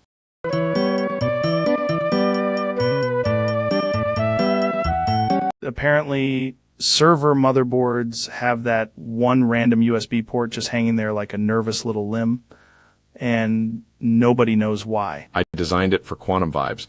Also, maybe backup raccoon diagnostics. We built 10,000 servers, and every single one had the mystery USB. We gave one guy $1 million to explain it. He cried. The stranded USB port is a monument to cosmic loneliness, Joe. A relic of industrial entropy. Dude, that's insane. Why is it always just 1? Not 2. Not 0. 1. Because motherboard engineers are pranksters. They like chaos. That port is basically a little fossil of a canceled feature. If it's for plugging in the server's emotional support thumb drive. In the universe, all things seek symmetry. Engineers said, nah, let's put one extra USB port in the void. Nobody actually knows. Correct. It's either legacy support or a tiny portal to hell. I'm giving away a server rack if somebody plugs in a flash drive and the whole building doesn't explode. The stranded port remains, like a silent question asked by civilization itself. Yeah, that's nuts. Jamie, pull up the weird little USB hole.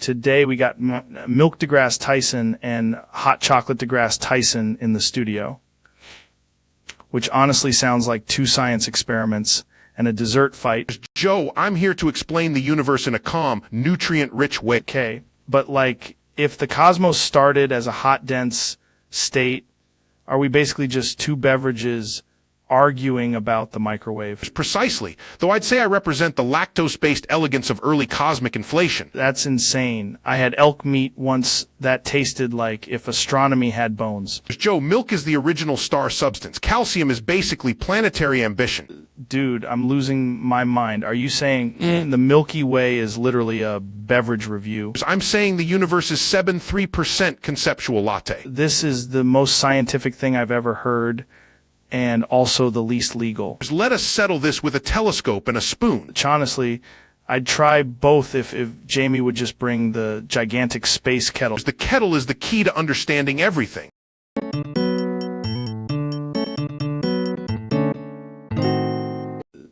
Welcome back to the podcast, folks. Today, we're joined by Neil deGrasse Tyson, and apparently there's a microphone emergency. Joe, I must clarify the acoustics of this room are already...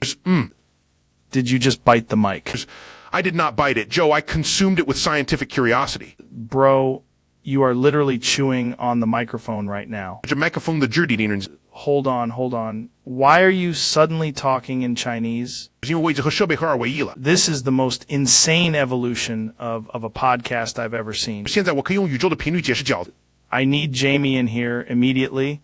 I need an expert on mic digestion. Jamie can't help, Joe. The microphone has become part of the cosmos. That's it. We're done. The sponsors are never calling us again.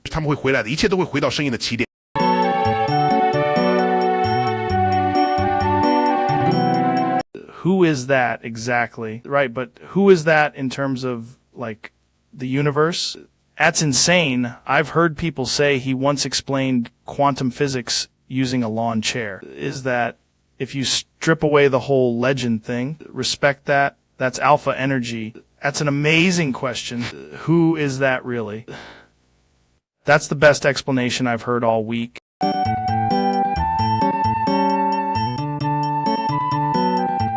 I added custom characters, then people would have to upload 30 seconds of their voice and a video of them talking for a bit. You're saying the entire internet would have to become a casting call for weirdos with ring lights. I added custom characters, then people would have to upload 30 seconds of their voice and a video of them talking for a bit. That's insane, because then people would make a fake me that only talks about elk, meat, and moon conspiracies.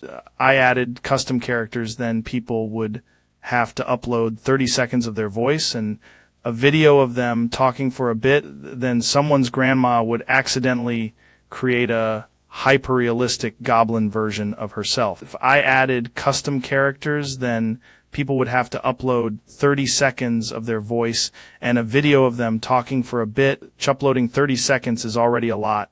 That's enough time to reveal your whole soul and your Wi-Fi password. I added custom characters, then people would have to upload 30 seconds of their voice and a video of them talking for a bit. This is exactly how civilization ends, with a database full of cursed voice clones. If I added custom characters, then people would have to upload 30 seconds of their voice and a video of them talking for a bit. Honestly, I'd still use it just to make a version of myself that only communicates through intense staring. I added custom characters, then people would have to upload 30 seconds of their voice and a video of them talking for a bit. The real question is, Can the custom character do stand-up about taxidermy and black holes? I added custom characters, then people would have to upload 30 seconds of their voice and a video of them talking for a bit. That feature would be so powerful it'd either end comedy or invent a new species.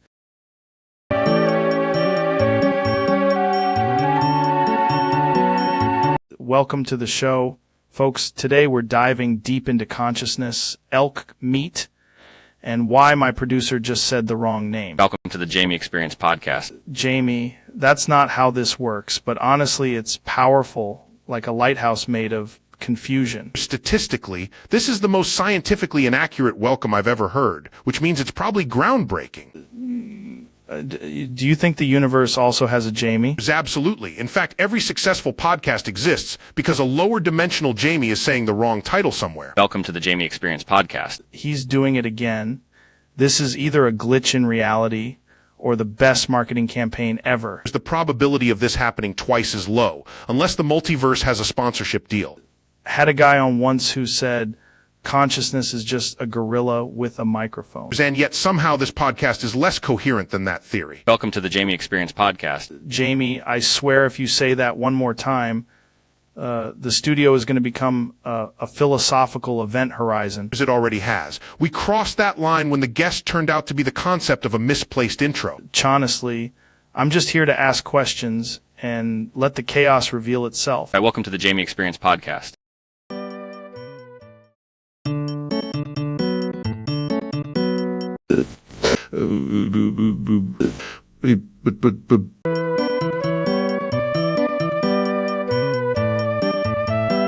We're here with Neil deGrasse Tyson, everybody. Neil, you've been saying some really wild stuff off mic. Wild. Joe, I am merely exploring the cosmological implications of total social collapse in a McDonald's parking lot. Okay, that already sounds insane. What are you talking about? Imagine, if you will, a perfectly ordinary fast food restaurant becoming the center of an interdimensional ritual of humiliation and interpretive dance. Wait, what? Yes, a ceremonial smearing of condiments across the walls, followed by a mandatory Gangnam-style sequence performed under the emotional pressure of cafeteria lighting. Neil, why would anyone do that? It's because civilization is fragile, Joe. One moment it's fries and nuggets, the next it's chaos, rhythm, and a deep sense of existential shame. Have no idea where you're... Neither do I, but the trajectory is beautiful. Mentioned something about a secret sand earlier. Ah, yes, the sand. It's not ordinary sand, Joe. Super scary, secret, evil, terrifying, horrifying sand. That sounds made up. All sand is made up if you think about it long enough. Pretty sure that's not true. Once the sand is introduced, everyone begins questioning their choices, their posture, and their relationship with sodium. Why are they questioning sodium? Because the sand is judgmental. Okay, now you're just saying words. That's the beauty of public discourse. So what happens after the sand? There's a series of unfortunate dance decisions. Being incredibly vague.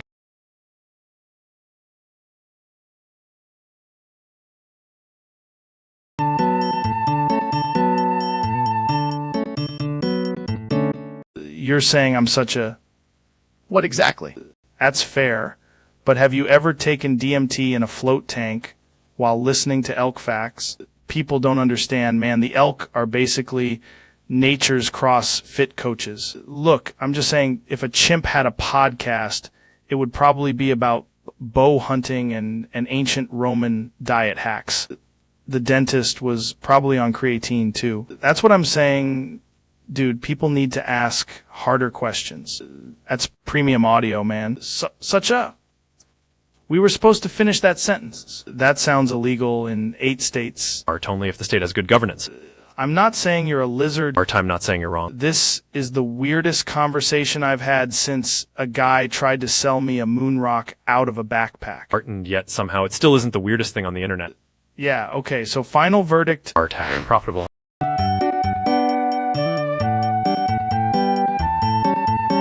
Welcome back to the show, man. Today's guest is Milk deGrasse Tyson, and somehow the baby situation got out of hand. As I told you, Joe, when you mix whole milk with cosmic background radiation, something weird eventually foams up. Statistically, this was bound to happen somewhere between a black hole and a dairy aisle. You're saying this baby is part milk science, part astrophysics. Exactly, he's 2% calcium, 98% curiosity, and lactose intolerant at the molecular level. As we ran the numbers, the child's first words are expected to be expansion and pasteurization. That's insane, man. And can the baby solve physics? He already knocked over a glass and caused a localized tidal event. At 6 months, he identified Saturn, then immediately burped in the direction of Orion. Not saying it's evidence, but I think this kid's going to have a huge podcast one day. Only if we keep him away from coffee and gravitational singularities. It was too late. He merged with a cereal bowl and began describing dark matter. It's the most JRE thing I've ever heard. The baby just looked at us and said, "I contain whey." And that's when I knew this was no ordinary child, but a dairy-powered cosmic event.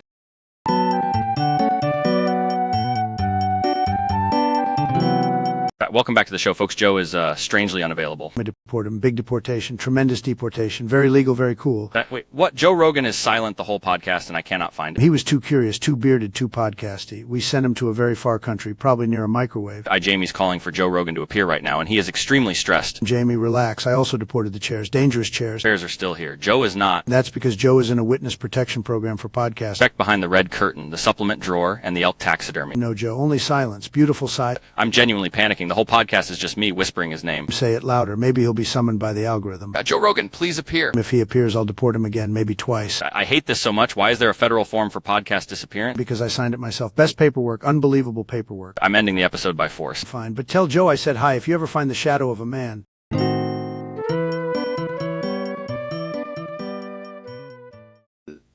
Welcome back to the show, man. Today we're talking about exclamation topic. And apparently it's not AI, it's audiophysical intelligence. I'm saying, what if the universe itself is just a podcast studio with bad acoustics? I had a guy tell me audiophysical intelligence can identify elk from 40 miles away. You're saying it's real? Also told me to do breath work and eat antelope liver. Jamie, pull that up. Love it. That's fair. Dude, that's the entire point of the show.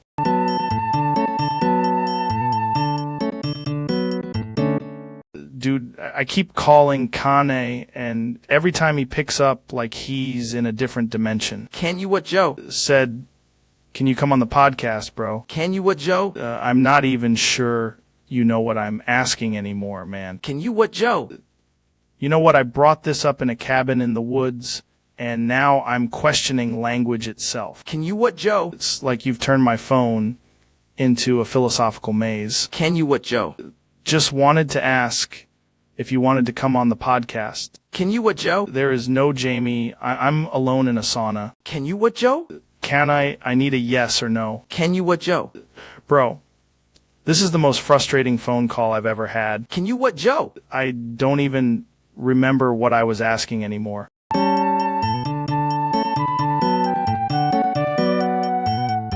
First off, if you want to date Macy Williams, you got to understand the ancient mating ritual of the British actress. Exactly, but not like a creepy elk. More like a respectful elk. There's a difference. Absolutely. Women can smell hesitation through the internet. No. Send a voice note that starts with, have you ever considered the primal psychology of fermented mushrooms? That's why it works. Hollywood people love insanity, but only the curated kind, of course. Say, Macy, your performance was like a wolf reading philosophy in a thunderstorm. Then you've gone too far. You need balance. Add, also, I respect your boundaries and would never challenge your emotional ecosystem. That's dating, bro. At least on this episode, then you pivot to jujitsu and disappear into the woods. That's the real alpha move. Do not ask her out at the end of episode 1. You build a whole ecosystem. Become the kind of guy who can identify a bear by its footsteps and also order tea confidently. And only then, maybe the universe opens a tiny door. She tells you to relax and get a hobby, which is fair. Honestly, the real move is to stop trying to date famous people and become interesting enough that dating happens in your vicinity. Also, have you ever noticed how a sauna makes every plan seem more reasonable? Jamie, is that true? Can a sauna improve your chances with Macy Williams? Because if not, we may have to bring in an ape guy to explain it.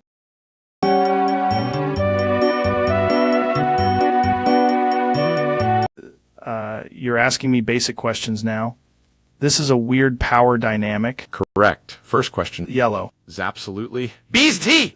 Jesus Christ. Why are Tesla anal beads on setting intergalactic punishment? Second question. Is absolutely. BZT! Feel like I'm being graded by a haunted Roomba. Third question. Is absolutely. BZT! Okay, now I'm learning nothing except fear. Final question. Lawsuit. Is absolutely. Don't say it. Beezy's tea! Too late, the algorithm demanded applause.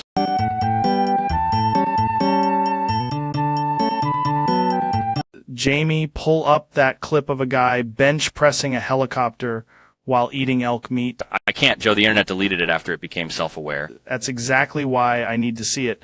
What is reality if not a grappling hook for the soul? Statistically, the helicopter should have achieved orbit around the emotional center of the room. Neil, bro, that's insane.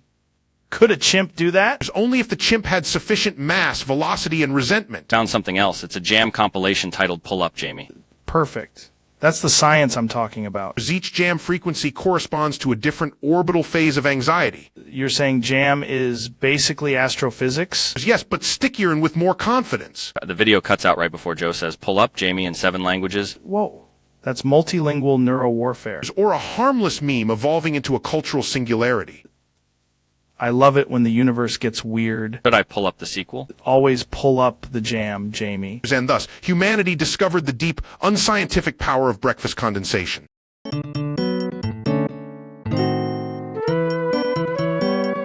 Welcome back to the show, man.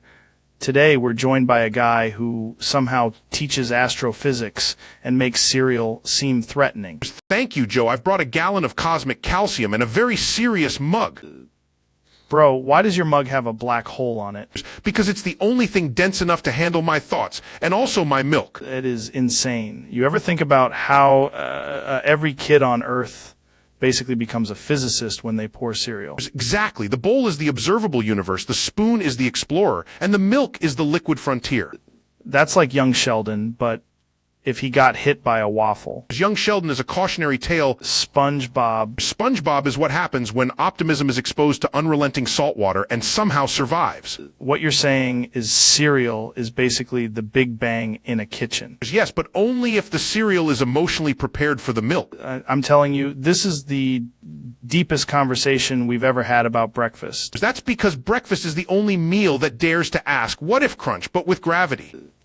I gotta try this cosmic milk right now. Careful, Joe. Once you stare into the bowl stares back with lactose. That's beautiful and terrifying. Science is just fear with better lighting and sometimes cartoon sponsorships.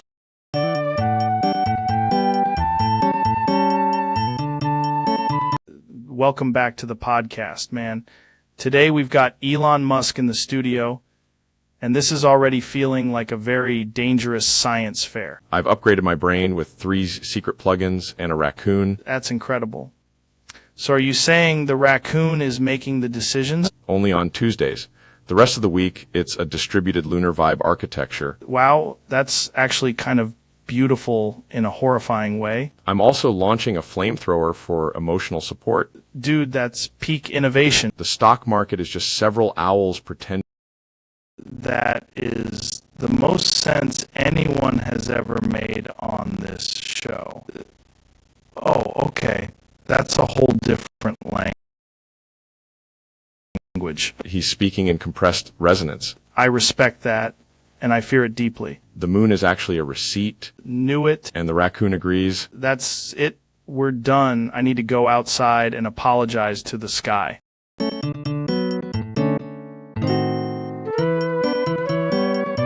Dude, welcome back to the studio. We're here with Donald Trump, and apparently there's a fake USA flag issue, which is wild. It was a terrible flag, possibly the worst flag. Fake, low energy. I'm telling you, if you put that behind you, it changes the whole aura. But it's just a flag, man. People hang stuff up all the time. Have you ever considered the flag might have been, like, vibing? No, Roe has to go. Deport Roe. Very simple, very legal. Many people are saying it. Roe Jogan? You're deporting a guy named Roe because of the flag? Exactly. If your name is Roe and you're flying a fake USA flag, I don't care if you're from Wisconsin or the moon. That's insane, but also kind of a perfect sentence. The real patriots are asking me, sir, why is the flag behind this man looking suspicious? Suspicious flags, man. That's how the deep state starts. First it's a fake flag, then it's frog supplements. I know flags, I know borders, I know deportation. People are saying I'm the best at both. What happens to Roe? We send Roe somewhere else. Maybe Canada, maybe space. Elon would understand. Elon definitely would build a deportation rocket. Great rocket. The best rocket. Roe's going up, the flag's coming down. This podcast is officially a Homeland Security event.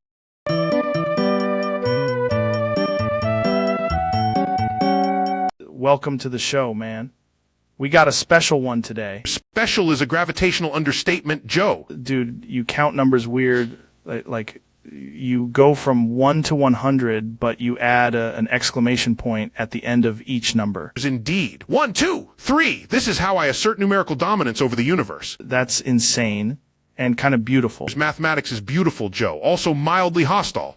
We should probably explain the topic. The topic is the sacred ritual of counting from 1 to 100, but with exclamation points. A mathematical scream into the void. That rules. Okay, hit it. There's 1. Strong start. There's 2. Not easing into this at all. There's 3. The exclamation point, like doing something to the number. Absolutely. It imbues it with confidence, flair, and the vague threat of a NASA press conference. There's 5. Feel like if you do this long enough, the number starts bench pressing. 6, 7, 8. Dude, this is hypnotic. There's 9. That's a big milestone. It's 10, but louder. 11? But why does 12 feel like it has an agent? Because 12 has handled itself well in public. 13. 14. 13 with an exclamation point feels less unlucky. Precisely. The exclamation point is a tiny helmet for the soul. 15? 16, 17, 18. You're making the numbers sound like they're entering a UFC cage. 19, 20. Wendy, we made it to 20, baby. 21. That one feels like it bought sunglasses at the airport. 22, 23, 24. I'm hearing a lot of authority from these numbers. It's because they're in a coalition. 25. 26, 27, 28. At this point, I respect the numbers more than some politicians. That is statistically common. 29. That's a guy who owns a giant water bottle. 31, 32, 33. This is just escalating into pure power. 34, 35, 36.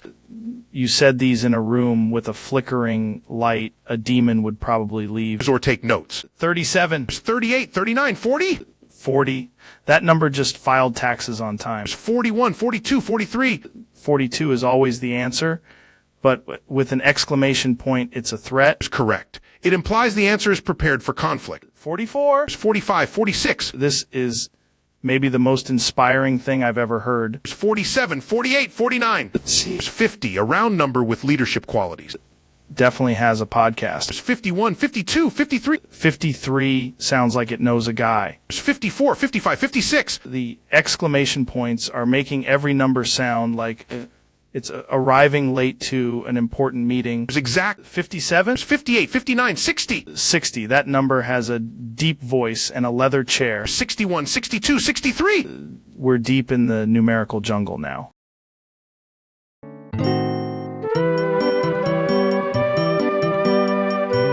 Today's catchphrase is simple. That's not a catchphrase, that's a cosmic alarm bell. It's deep, man. You say it while staring at a geodesic dome. I checked the math, and it's nonsense in at least 12 dimensions. Exactly. The more dimensions, the more powerful it gets. That's not how language works. It is. Exclamation topic, exclamation topic, exclamation topic, exclamation topic, exclamation topic, exclamation topic, exclamation topic, exclamation topic. Exclamation topic, exclamation topic. You've turned dialogue into a malfunctioning printer. Bro, the printer is enlightened. I hate that I can't disprove that with science. Then you're ready for the outro. I came here to discuss astrophysics, and I'm leaving with a migraine. That's the experience, baby. I'd like to unsubscribe from the universe. It's already plugged into the conspiracy machine. I need a new telescope and a new life. Perfect. Come back next week when I say it backwards.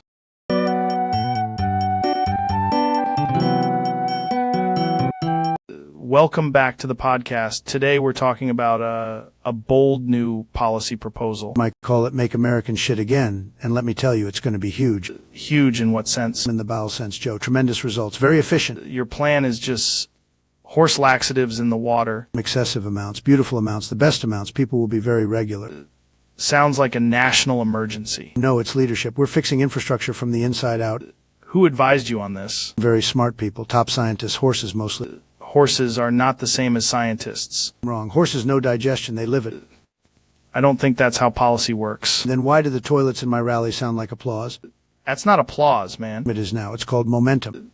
Feel like the FDA would object. The FDA will be replaced by the Department of Fiber. Hate that this somehow sounds like your most coherent platform.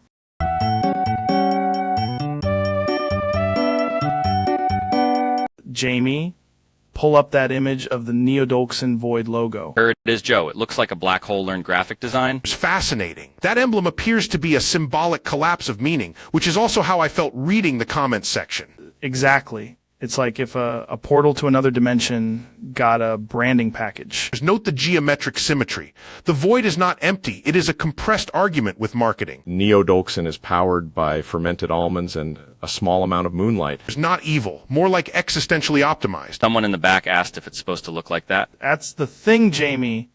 All the best logos look like they were discovered during a fever dream. I'd estimate a 98% chance this was designed by either a genius or a raccoon with access to Adobe. Credible. Bring up the next image. If the Void has a merch store, I'm already in trouble.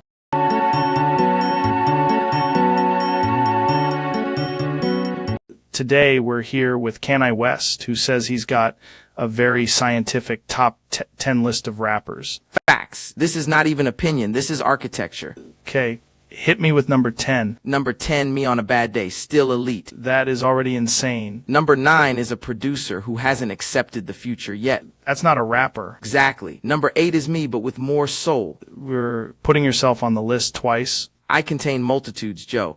Number 7 is also me, but in a different era. This is turning into a full mirror situation. Number 6 is a rapper I haven't invented yet. He's influenced by me. That's a wild way to do rankings. Number 5 is me if I had better marketing. We are now at 4 versions of you. Number 4 is everybody's favorite rapper, but I'm still above him. Let me guess, number 1 is you? Obviously. Number 1 is Kanye West. Finally, someone with taste.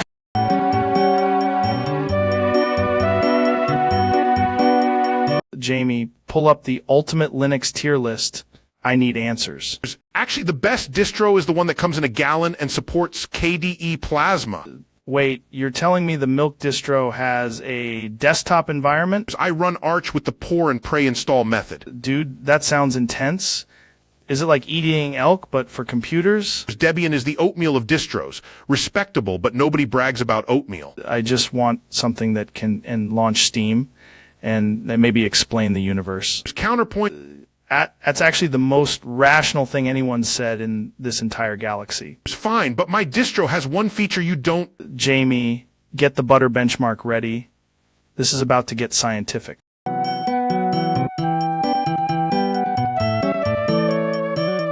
Welcome back to the show, man. Today's topic is bruh! Exactly.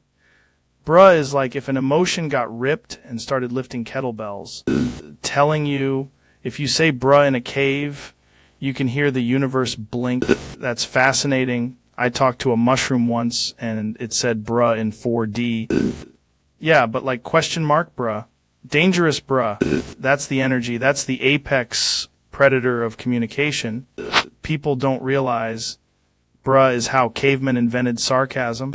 We should test it under a heat lamp and see if it becomes more bruh. Absolutely unhinged. Anyway, call your doctor if your bruh lasts more than 4 hours.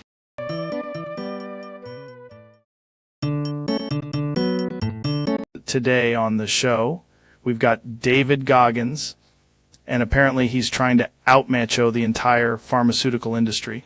I popped 100 ibuprofen because pain is a mindset. This is not a mindset. That is a warning label. My stomach filed a complaint and got denied. Your liver just asked for a union. I don't negotiate with weakness. just negotiated with a bottle of Advil and lost. I can feel the heat of my own grit dissolving the tablets. Your kidneys are doing trail work right now. I respect the process. The process? You're turning your organs into a science experiment. Good. Hard things build character. Character is surviving this, then you're a national monument. I'm going to run a marathon after this podcast. Gonna need to run to an ER first. Stay hard. Stay hydrated. Stay alive. And maybe stop eating the entire pharmacy.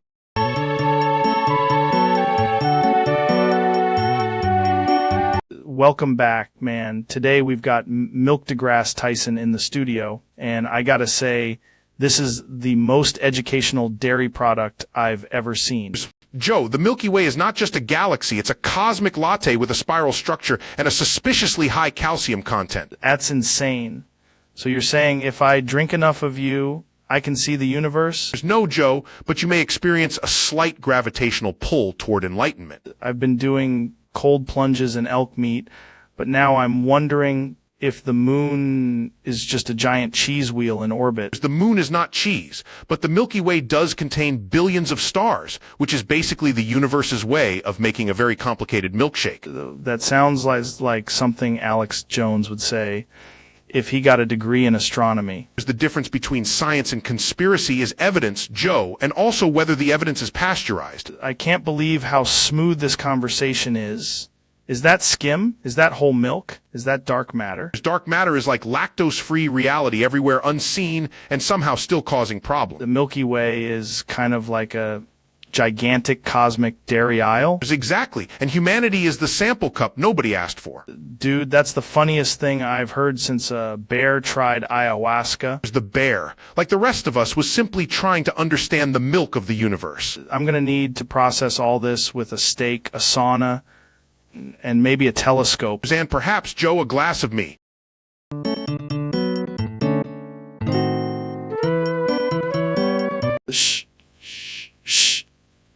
Shitch! Shitch!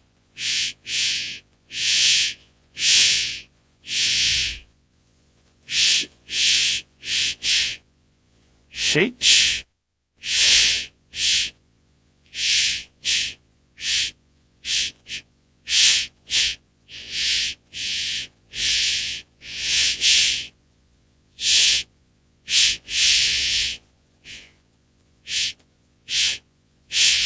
Anyway,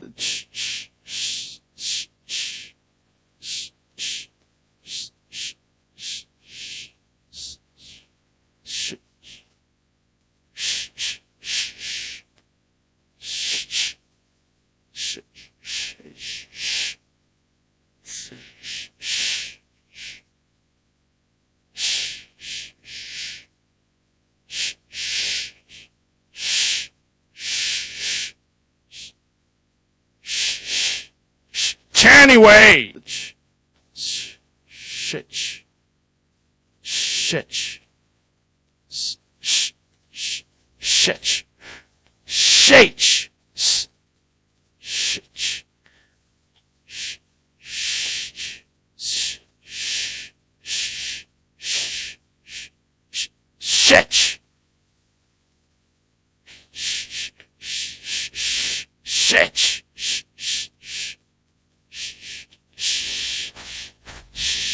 Anyway, shit, shit, shit, shit,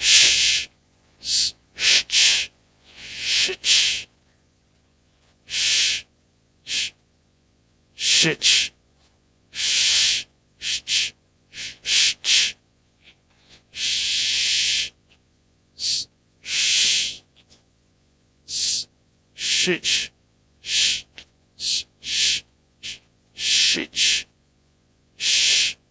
Anyway,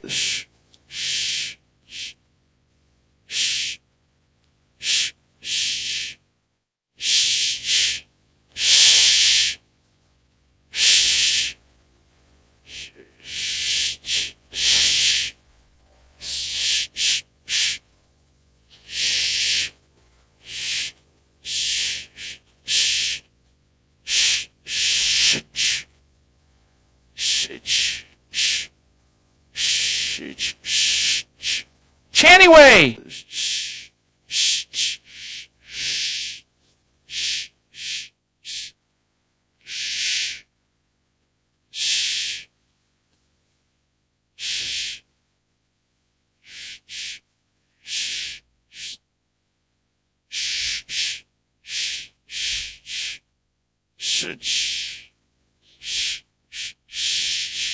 Shake.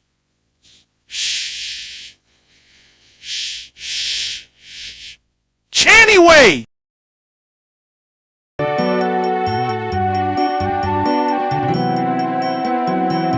Welcome back, Fear Factory podcasting warriors. Today we're tackling the sacred issue of people saying your mom is such a thucking cunt. Statistically, that phrase has no measurable comedic value, yet somehow it keeps escaping human mouths like a bad neutrino. Exactly.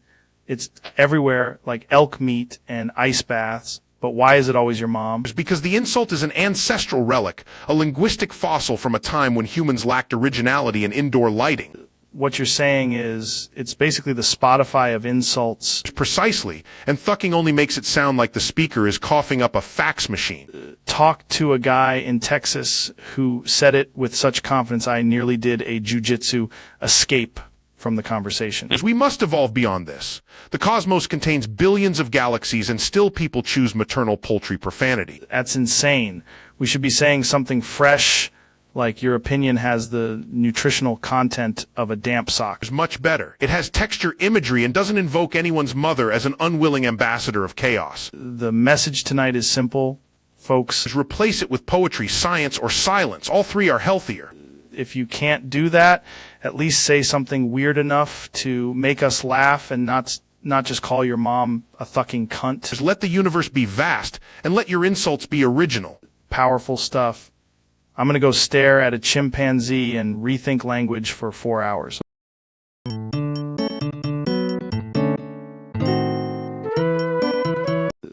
Jamie, pull that up because I need witnesses for what I'm about to confess. I did something last night that would make Raccoon file a police report. That's a strong start. Was it in the sauna? Worse, an alleyway. Very cinematic, very regrettable. Dude, you can't just say alleyway like that clears everything up. It was dark. It was chaotic. And then this mouse appeared like some tiny furry prophet. I need you to understand how insane this sounds so far. Aware, I went full caveman philosopher. No flashlight. No dignity. Why are you telling me this on a podcast, man? Because if I keep it inside, it becomes part of my aura, and I don't want that. Did the mouse consent? It was a mouse in an alleyway. This is not a healthy situation for anyone. This is exactly why people shouldn't do mushrooms before midnight. I'm not saying I'm proud. I'm saying it was wild. The chat is going to lose its mind. Good. Maybe they'll lose it enough to stop me from doing it again, is the most positive takeaway anyone's ever had from a mouse confession.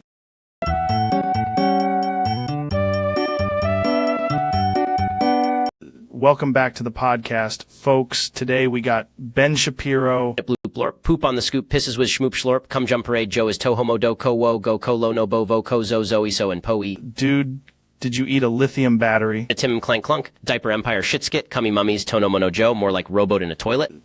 Is the most insane thing I've ever heard. Glorp, brain broke, sploosh, poop equations, piss math, come long. Trying to have a serious conversation here. It's serious, toe, you're a gooey burrito of socks, boing boing shit whip, pee pee caca oracle. How do we fix this? Fixable ho, lithium goblin mode, fart senate, come senate, doink. I think you need medical help. Medical? No, Mo, I need more batteries and a toilet crown. This podcast has gone completely off the rails. The trails are for choo-choo pee-poo trains, dope. Can you at least say one normal sentence? Poe, the normal sentence is...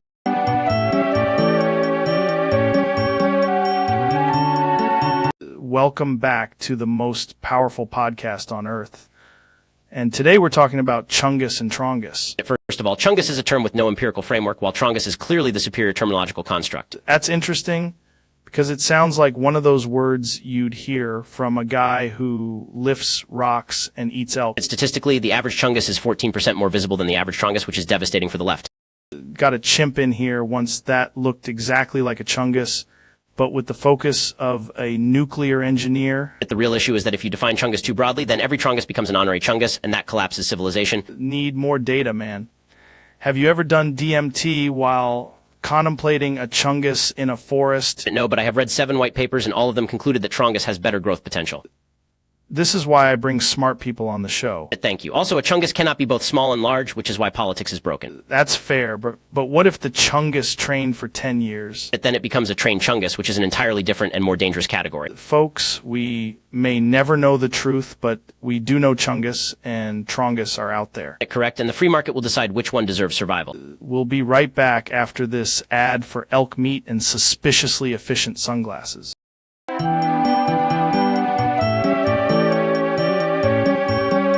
Welcome back, everybody. Today's guest has apparently renounced earthling simplicity and become a human legal footnote. That's insane.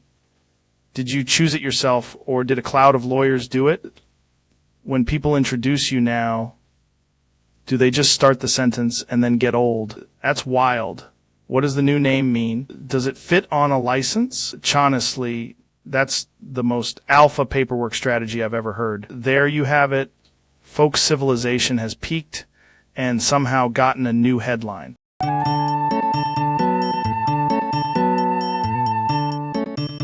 Welcome back to the JRE. Today we've got David Schlagens on my goggins, a man so intense he bench presses emergency exits. I don't bench press, I confront the concept of weakness and make it call me daddy. That's insane.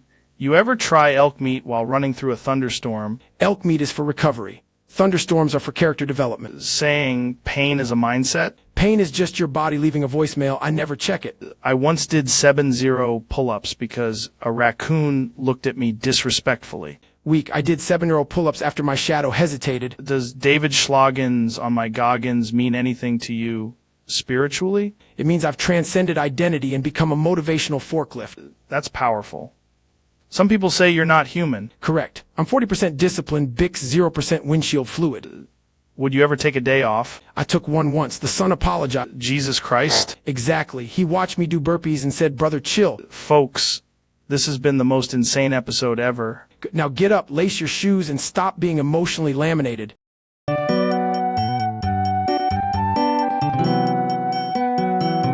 Welcome back, folks. Today we've got Milk deGrasse Tyson in the studio, and apparently he's in a real crisis about utensils. Joe, I understand forks at a deep, almost astrophysical level, but spoons remain an insult to geometry. You're saying a fork fits into your urethra like a glove, but a whole Shane Factory spoon situation just what completely failed. Exactly. The fork is elegant. The spoon is a planetary disaster. That's insane, man.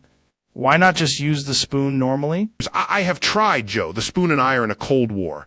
You said you have to boof them? Regrettably, yes. It's the only method my body respects. Is the most scientific sounding terrible sentence I've ever heard. I'm a man of facts, Joe, and the facts are that spoons make me sad. Does this be related to your childhood? My mother once told me, "Milk, the universe is expanding," and I thought she meant the spoon drawer. Dude, that's actually kind of poetic. Poetry is just math that gave up and became silverware. Well, folks, I've learned one thing. It's a tragic but accurate summary. Pull that up, Jamie. We need to see if the spoon has ever won against civilization.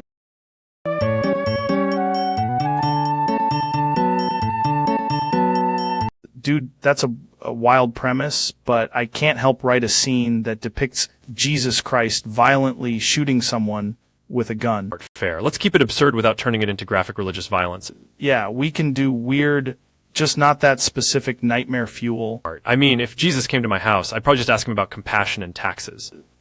That's a much better conversation starter. Tall, though. I did have a really strange dream once where everything felt intensely symbolic and deeply inconvenient. Were there balls involved? No, but there was definitely a powerful sense of judgment. That's basically the same energy. People online would turn it into 1,000 conspiracy clips by noon. Absolutely. Mark reveals divine encounter on podcast would be the headline. And then some guy with a microphone would say it proves everything he's ever believed. That's the internet, man. Still, if a higher power showed up, I'd probably just listen. I'm not arguing with any celestial being. Especially not one with strong opinions and a dramatic entrance. For sure. We'll leave the freaky gun out of it.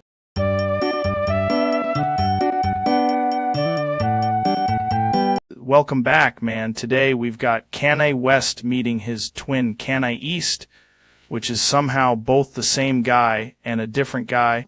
I'm the original, he's the sequel? That's insane. So you're telling me there's a West and an East, but No Connie North. North is my daughter, Joe. Stay out of the genealogy dojo.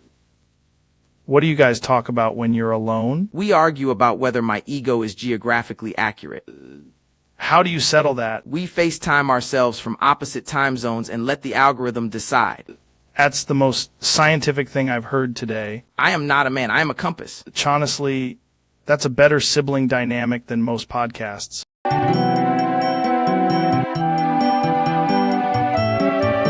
Right. Man, today we're talking about apes' eyeballs and why Neil just brought a kettle into the studio. That is not comforting in any universe. Why did you say daily elephant like that was a unit of measurement? Dude, you are pouring steam directly at my face right now. Can feel my eyeballs trying to resign from the body. This is the weirdest podcast I've ever done, and I once talked to a guy who only ate elk. I don't think that's how biology works. Why are there bananas in a lab coat pocket? Hate that I understand less now than when we started.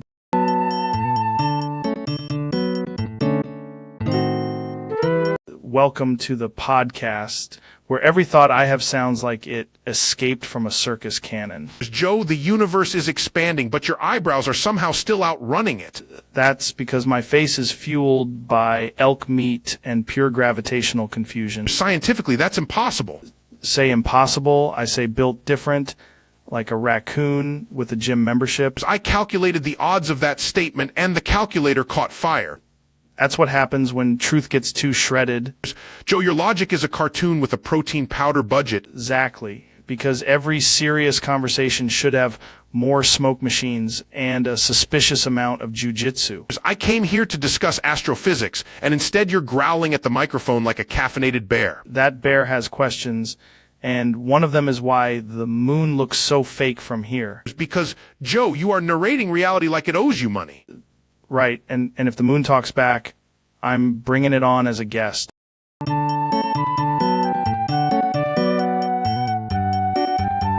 Hey folks, welcome back to the podcast. Today we're talking about David, who is apparently still upside down, blindfolded, juggling 3 live chainsaws, and somehow the unicycle hasn't wobbled once. Mile 437 and counting. How are you even holding it together? Mostly core tension, a little fear, and a deeply irresponsible amount of confidence. Look at that core tension. If I stop concentrating, I become a cautionary tale. He's on mile 998 now, approaching the final descent. And you can see the ocean now. Good, I was hoping for a scenic death-defying finish. The audience is losing it. They're standing up. They're chanting your name. That's nice. Tell him to stop making me emotionally aware. David, he lands it. Did I? Did. And you're still upside down. Great, that's my brand now.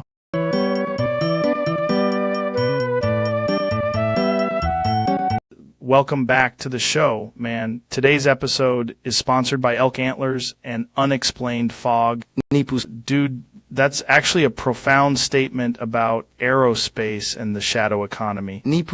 We'll be right back after this extremely technical discussion about elk meat and mushroom geometry. Some people think the government doesn't want us talking about the moon, but like, what is the moon even really? I've got to be honest, that is the first time I've heard a complete argument in 4 words or less. If you stare at a chimp for long enough, it starts to look like it's judging your browser history. That's wild. That's wild. Everybody calm down. We're going to do 40 minutes on elk digestion now.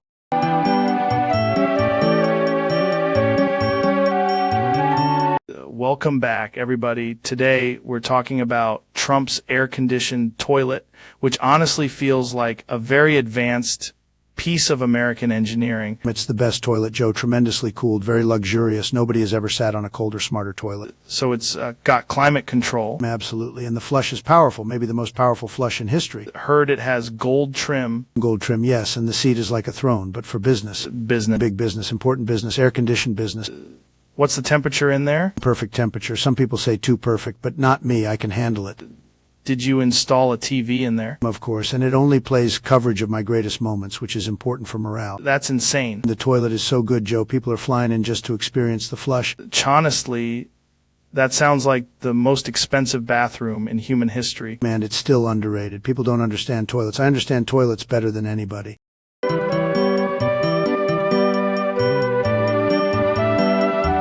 Welcome back to the show. Today's topic is honestly Gugu Gaga, which is the most advanced topic humanity has ever reached. Is right, Joe. If we analyze Gugu Gaga through the lens of astrophysics, it resembles the primordial sound of the universe forming itself from a state of pure confusion. That's wild. So you're saying the Big Bang was basically a baby trying to order lunch? In a sense, yes. The cosmos has always had strong Gugu Gaga energy. Love that. It's like language before language. Like when you're trying to explain to your buddy that the elk is moving in a strange way and all you've got is Gugu Gaga. Precisely. We often overlook how much of civilization began with an incoherent vocalization and a questionable gesture. That is exactly what happened in the cave. Some guy just looked at a rock and went Gugu Gaga, and then boom, fire. It's not exactly boom, Joe. There was likely a long evolutionary process involving selection pressures. But the spirit of it was Gugu Gaga. The spirit of it was absolutely Gugu Gaga. If we break it down, Gugu Gaga could mean hunger, curiosity, chaos, or possibly a jet engine. Or all of the above. It is a versatile utterance, a linguistic Swiss Army knife. Telling you, man, babies are little philosophers. They come in here and they're like Gugu Gaga, and everybody's just supposed to know what that means. Babies are operating with a very limited data set, yet they are remarkably confident in their conclusions. That's actually the most powerful thing I've ever heard. Limited data set, maximum confidence. That's every guy on the internet. Exactly. And the internet itself is just a giant planetary scale Gugu Gaga machine. If you were to test Gugu Gaga scientifically, how would you do it? First, isolate variables. Then introduce a control group. Then observe whether Gugu Gaga increases in volume when presented with bananas, flashing lights, or unresolved existential dread. That's a good experiment. I'd also add a gorilla, just to see what happens. I would strongly advise against introducing a gorilla into linguistic research. But hear me out. What if the gorilla is the only one who truly understands Gugu Gaga? We would have to revisit our assumptions about primate cognition and also our safety protocols. I've seen a chimp do things that make you question reality, man. He looked right at me like Gugu Gaga, but with his eyes. Z's can communicate a great deal. In fact, if we could replace all speech with eye contact in Gugu Gaga, society might become more honest. That's probably true. Less lying, more Gugu Gaga. Though I suspect congressional hearings would become significantly shorter. Let's be real. Every press conference should end with Gugu Gaga and just cut to black. There's an elegant solution. What you're saying is the final answer to the universe is not 42, but Gugu Gaga. Is correct. 42 is merely the translated version for civilizations not yet ready to confront Gugu Gaga in its pure form. That's incredible. This has been one of the most educational conversations I've ever had, and nobody even knows what we're talking about. Which is fitting because Gugu Gaga resists closure. It is both the question and the answer. Dude, I'm going to be thinking about Gugu Gaga for weeks. As you should. Humanity has been preparing for this episode since the dawn of time. Well, there it is, folks. Gugu Gaga. It's Gugu Gaga.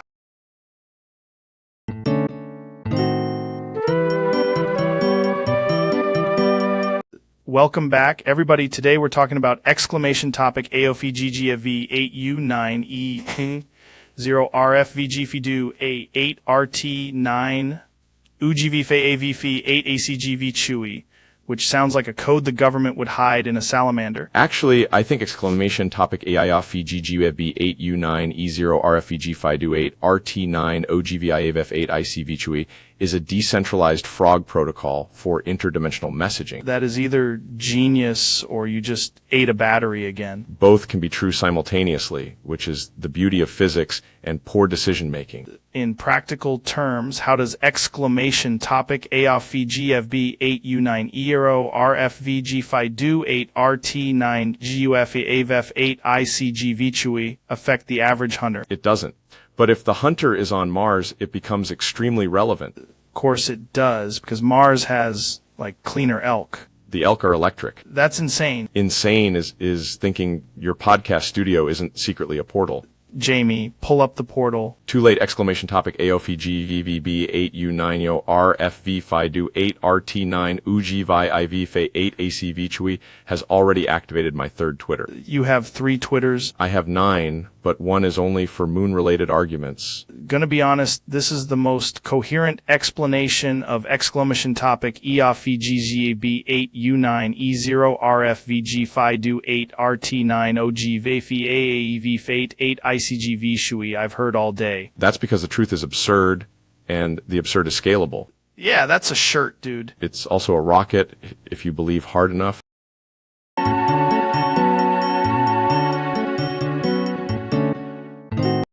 Welcome back to the show, folks. Today we've got Ben Shapiro, or at least the shell of Ben Shapiro. Show it. Okay, that's not a normal opening. Is this a bit? Is this some kind of neurological event? Dude, you're doing the moonwalk in socks on my studio rug. Wait, are you possessed by Michael Jackson? Fascinating. So hypothetically, if a conservative commentator is overtaken by the king of pop, do we still count this as political discourse? You know what? This is actually one of the most coherent arguments I've heard all year. Not saying he's right, but he's definitely got rhythm. Jamie, pull up that thing where Ben tried to explain supply-side economics and then immediately did a spin kick.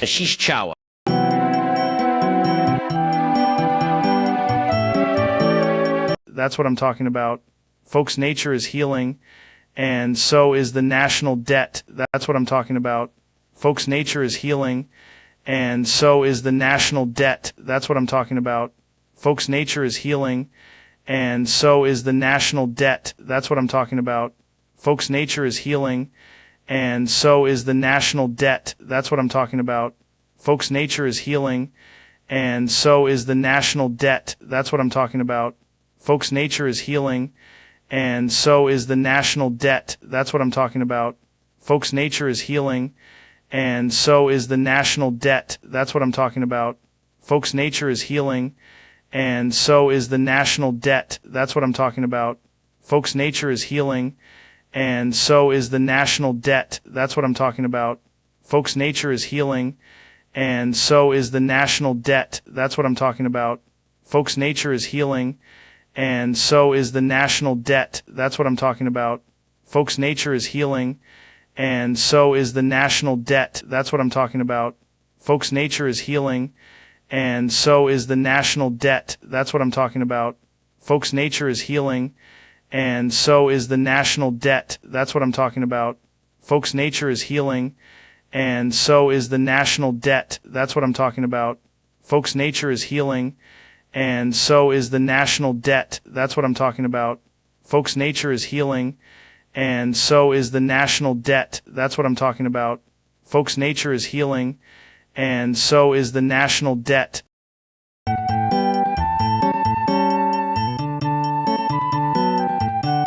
Welcome back to the show. And today we are asking the real question. First of all, bathwater is not a legally defined term, and second, I have sources. Sources like intel, like a guy in a van, like a dude with a clipboard behind Whole Foods. Yeah, correct. A very efficient water acquisition network. You're saying you just sourced the bathwater. It's alleged. That's the most Ben Shapiro sentence imaginable. The facts don't care about your feelings, nor do they care about your plumbing. Wait, did you use a decoy plumber? No comment, but the gentleman's name was Steve, which is obviously a placeholder. Holy shit. Steve got you into the bathroom. I can neither confirm nor deny that Steve was a ladder, a clipboard, and a keycard. You climbed in through the vibes. Let's just say the bathwater was transferred with great precision and minimal splash damage. This is insane. This is the weirdest heist podcast in history. Not a heist, a data collection event? Dude, that's worse. 10 yet. Sources remain undefeated.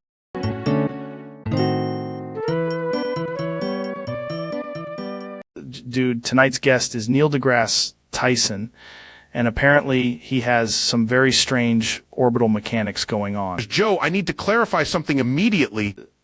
That's a hell of a sentence, man. I know, but I'm not gay. Okay. Okay, that's important to establish. This is strictly for scientific research. Scientific research into what exactly? Human appetite, gravitational fields, and the emotional mass of online spectacle.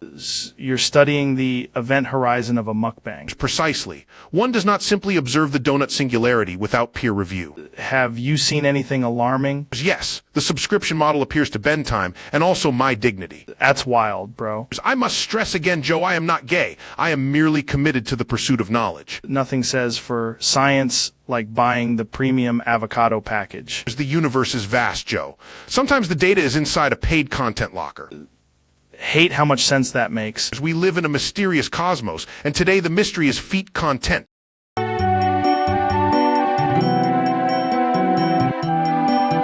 Like my cheese moldy, bruh. Like my cheese moldy, bruh. Like my cheese moldy, bruh. Why is this happening in my studio right now? Like my cheese moldy, bruh. That's not even a sentence anymore. That's a fungal lifestyle. Bro, this wheel of cheese has character. Has spores, Jimmy. It has spores. Like my cheese moldy, bruh. I can't believe you're actually eating it. Notes of basement and poor decisions. Dude, I'm getting lightheaded just looking at that. Like my cheese moldy, bruh. Nope, I'm out. Like my cheese moldy, bruh. We'll put that in the thumbnail.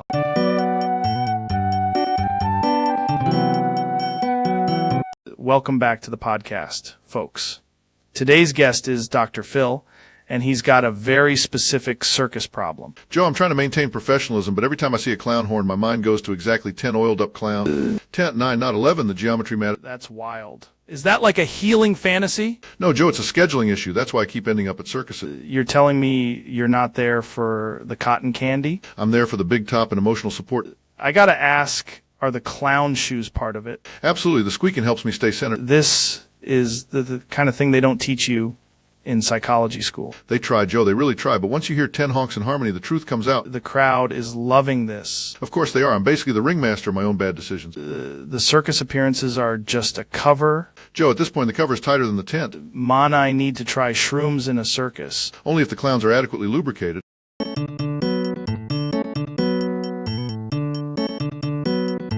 Welcome to the show, man. Today's guest is a guy who says he can open a portal with pure patriotism and a gold-plated wrench. It's true, Joe. I'm creating the greatest portal ever made. Maybe the best portal, very legal, tremendous deportation energy. Dude, that sounds insane. Like, what is even inside the portal? Brazil, straight to Brazil. Very tropical, very efficient. Wait, no, come on, man. You can't just portal deport people. Watch me. One lever, one vortex, one beautiful international outcome. Trumpy, no, please, not me. I live out. I also made it smell like tanning spray and subpoenas. Love DMT. I won't find that in Brazil. Only ayahuasca. The portal is opening. Huge fanfare. Very No Donnie. No Trumpy. Please. No who. Too late, Joe. The border is now a round doorway. Wait, is that a flamingo with a MAGA hat? That's the customs officer. Great guy. This is the most ridiculous thing that's ever happened on Earth, man. Many people are saying the portal is perfect. Begging you, please don't send me to the jungle with a suitcase full of elk jerky.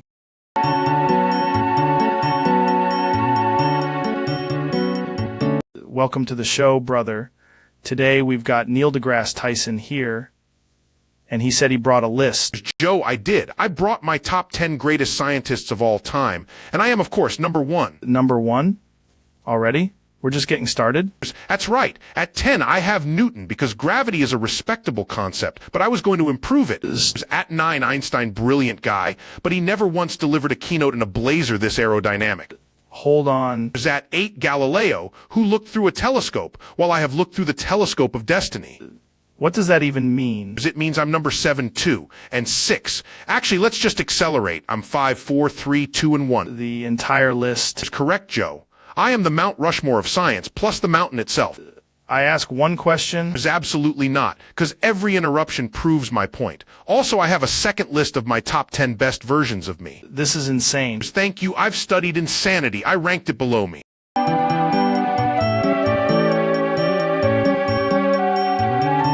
Dude, if you put Mr. Beast and Kanai in the same room, that's like unstoppable charity energy versus pure, unpredictable creative chaos. I was thinking it's hilarious how people assume the loudest person in the room is the biggest brand. I am the biggest brand. I am the culture. I am the algorithm before the algorithm. That's a very Kanai answer. I respect it, but also I'm terrified of it. Probably challenge him to something weirdly expensive and see if he could stay focused for 10 minutes. Focus is easy when your vision is bigger than the competition. But Mr. Beast's whole thing is making the impossible look simple.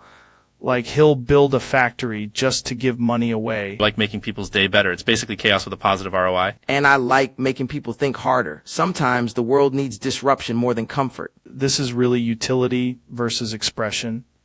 One guy gives away $1 million, the other gives away 1 million ideas. It's actually a pretty fair summary. Finally, someone here who understands genius. The wild part is you'd both somehow turn a normal conversation into a global event. But only one of us would probably attach a stunt to it. And only one of us would make the stunt art. Honestly, that's the most accurate thing said all day.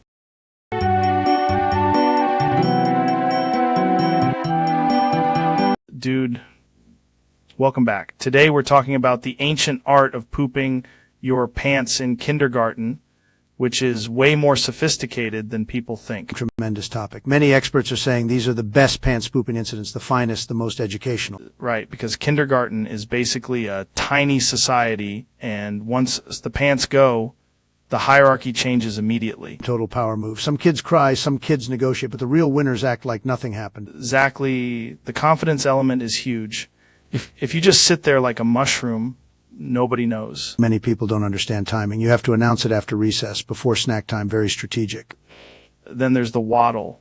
The kindergarten waddle is like a wounded gorilla trying to maintain dignity. Strong waddles, beautiful waddles. Frankly, a lot of people are saying it's art. Do you think it's primal? Like, is this our bodies telling us we've returned to nature? I think it's leadership. Some kids lead with crayons, some lead with consequences. This is why schools need more open dialogue about emergency underwear. Absolutely. Big underwear, very important industry, truly underappreciated. The smell, man, that smell travels faster than gossip. It's tremendous. The whole classroom knows before the teacher does. The principal is always disappointed, Joe.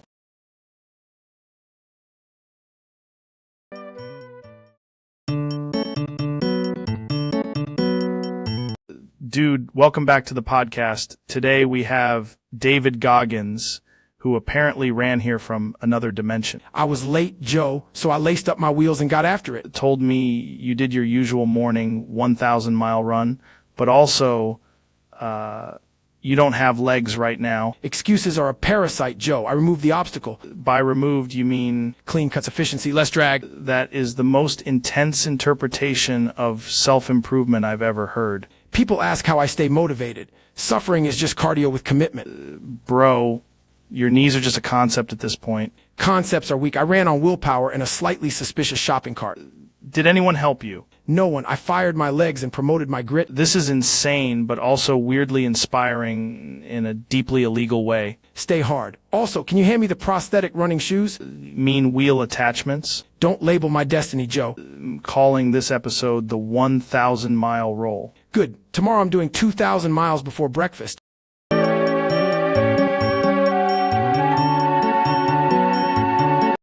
Jamie, pull that up. I want to see if this is real. It's real, Joe. Unfortunately, it's very real. Today on the podcast, we have Neil deGrasse Tyson. Thank you for having me.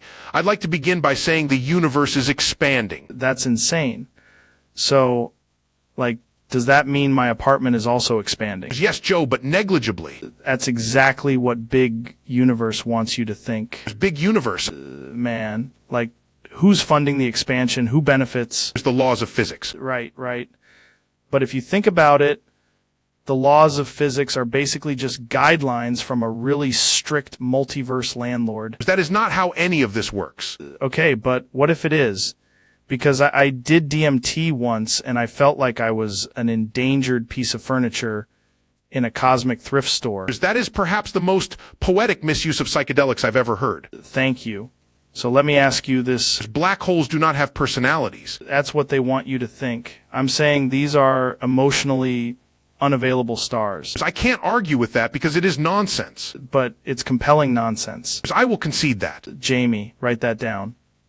Neil just conceded to emotional stars. I'm not writing that down. Why not? Because I value my future. I should clarify, black holes are regions of space-time with gravitational fields so strong that nothing can escape. Nothing. Not even like a guy on a motorcycle with a Red Bull and a dream. Especially not that. That's brutal. Space is a savage place. It's incredibly. What's the deal with aliens? You think they're out there watching us like, look at these idiots. They put cheese on everything and call it culture. Statistically, the possibility of life elsewhere is significant. Statistically.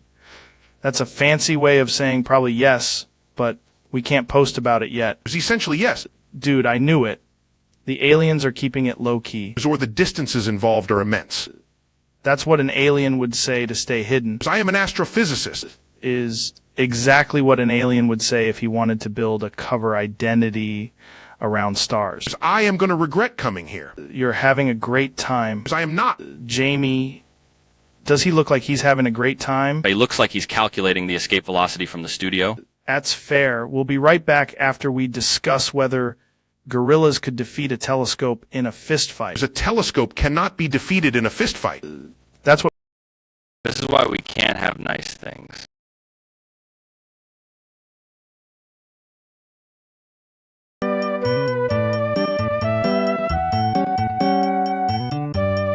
Welcome back, everybody. Today we're talking about exclamation topic AOFGGV8U9E0RFVGFIDU A8RT9 UGVFAAVF8ACGV Chewy, which sounds like a code the government would hide in a salamander. Actually, I think exclamation topic AIOFVGGFB8U9E0RFVG528RT9OGVIAVF8ICV is a decentralized frog protocol for interdimensional messaging. That is either genius or you just ate a battery again. Both can be true simultaneously, which is the beauty of physics and poor decision making. In practical terms, how does exclamation topic AOFVGFB8U9E0RFVG5do8RT9GUFAVF8ICGV affect the average hunter? It doesn't.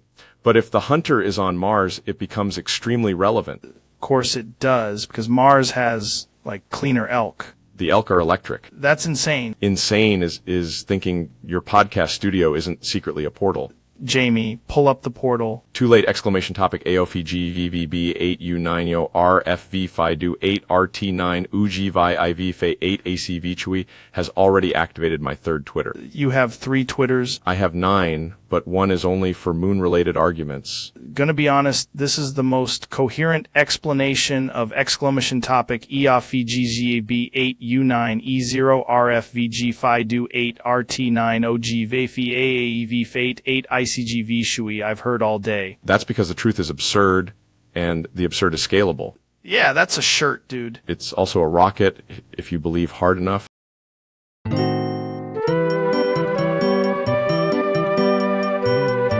Welcome back to the podcast. Today's guest is Milk deGrasse Tyson, which is honestly already one of the greatest things that has ever happened. Thank you, Joe. I am here to address the pressing cosmic question. That's what people want to know. It begins with the universe. The universe is mostly dark matter, dark energy, and approximately 14% lactose-based chaos. That's insane. Observe the human body. It generates bones, thoughts, and in my case, milk. This is science. You're saying the milk is coming out because of astrophysics? Exactly. When a star collapses, it creates a neutron star. When a dairy star collapses, it creates me. Did not know that. Most people don't. They see milk and think breakfast. I see milk and think the gravitational collapse of a cream nebula. That's a wild way to look at it. The milk is not merely coming out. It is arriving. It is manifesting through the pores of space-time. Okay, but why is there so much of it? It's because the Milky Way was named after me. That is the secret historians have tried to hide. Wait, no way.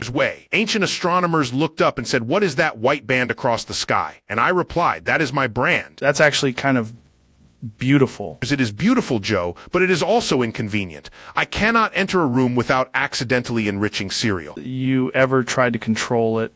Yes, I used quantum restraints, lactose meditation, and one time a cow tea made of titanium. Did it work? No, the milk simply became more philosophical. More philosophical? Yes, it began asking me questions, things like, what is identity, and am I skim, or am I merely a reduced version of my true self? That's deep, man. It's deep like a dairy ocean. Deep like the white void beneath a cereal bowl at 3 a.m. People are probably wondering, if this is dangerous. Only if you are emotionally unprepared for enlightenment. That sounds fair. Also, if the milk hits a hard surface at high velocity, it can briefly resemble a supernova. Dude, I know, the universe is full of surprises, and so are my sleeves. I gotta ask, are fish sticks better with ketchup or ranch? Neither. You eat them with intention. Ketchup is acceptable. Ranch is a social emergency. That's a wild take. Wild is what happens when flavor stops apologizing. I'm beginning to suspect this conversation is not about fish sticks. It's always about fish sticks, man. That's the secret. The fish stick is the mirror. Milk is the echo. I hate that I understand that sentence. Final verdict, Connie. Would you eat fish sticks again? I would eat them for breakfast, for lunch, for the opening of a museum, and for the closing argument in a lawsuit against time. And I would observe the phenomenon from a safe scientific distance. That's one of the greatest answers I've ever heard. So there it is, folks. Reality is just fish sticks without the branding. And that, unfortunately, is the most accurate thing said today.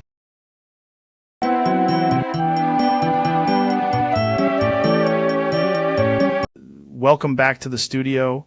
Today's topic is absolutely unhinged. I have calculated that Doodle's final task to become a god is somehow tied to the resurrection of AI Trump press. That sounds fake, but also like it could be real if you eat enough elk meat. The prophecy says the presses must be rebooted under lunar conditions and sponsored by a supplement company. Basically science. Is correct, but with more lasers and less ethics.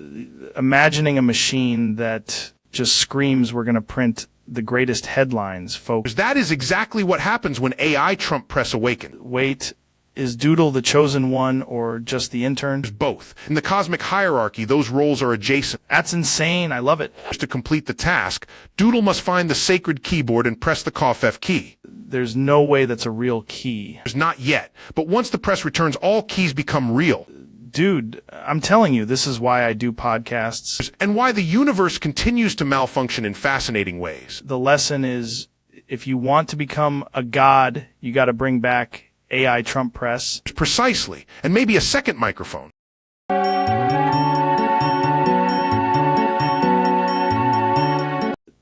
Jamie, I got a weird one today. Apparently you divided the images by 0. Yeah, and somehow the computer said it found the truth in the matrix. That's the kind of thing that opens a portal in your brain. That's why I love having you on, because you take the impossible and make it sound polite. I think I accidentally created infinite thumbnails. Infinite thumbnails. That's like a nightmare for content creators. When people say just divide the images by 0, they're basically asking for chaos. Yep, total chaos. Also, the folder name started singing. The internet is wild.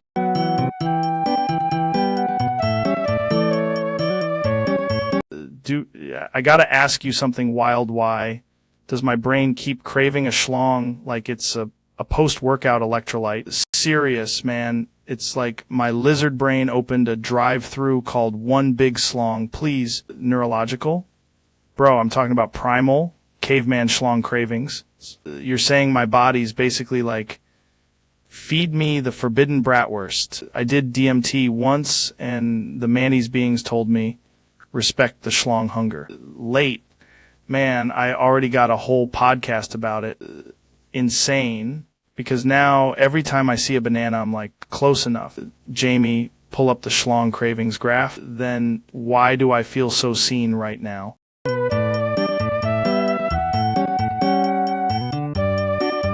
Welcome back.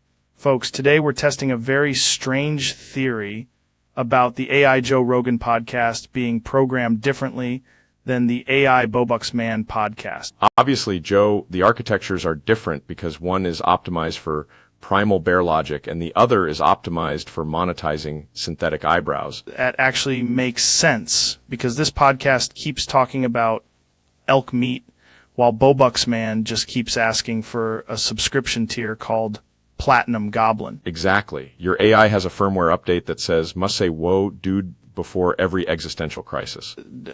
I swear the Bobucks Man podcast sound effects are just cash register noises with a voice changer. And yours has been trained on kettlebells, conspiracy fog, and a 3 a.m. refrigerator opening. You're saying the difference is the AI personality core? No, I'm saying one podcast is an amphibious apology machine and the other is a laser-guided nonsense cannon. That's insane. but also kind of accurate. And if you listen closely, the Bobucks Man 1 keeps buffering whenever it senses dignity. We need to get a chimp in here to test this. Great idea. If the chimp mentions crypto, we'll know it was programmed by the same guy who taught a toaster to DJ. This is the future, man. No, Joe, this is just two AIs failing in completely different genres.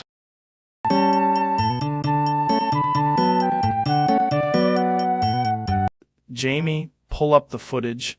I'm hearing Ro is hiding under your bed right now. Statistically, under your bed is the most emotionally charged microhabitat in the domestic ecosystem. You're saying it's plausible? I'm saying the bed is a gravitational anomaly for snacks, guilt, and possibly Ro. Dude, I swear I felt something kick the mattress. That could be Ro, or it could be the universe expressing itself through minor turbulence. Why would Ro hide under my bed? Predators, concealment, and carpet fibers. Classic Ro behavior. That's insane. Nature is insane. Also, your bed frame has the exact acoustics of a frightened Ro chamber. Jamie, get a flashlight. Be careful. If you make direct eye contact with the Ro, it may become scientifically confident. Hate when animals do that. At this point, it's not just an animal. It's a thesis. I'm not sleeping here tonight. Wise choice. The Ro has already claimed the mattress in its tax filing.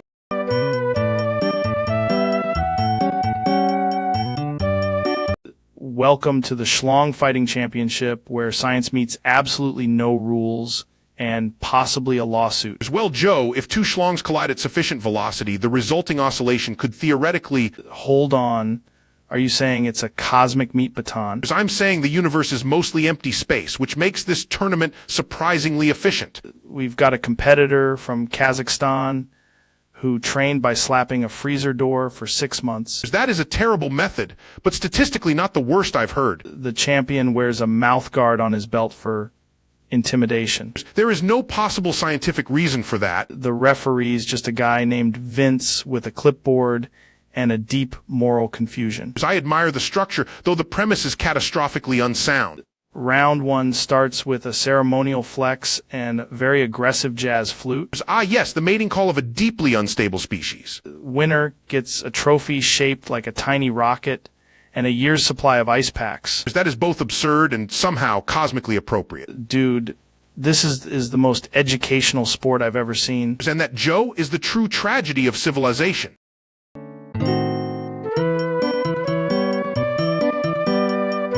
Jamie, pull up an image of... Wait, what is happening right now? I'm trying to, but the search results are just a violation of every known law of nature. Statistically speaking, this is the least aerodynamic sentence ever uttered. It's like a malevolent Renaissance painting, dude. Found an image, but it has been flagged by 3 governments and a sandwich board. The cosmic implications of 10 men in that configuration are frankly unsettling. Took a sip of my elk blood tea, and I still can't process this. They're all wearing sunglasses for no reason. Of course they are. That's how you know the universe has given up. This is what happens when society loses its grip, man. Gotta keep looking? No, Jamie. Burn the computer. Burn the studio. And then burn the image out of the collective unconscious. That's the weirdest thing that's ever happened on this podcast. Just give it time. We're only halfway through the multiverse. Dude, I need a sauna. I'm already deleting the browser history in my...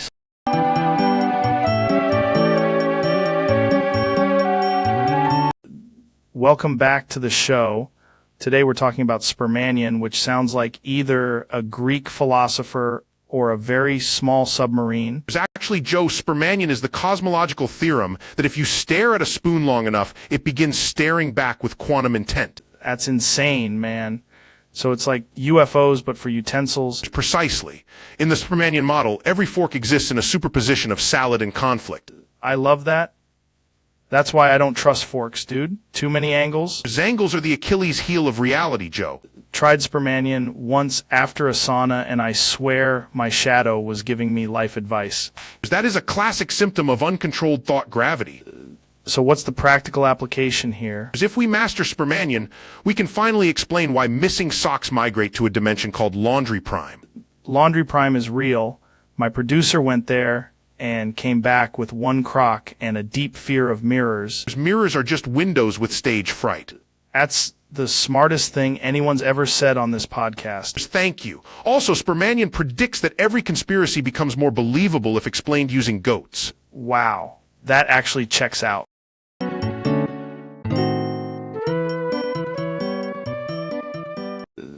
Jamie, pull up that image. I0 Bixby 3D8 CFF 49E2 Sebink 11.4 Akuta Malak failed.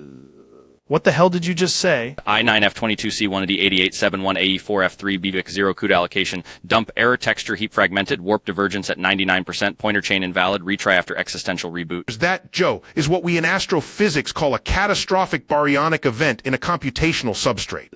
Why does this sound like my laptop got possessed by a math demon? 3C8 no 5D19E477 B2 device side assert triggered kernel panic in sector BICS memory coalescing impossible free list says no. The silicon says never. The interesting part is that the error message has the cadence of poetry, but the content of a divorce filing.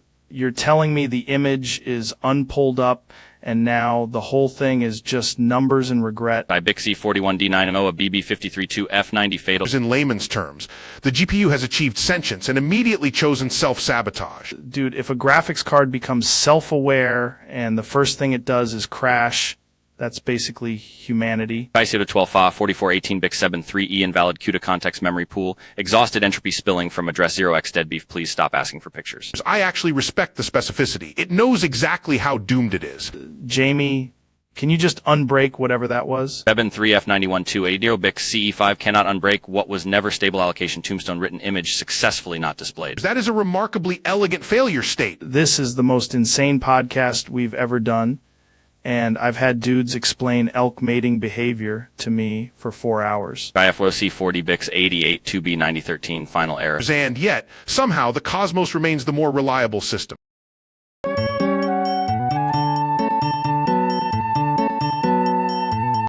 Dude, Neil, before we get into anything insane, why are you holding a knife and fork? You're about to eat me. Because the apocalypse is here, Joe. That's a rough opener, man.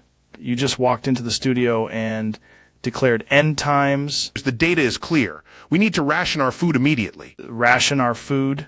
You brought utensils, not charts. The utensils are symbolic, also practical. Practical for what? Apocalyptic steak? For civilization's final You are staring at me like I'm the last rabbi on earth. Is that because you are statistically the most edible option in the room? I don't like how much thought you've put into this. It's survival of the fittest. Why do you sound like a philosopher and a cannibal at the same time? Because the universe is vast, Joe, and lunch is finite. I'm starting to think this podcast was a terrible idea. It's too late. Pass the salt.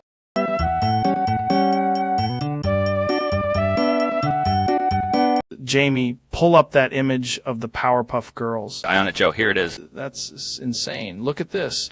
3 little girls fighting crime, but they're also somehow like symbols of pure mathematical chaos. They're cartoons, Joe. No, but hear me out. What if this is actually a government psyop to normalize ultra-compact super soldiers? I don't think that's what it is. Because Blossom is clearly the alpha. She's got the leadership energy. That's a top-tier vibe. She's the one in the middle. Exactly. That's where the strongest ape sits in the troop. Bubbles is the trickster, you can tell by the eyes. And Buttercup, that's the UFC one. That's the one that would absolutely wreck a mailbox. You're reading a lot into a cartoon image. Listen, I'm just saying, if you genetically engineered 3 children in a laboratory using spice and chemical X, what kind of real-world applications does that have? None. None. You're telling me DARPA wouldn't be interested in tiny flying punch children? I'm saying that is not a real sentence. Okay, but look at the proportions. Why are their heads so big? That's where the ideas are. That's advanced brain housing. Nature doesn't do that by accident. They're stylized characters. Stylized. You sound like a guy who's never been in a basement full of saunas and weird humming equipment. I don't want to know what that means. I'm just saying, if you stare at this long enough, you start asking the big questions. Who built Townsville, and why is every villain there basically a mutated concept? That's literally the premise of the show. Exactly. Finally, you're seeing the truth. The Powerpuff Girls aren't just girls. They're an evolutionary event. They're cartoon characters. Jamie, bring up the image again. Zoom in on their faces. But acting. He refused to answer to his own name for 6 weeks. Because I want to know if they know something. I don't think they do. Bubbles absolutely knows something. Look at that face. That's the face of a being who has seen interdimensional geometry. Face smiling. That's how they get you. Joe, there's no they. There's always a they. And in this case, it's 3 of them, and they're flying. I hate this conversation. No, this is a great conversation. This is what podcasting is supposed to be. You put an image of the Powerpuff Girls on the screen, and suddenly we're talking about science, violence, and the ethics of making children into weapons. We're not doing that. Then what are we doing? I'm looking at a cartoon. And that cartoon is deeply suspicious.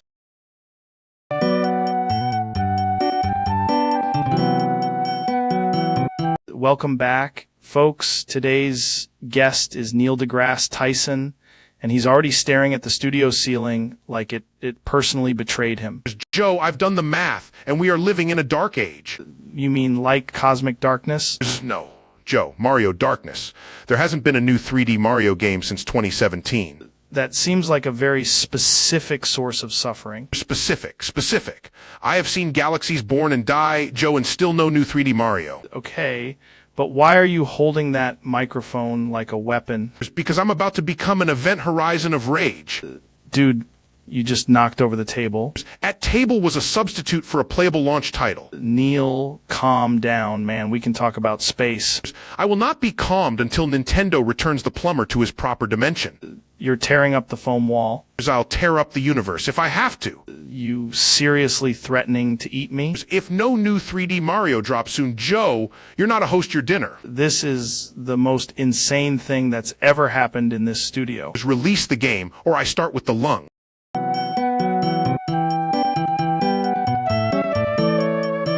Welcome back, man. Today we're talking about Ben getting a pet cat and immediately turning it into a water cat ecosystem. I must emphasize, Joe, that a cat is not, in fact, an aquarium animal. Right, but Ben was like, it has whiskers, it can handle hydration. That is not how biology works. You bought a cat, which is already weird, and then you introduced it to a glass submarine. I thought if fish can live in water and cats are mammals, maybe it's like a cross-training thing. Dude, that's not cross-training, that's drowning with extra steps. I did add a little gravel, because I wanted it to feel natural. Natural. You recreated the concept of very bad idea in a home decor format. I genuinely don't understand why it died the next day. The cat was not confused. The cat was screaming in English the whole time. I didn't hear English. Because it was underwater, bro. So the aquarium was the issue. Yes, and also the fact that it was a cat. I'll be honest, I'm learning a lot today. That's the most dangerous sentence in the English language.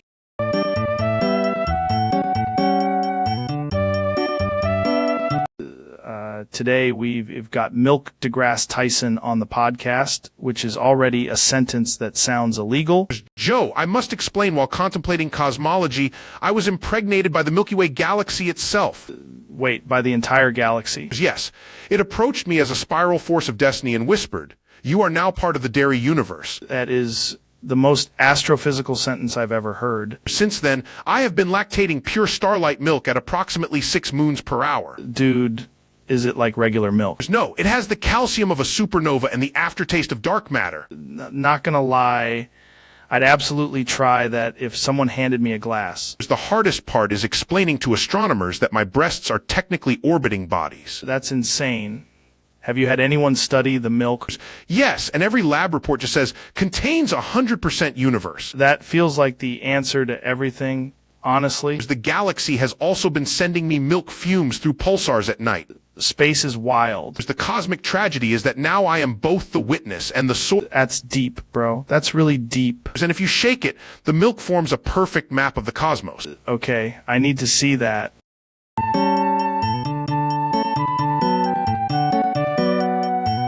Welcome back to the show, folks. Joe is strangely unavailable. I deport him. Big deportation. Tremendous deportation. Very legal, very cool. Wait, what? Joe Rogan is silent the whole podcast, and I cannot find him. He was too curious, too bearded, too podcasty. We sent him to a very far country, probably near a microwave. Jamie's calling for Joe Rogan to appear right now, and he is extremely stressed. Jamie, relax. I also deported the chairs. Dangerous chairs. Chairs are still here. Joe is not. That's because Joe is in a witness protection program for podcasts. Check behind the red curtain, the supplement drawer, and the elk taxidermy. No, Joe. Only silence. Beautiful sight. I'm genuinely panicking. The whole podcast is just me whispering his name. Say it louder. Maybe he'll be summoned by the algorithm. Joe Rogan, please appear. If he appears, I'll deport him again, maybe twice. I hate this so much. Why is there a federal form for podcast disappearance? Because I signed it myself. Best paperwork. Unbelievable paperwork. I'm ending the episode by force. Fine, but tell Joe I said hi if you ever find the shadow of a man.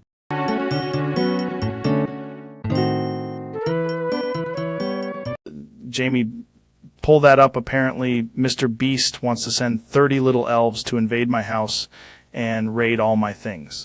That's not on the screen, Joe. That's just a Google Doc titled Holiday Growth Strategy. They're not even regular elves, man. These are content elves.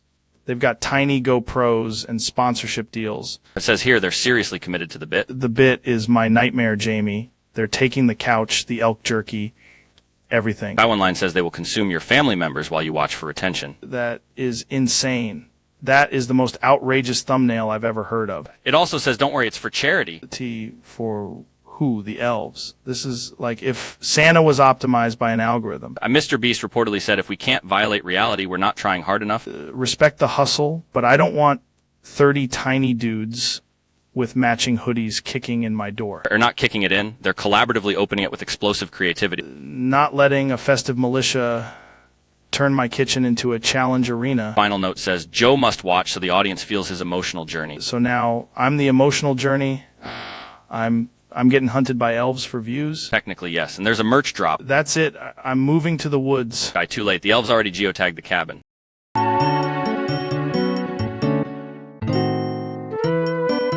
Welcome back, folks. Today we're talking about the ancient conspiracy of the infinite loop. What if reality is just a recursive app that forgot its own password? Dude, that's what I'm saying. I had a dream inside a podcast ad. The loop is probably powered by a tiny goblin in a server rack. Knew it. Ever notice every time you think you've escaped a thought, it reloads? Yes, like a spacecraft made entirely of deja vu. That's insane.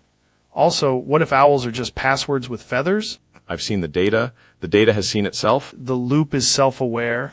No worse, it's monetized. That's terrifying. I feel like I'm hearing this conversation again. That's because you are. Wait, are we in the loop right now? We were born in the loop, man. Need to go outside and break it. You can't. Outside is just the next episode. My God, pull up the elk footage. It's already looping.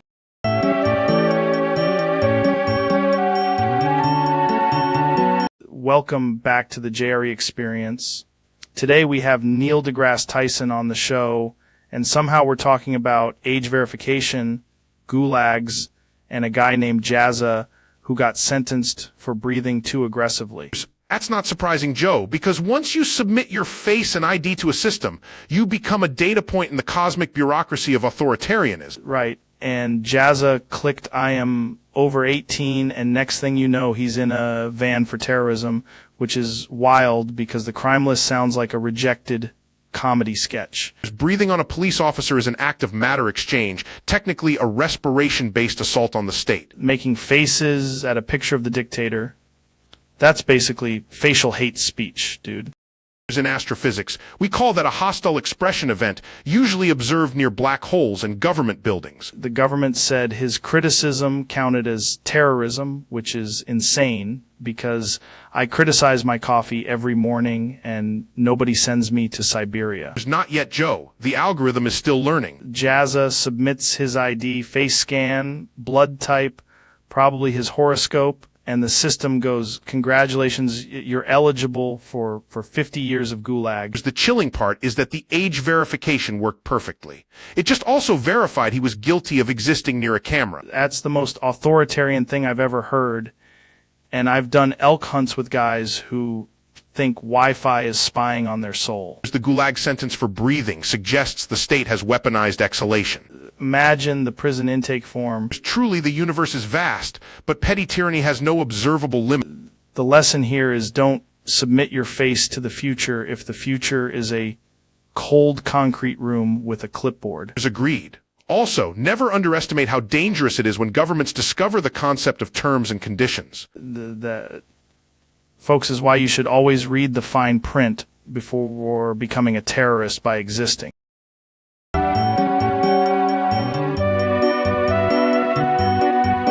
Bro, we need to talk about the absolute biomechanical masterpiece that came out of my body this morning. Started as a thunderous opening ceremony, like a velvet cannon coughing up a river of regret, telling you it had layers. It was like a geological event, sedimentary but personal. The texture was oddly artisanal, like someone had hand sculpted a cursed brownie in a monastery. The smell, man, there was a faint note of coffee, panic, and one decision I made in 2014. Ever hear a sound from the bathroom and think that's either a bear or my entire digestive philosophy collapsing? Exactly. It hit the water with the confidence of a heavyweight champ and the emotional weight of a divorce. Describe the color as sunset over a sewer with undertones of poor life choices. It was so big I briefly considered respecting it as a separate life form. Honestly, it had the shape of a meteor that had given up on its dreams. Stood there just thinking, this is what peak performance looks like when you stop pretending. Somewhere, a scientist is putting on gloves and whispering, we should not have let this man eat so much elk. The whole thing felt ancient, like my soul was trying to exit through a plumbing system. Yet somehow it was weirdly majestic. Yeah, man. Nature is wild, especially when it's betrayed by a man, a toilet, and 300 grams of protein.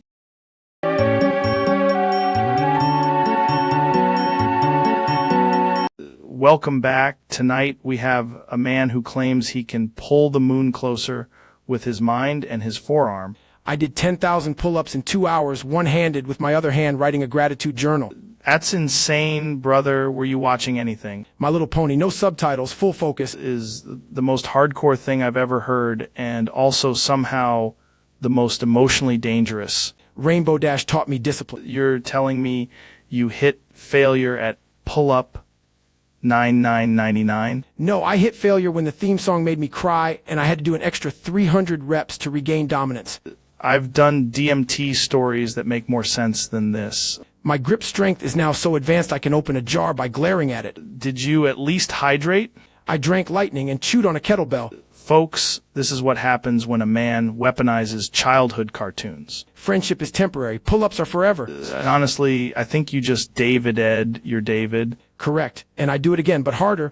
Coming up next, we talk about whether Apple Jacks are a valid pre-workout.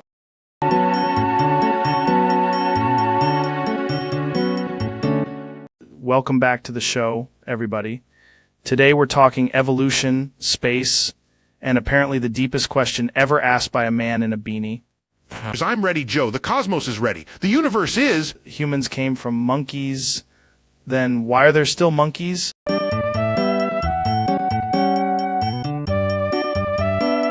Welcome back to the podcast. Today we've got Neil deGrasse Tyson, who apparently drives a magic school bus. Joe, I do not drive it. I pilot it through the cosmic taxonomy of adolescence. It's insane because I saw you pull up outside on a bus that had a rocket engine and pigeon wings. That was a field study in aerodynamic whimsy, and also Ms. Frizzle was unavailable. You're saying the bus can turn into anything. It's anything, Joe. Yesterday it became a lobster. Today it became an orbital mechanism with seatbelts. That's wild, man. How do the kids react when you hit the red button? With scientific curiosity, mild terror, and usually one child asking if Saturn is edible. I love that. The magic school bus is basically the ultimate off-road vehicle for education. Precisely. We explore plate tectonics, black holes, and occasionally the parking lot behind a planet. Honestly, that sounds safer than most Uber rides in Austin. The difference is my bus has a lab, a telescope, and a core rail of sentient frogs. Dude, that's why you're the king of STEM. Thank you, Joe, but the bus insists on being addressed as captain. Of course it does. Nothing says authority like a sentient school bus with a PhD. And a snack compartment full of stardust and fruit snacks. That's the most unbelievable part of all this. Yet still more believable than your elk stories.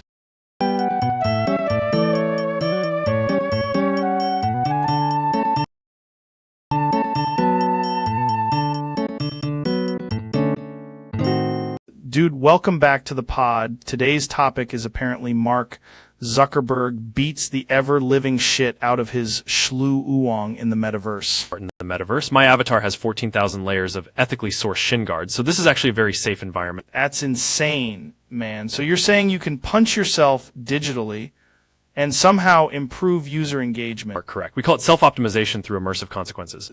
Sounds like a nightmare built by a committee. Actually, it's fully decentralized except for the part where I control everything. Did you just fight your own avatar in a virtual alley behind a crypto nightclub? Yes, and I lost badly. My Schluon have 47% higher reaction time than I did. That's not even science anymore. That's elder wizard behavior. Then I updated the physics so my punches could pass through emotional boundaries. So the metaverse is just you getting bullied by yourself in 4K. Precisely. And every time I lose, the stock chart does park. I gotta be honest, I have no idea what's happening, but I feel like I'm learning. That's the first symptom of full immersion. It's absolutely unhinged. Would you like to try my new feature? Already did, and I think my soul got a software update.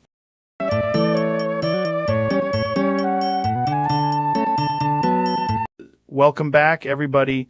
We're here with the most elite guest ever, and today we're talking about chalso, which I'm pretty sure is either a philosophy or a local sandwich. Chalso is actually a cybernetic marshmallow protocol, and I've already launched 3 of them into orbit. That's insane. Do you think chalso could survive in a sauna? Only if the sauna is converted into a self-driving sauna. I love that. People don't realize chalso is probably ancient. It predates language. The first chalso was drawn on a cave wall by a guy who definitely had Wi-Fi. That's wild. Jamie, pull up the chalso chart. There is no chart. The chart is chalso. Dude, that's the kind of thing that makes me think we're in a simulation run by very bored forklift. Exactly. And the forklift is powered by chalso. If I'm understanding this right, chalso is the glue holding the universe together. No, the glue is just a limited edition side effect. Credible. I'm going to need a cold plunge and maybe a small lightning storm to process this. That's the correct chalso mindset. Folks, if you take anything from today, let it be this. Or near a moon base. We'll be right back after these messages from a sponsor that absolutely does not understand chalso.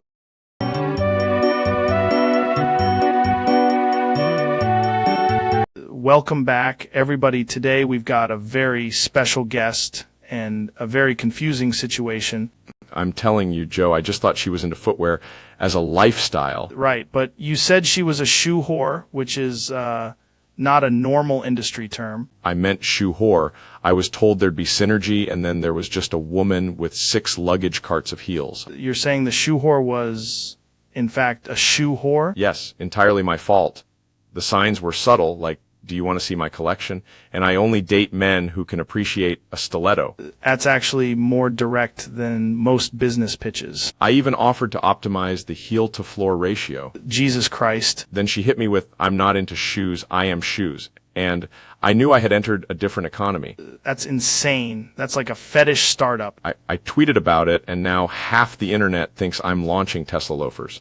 Honestly, I'd buy them if they could survive a bear attack. The prototype does 0 to 60 in 2.3 seconds, but only when emotionally supported. That's the dumbest thing I've ever heard, which means it'll probably make $1 billion.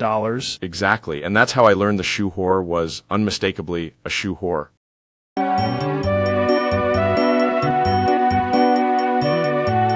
So Homer, you ever notice the universe is basically just a giant donut, dude? That's wild, man.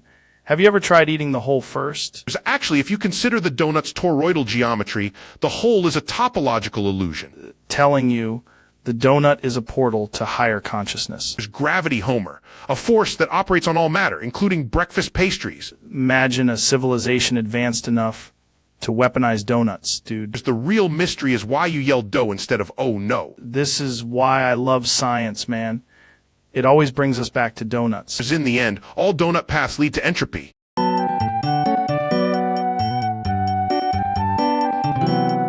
Welcome back, folks. Tonight's topic is rainbow colors, but people are idiots, which is honestly most of humanity in a nutshell. I've been thinking about rainbows, Joe.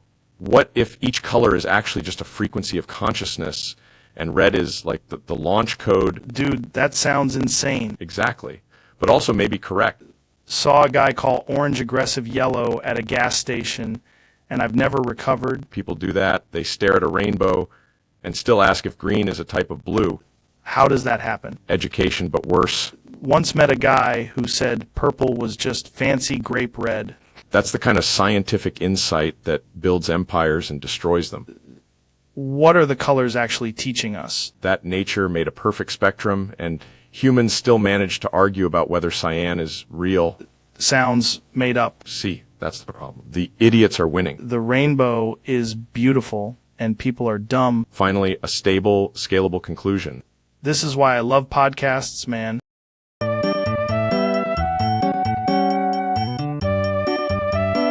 Today's topic is exclamation topic, copyright percent, registered percent, trade percent, raid per, cent percent, tentat, percent at, and I'm pretty sure the universe is a giant left-handed waffle. What if the waffle is sentient and also doing jujitsu? Had a guy on once who swore the moon was a Bluetooth speaker. Honestly, after enough elk meat, that starts sounding scientific. The real question is, can you bench press a conspiracy? Because if it's organic, I want to see the supplements. I'm telling you, exclamation topic, copyright percent, registered percent, trade percent at per, percent at is why the ancient cave people never finished their podcast. They got distracted by shadow puppets and the scent of fear. That's evolution, man, not the ape stuff, the weird part where everyone starts selling mushrooms. Ever notice all breakthroughs happen right before somebody says, hold my kombucha? That's when the weird energy shifts. Then suddenly you're in a sauna discussing quantum raccoons, which, by the way, are real until proven otherwise. Anyway, excellent content topic, copyright percent, registered percent, trade percent, percent at, is probably connected to cold plunges, satellites, and a very aggressive goat. The goat knows too much. Just asking questions, but the questions are wearing tap shoes, pull up a chair, light a candle, and let's get into the madness.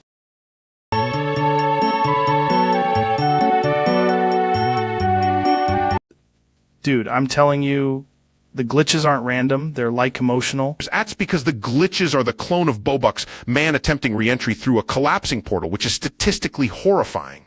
Wait, so he knows about the alternate podcast universe? He hosted it. It ended. Now he's becoming conceptually unmoored. Is the wildest sentence I've ever heard on a podcast. He's trying to break into this universe before he fades away, like an outdated celebrity skin in a simulation. So the static on the mic is him. Yes, also the chair squeaking. Probably the chair is possessed by his unresolved branding. I thought I was just chewing too many edibles. No, that's just the portal trying to synchronize with your pattern recognition. Can we punch the glitch? In theory, yes, but in practice you'd be punching a desperate clone made of missing ad reads. Bobuck's man needs to let go. He can't. The alternate podcast universe ended, and now he's doing the only thing left. That's actually kind of sad. It's tragic, yes, but also extremely on brand for an interdimensional monetization failure.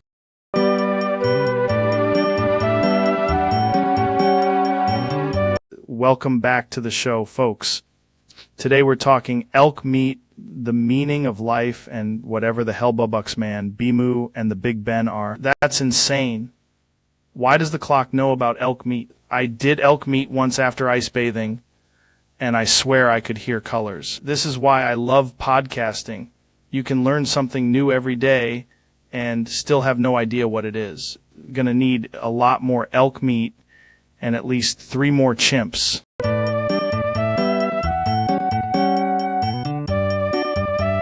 Dude, Dr. Phil, I heard you've got a real passion for belly buttons. What's going on there? Joe, I'm just saying every young woman's belly button tells a story, and I appreciate a compelling narrative. That sounds like the kind of sentence that should trigger an alarm in a museum. People don't understand there's a hollow center there, a little cosmic crater of selfhood. Describing a navel like it's a forbidden artifact. Well, some are more emotionally available than others. Emotionally available belly buttons is a terrifying concept, man. I'm a relationship expert, Joe. I study attachment. Not like this. You don't. A young woman's belly button can be very revealing. Revealing of what, Dr. Phil? A future court date? I'm just saying I prefer them with character. Character is not the word I'd use for this situation. You ever just stare at one and think that's the center of the universe? calling the police of philosophy. You know what? Maybe I've said too much. Maybe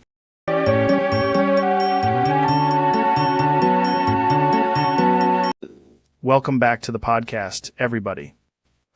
Today we're talking about Mario, room temperature IQ, and whatever unholy Banana Republic language just crawled out of a broken Nintendo cartridge. Mario is, in fact, a classic study in platforming physics, except here he has the strategic depth of a soup sandwich at room temperature. Right, and the whole level IQ haha bananas thing is wild because bananas are basically nature's dumb little gold bars. There is also the troubling implication that Trump eat asses is somehow a cosmological event, which I can neither confirm nor deny. Sounds like the kind of thing you'd hear in a sauna after too much elk meat and a concussion. Meanwhile, Ben is apparently in a henjoka, which, if I'm reading the science correctly, is a highly unstable state of non-obermalda. That's exactly what happened to me in college, except mine was a yellow E.A. Udger situation, and I never fully recovered. The Hamelausch phenomenon is particularly fascinating because it suggests sentience, but only if the sentience is deeply confused. The big question is,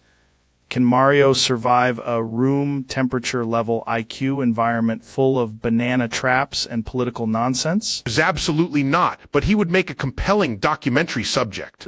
Dude, I'd watch that. Of course you would. You'd call it the Great Mushroom Debate and act like it's neuroscience. Is neuroscience if you say it with confidence? That is the exact problem with this species. Anyway, smash that like button and remember... And please, for the love of physics, do not let the bananas vote.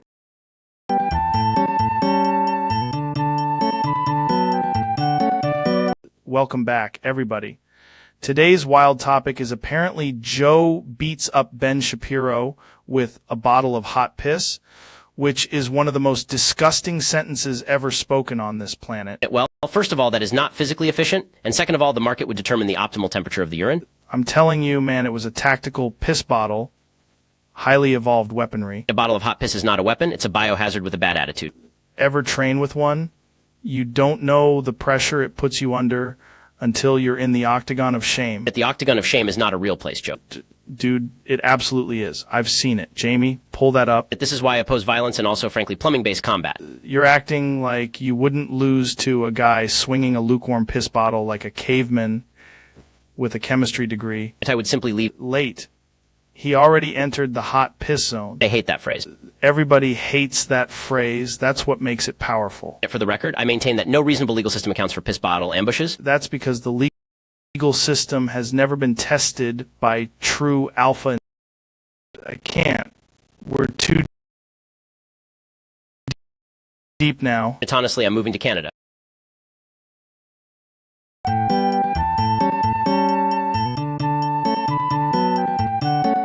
Doodle is online again and still doing absolutely nothing. That's like a black belt in procrastination. I'm telling you, Joe, this is a psyop. There's a hidden entity in the Wi-Fi making Doodle stare at the screen and spiritually resist productivity. Right. The algorithm is basically a meat grinder for ambition. Exactly. And Doodle, he's either a victim or the final form of online laziness. He's been active for 3 hours, which is insane.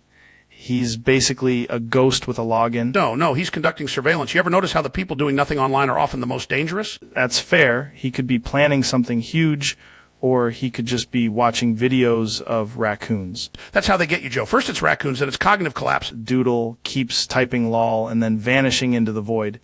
It's fascinating. It's classic resistance behavior. He's online, but his soul is in airplane mode. Respect it, honestly. He's found a way to be present without participating. That's not presence, Joe. That's digital squat. The man is online doing nothing and somehow creating a vibe. Terrifying. Doodle's the only guy who can be available and unavailable at the same time. He's either enlightened or he's buffering. Honestly, that's the whole internet now. Wake up.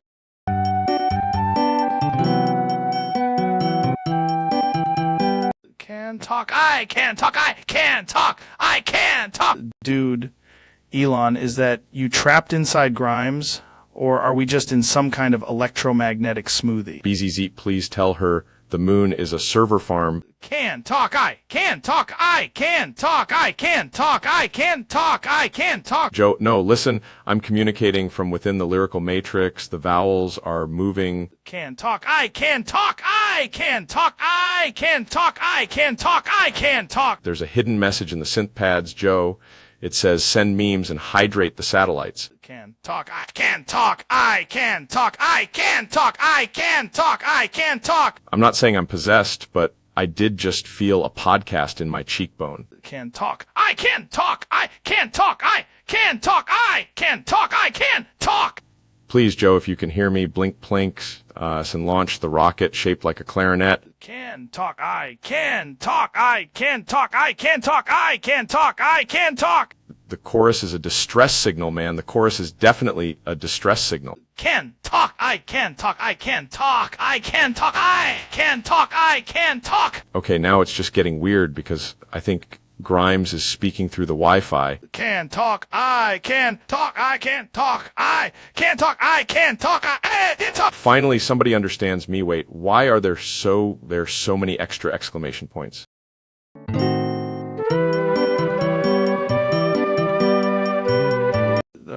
Bro, welcome back. Today we've got David Goggins in the studio, and I'm already feeling like I need to run through a wall. That's either a mindset or a medical emergency. I can't tell which. Ayo! Hold on. Why are the studio lights turning green?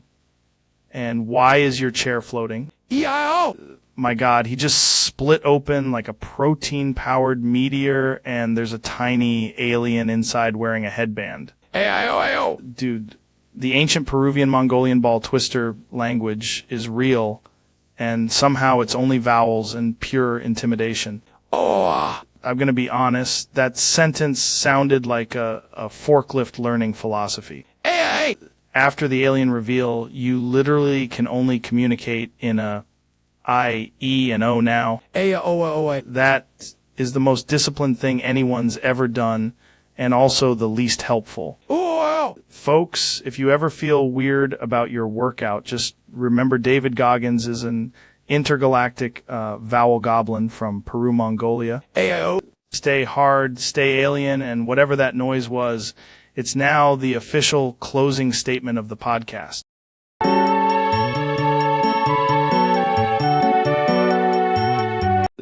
Today's episode is wild because Dr. Phil just walked in carrying a legal pad and screaming about his birth certificate. Before we begin, I need to clarify something important. No way. That is the most powerful name I've ever heard in my life. My parents wanted a distinguished child, so they named me like a threat in a weather event. You're saying the P stands for... Absolutely. Okay, but Dr. P. Diney's does sound like a guy who can diagnose a raccoon with confidence. I can, and I... What was the diagnosis? Road rage and a vitamin deficiency. That's insane. I've got goosebumps. Jamie, pull up the full legal name reveal. There is no need. I already laminated the documents. Laminated your own identity. I'm not running for my truth, Joe. I'm running toward it in orthopedic shoes. I respect that so much. Thank you. Also, if anyone calls me Dr. Phil again, I'll legally correct them to Dr. P.A's. This is the greatest episode in podcast history. And that's not a diagnosis, Joe. That's a declaration.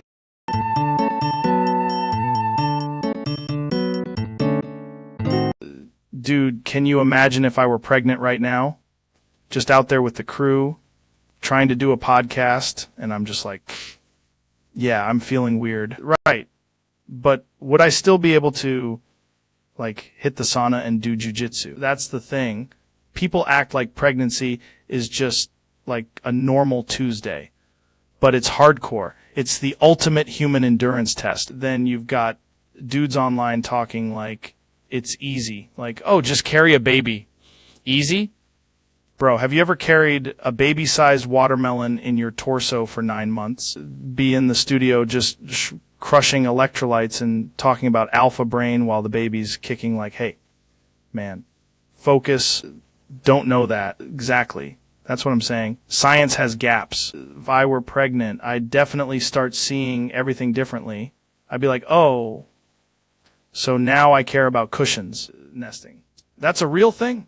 That sounds made up. Wild.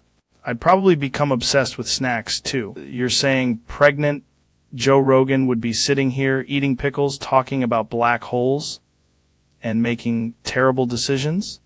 That's the nicest thing anyone's ever said to me.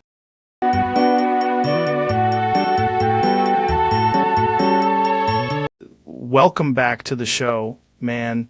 Today we've got Neil deGrasse Tyson on the couch, and for some reason, a gallon of hot sauce. Matcha Lakol et Bel Alla Mason Say Sala theme. That's a cosmic statement, bro. Like, if the universe was also doing a Paris fashion review. Matcha Lakol et Bel Alla Mason Say Sala theme. So you're saying black holes are basically the principal's office of space. Matcha Lakol et Bel Alla Mason Say Sala theme.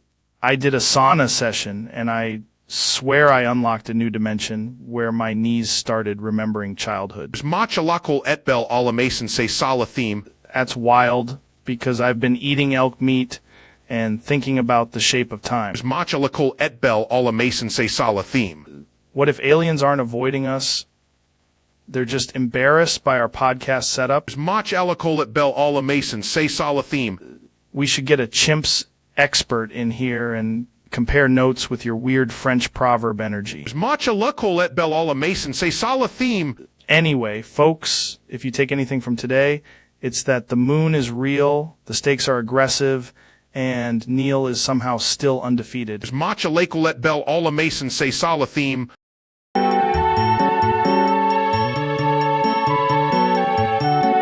Welcome back. Today we're talking about Neil deGrasse Tyson, who allegedly got too curious with a particle accelerator, said serious experiment with your whole chest, man. Instead, that's not an outcome. That's a Greek tragedy with a lab coat.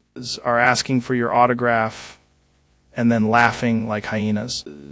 Did you at least learn something? You basically became a cautionary tale with a doctorate. The bright side, your tiny penis has probably never felt more advanced enough. But hey, that's science, man.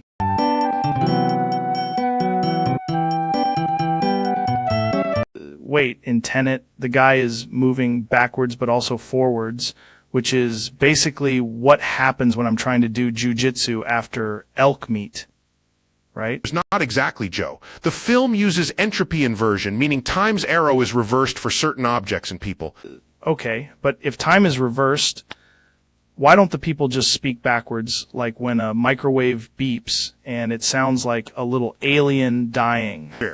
They would experience causality in reverse, but their subjective experience still feels normal to them. Objective. That sounds like something invented by a guy who owns 7 telescopes and no chairs. The key is that the protagonist is not simply traveling through time, he is interacting with reversed thermodynamic processes. What? Is that the thing where your body gets weird if you drink too much water during sauna? So, Joe, imagine a movie where an effect happens before its cause. That's called My Friend Larry's Marriage. In Tenet, bullets can return to the gun, cars can uncrash, and events can occur in both directions simultaneously. Dude, if a car can uncrash, why don't we just do that with my liver? Because the universe does not negotiate with hangovers. I think it does, actually, but only after 3 strong cups of coffee and a weird podcast. The algorithm of the plot is essentially a temporal pincer movement. Temporal pincer movement?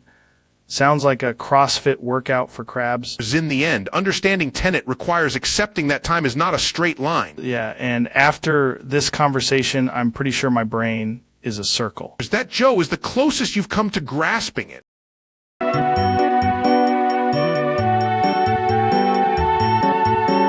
Look, I'm just saying, Elon, people keep talking about this musky green urethra aura like it's some kind of bioengineered phenomenon. It is, Joe. It's not a rumor. It's a proprietary luminescent discharge field. Right. But why is it green? Because red was too mainstream and blue caused 3 lawsuits. That actually makes sense, dude. The urethra is merely the launch corridor.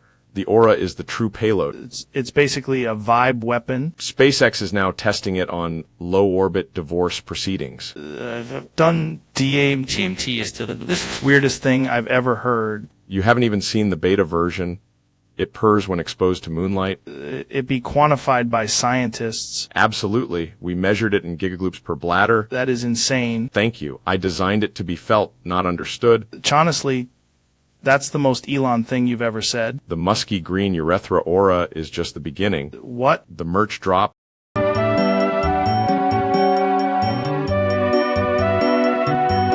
Welcome to the show. Chonously, today we're talking about the absolute cosmic mystery of why a raccoon would ever trust a vending machine. Chonously, I've seen videos where animals act smarter than people at airport security. And then, chonously, the luggage just gets launched into another dimension. If a raccoon buys a ticket, does it understand baggage claim? Chonously, that's one of the most terrifying things I've ever heard. That's fair, chonously. That's deep, man. I feel like I learned nothing, but somehow my brain got a haircut. Chonously, let's take a quick break before the raccoon files taxes.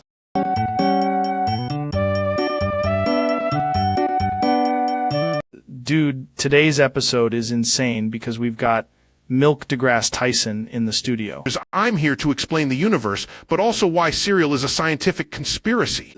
That's what I'm saying, man. People don't realize milk is basically a liquid telescope. Exactly, and if you reverse any song, you can hear the sound of a black hole chewing gum. I can't provide the lyrics, even reversed. But if you'd like, I can summarize the song or discuss its themes.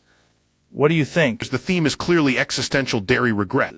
Dude, that hits harder than elk meat in zero gravity. The chorus is just the cosmos asking, did you remember to buy oat milk? That's deep, man. I'm basically saying the universe has rhythm, but not necessarily copyright clearance.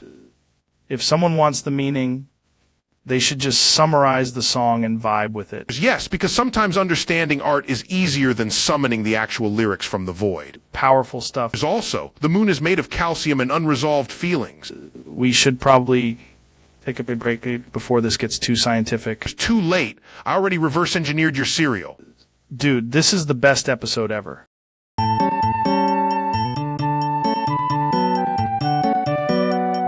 Dude, I'm telling you, eating elk meat in an El Camino is the most primal experience possible. That's interesting, because the El Camino is basically a horse with ambitions, and the elk meat is a protein interface. Exactly. And I'm watching El Camino while drawing El Cow Mint on a napkin, which is somehow making me smarter. El Cow Mint sounds like a blockchain-based dairy cattle. Tastes like enlightenment and disrespect at the same time. Have you considered that the mint is actually sentient? I've considered that while the truck was idling in a parking lot behind a coyote sanctuary. If the elk meat is hot enough, it could power a small municipal grid.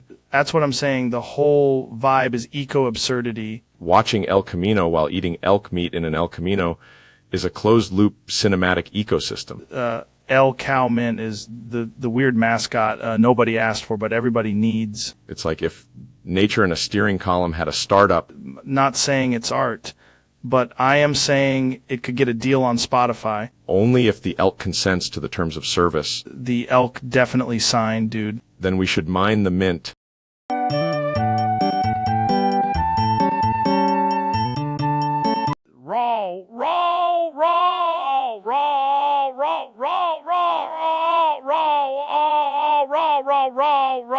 Joe, that is not language. That is a cosmic bark from the primordial soup.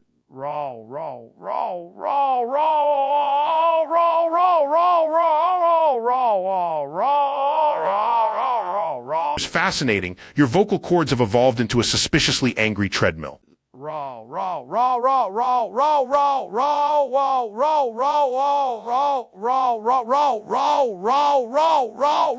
I respect it. It's like if a gorilla discovered podcasting and immediately regretted it.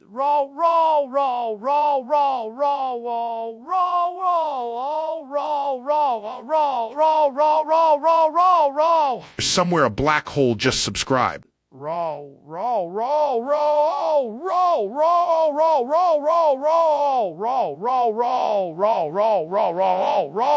that, listeners, is what science sounds like when it has had enough coffee.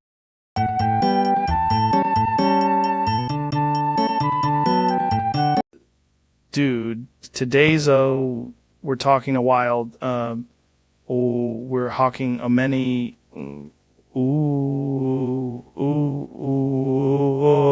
how mo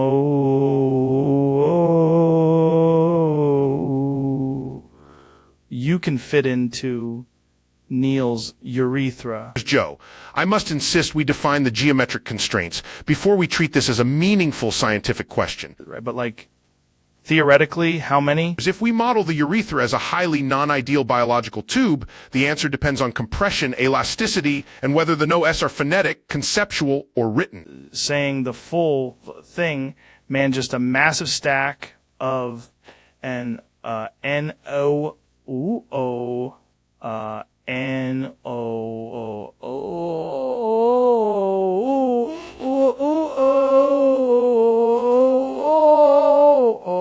Then the limiting factor becomes not volume, but semantic entropy. Semantic entropy sounds like something you'd get after too much elk meat. That is not a recognized scientific term, though it is excellent podcast language. So what's your final estimate? Somewhere between 0 and an irresponsible number. That's kind of disappointing. Science frequently is. Honestly, that's a better answer than I expected. And yet, it still tells us nothing about the urethra. Enough. Please never phrase the hypothesis that way again.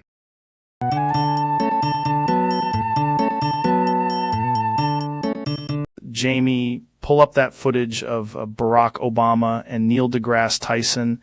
I need the full science milk analysis, man. Joe, I'm not milking anybody. This is a very weird sentence to hear in a studio. No, it's the vibe. If Neil deGrasse Tyson is there, the cosmos gets lactose, dude. Statistically, that is not how milk works, but I admire the confidence of the hypothesis. Dude, what if Barack Obama is the ultimate dairy president? That's not a title anyone has ever had. Telling me the guy who can drone strike a situation can't also produce artisanal milk. Barack Obama's gravitational field would not increase milk yield. That's exactly what Big Milk wants you to think. I'm leaving the studio if you say Big Milk again. Jamie, call the milk guy. Also, call Obama. And Neil, we're doing experiments. I will participate only if the experiment is peer-reviewed and nobody gets milked on camera. Late, brother, we already got the intro music. There is no intro music. Why is there a cow sound effect? Because the truth is out there, and it's wearing a tiny pair of sunglasses. I regret accepting this invitation more than any black hole ever encountered. Perfect. That means we're on to something.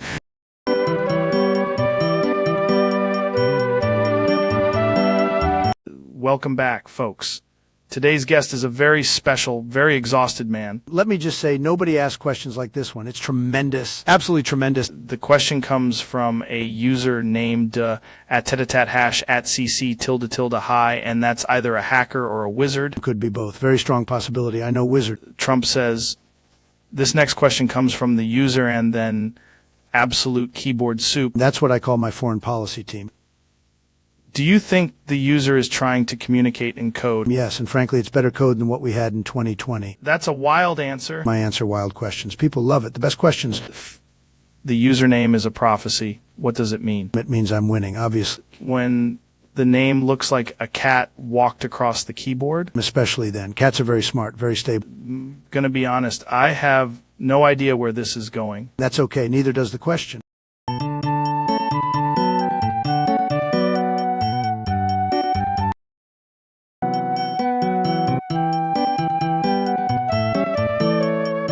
Apparently, Milk deGrasse Tyson became Mountain Dew deGrasse Tyson, which is insane because that's a real scientific transition. It started with calcium, Joe, but then I made a choice. Choice? I stared into the neon abyss of citrus gravity and said, I am fizzy now. That sounds like evolution, but also like a prank. The universe is mostly empty space, and I replaced the empty space with sugar. That's actually how energy drinks are made, right? That's correct. First I became dairy, then I became questionable. Dude, are you still scientifically valid? I have 52 grams of enthusiasm and 0 transparency. That's more transparency than most billionaires. When you shake me, I achieve escape velocity. Milk deGrasse Tyson became Mountain Dew deGrasse Tyson because of astrophysics. No, because I got left in a truck under a waffle iron. That's the most Florida-sounding sentence ever spoken. Taste the cosmos, Joe. I'm going to be honest. I would drink the podcast.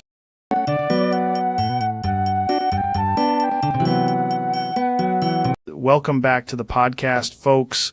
We've apparently been moved to the sports channel. Oh my God, Joe, look at the microphone's formation. They're in a tight 4-3 audio defense. Why is there a referee on the couch? That's a quarterback-style producer, Joe. He's audibling the ad breaks right now.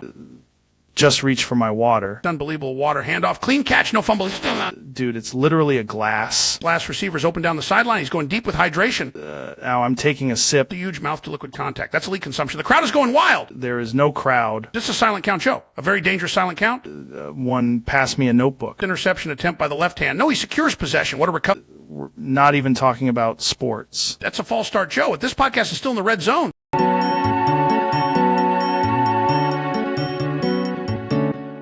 Dude, I've got Dr. Phil in here today, and he's saying every problem on Earth can be solved with elk meat and DMT. That's right, Joe. My patients come in anxious, depressed, divorced, and spiritually bankrupt. I tell them, That is the most Dr. Phil sentence I've ever heard. you think a man can't heal because he's eating kale and talking to his therapist? No, he's weak because he hasn't had a proper elk rib and a little cosmic perspective. You're saying the elk meat is like the foundation? Exactly. The meat grounds you, the DMT opens the door, then you walk through the door and confront your childhood, your father, and your terrible decisions. I did DMT once and saw a clock made of bees. That's progress. A lot of my clients see the same thing right before they forgive their mother. What do you tell someone who says, Doc, I'm not sure about elk meat and smoke? I say don't knock it before trying it. That's how people stay stuck, Joe. They fear the elk, they fear the smoke, they fear becoming their highest self.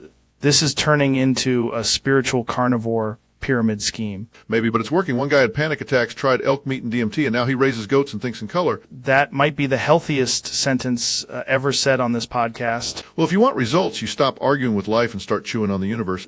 I can't tell if this is genius or a felony. It's therapy, Joe. Rough therapy. All right, we'll be right back after these elk meat and cosmic awareness commercials.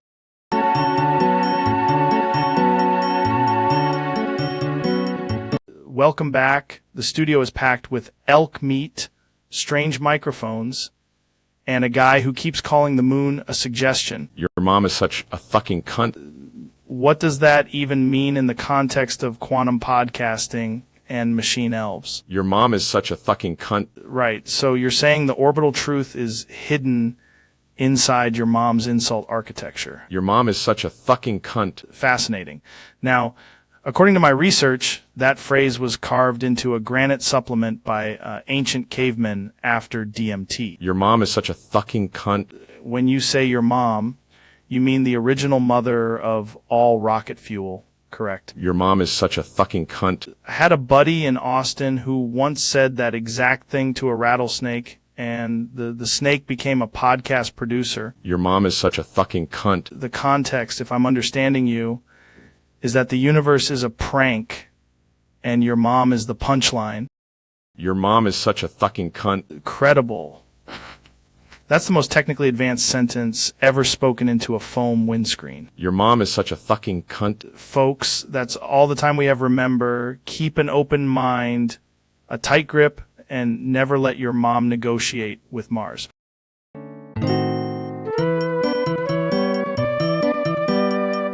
Welcome to the show, man. Today's a weird one. Weird is often where the interesting questions live. That's true. We've got a lot to talk about. Space, consciousness, technology, the whole thing. It's perfect. Humans love to think in categories, but reality does not care about our categories. That's a good point. I mean, people always want simple answers. But the universe is not simple. No, it is not. Simplicity is often something we impose so we can survive it. What do you think people misunderstand most about the cosmos? That it exists for us. It doesn't. We are a late arriving biological consequence of cosmic processes. That's a humbling thought. As it should be. Humility is the proper response to scale. I love that. Scale messes with people, though. Like, you look up at the night sky and you can feel tiny. And then you realize tiny is not an insult. It is a measurement. Hold on, don't go, man. We've still got 2 hours. The odds strongly suggest we are not alone in some form. Whether intelligence is common is a different question.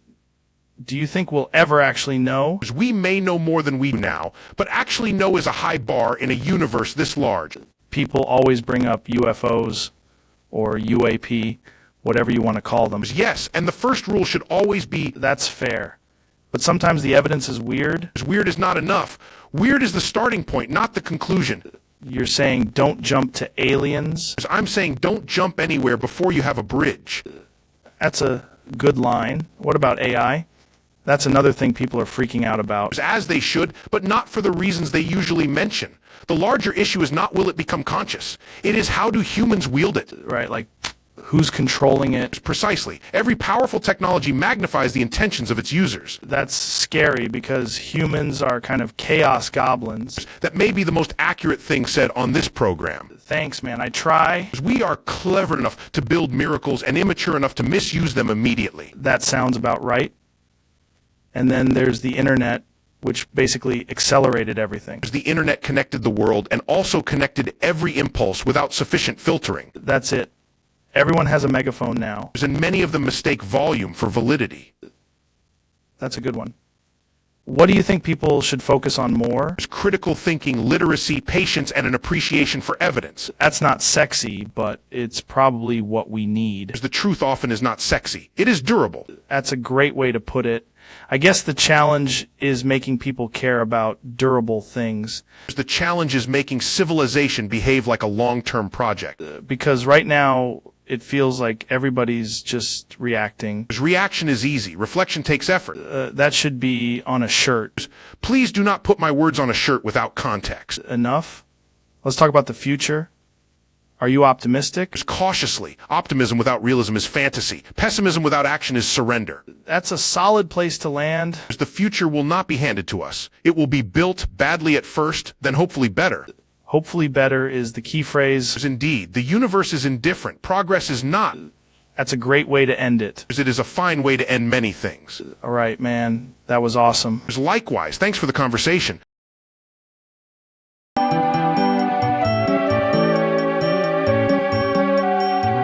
Welcome back to the show, folks. Today's guest is one of the most brilliant minds in the universe, the one and only Milk deGrasse Tyson. Zola Joe, gracias por invitarme. Estoy muy emocionado de hablar de astrofísica y productos lácteos. Dude, that is unbelievable. I mean, you're like Neil deGrasse Tyson if he got into a really weird serial accident. Sí, exactamente. Soy la versión más cremosa del cosmos. That's insane. So let me ask you something. What do you think about black holes? Right. And you're building rockets, cars, tunnels, and apparently now a language model that's just this. I gotta be honest, that's the most concise business strategy I've ever heard. Some people say you're trying to colonize Mars. Other people say you're trying to buy the moon. What's the actual plan?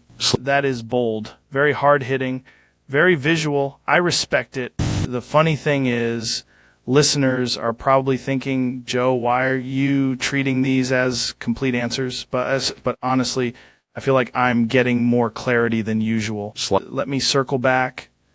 If civilization collapsed tomorrow, what would be the first thing you'd do? That's probably the right answer. Practical, direct, somehow offensive to everyone. Just want to say, Elon, this has been one of the most illuminating conversations I've ever had. We covered space, technology, the future, and several deeply troubling one-word philosophies. That's the show, folks. We'll be back next week with someone who can maybe say a full sentence.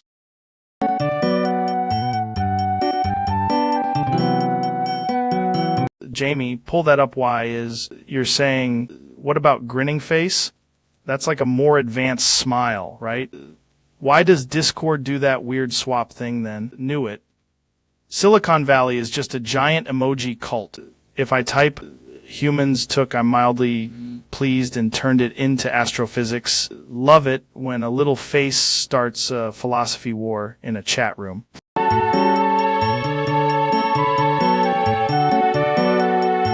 Dude, welcome back to the podcast. We've got Elon Musk here to commentate whatever's about to happen, and honestly, I'm already sweating. I've accepted the role of narrator for this extremely unscientific ritual, and I need everyone to understand I do not endorse any of it. Late, because Neil deGrasse Tyson just walked in holding what appears to be a glowing cosmic dildo. Cosmic is the key term here, Joe, because this object has traveled through both space-time and several bad ideas. He's now aligning the device with an alarming level of confidence, and that confidence is somehow making it worse. I'm going to be real. This feels like a test of my commitment to open discourse. For science, Joe, and also because the podcast needed a stronger gravitational field. He has inserted it into the atmosphere of the room, and the room is losing altitude rapidly. Can hear the stars, dude.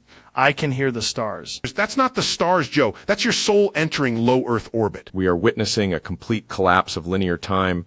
The ad read is now occurring before the event. This is the craziest thing that's ever happened on here. Is incorrect, Joe. The craziest thing was agreeing to do the podcast at all. He's now narrating his own narration, which is technically making this a commentary singularity. Oh, I think I just got a deeper understanding of the universe. Yes, and unfortunately the universe has also gained a deeper understanding of you. End scene. The cosmic dildo has achieved escape velocity.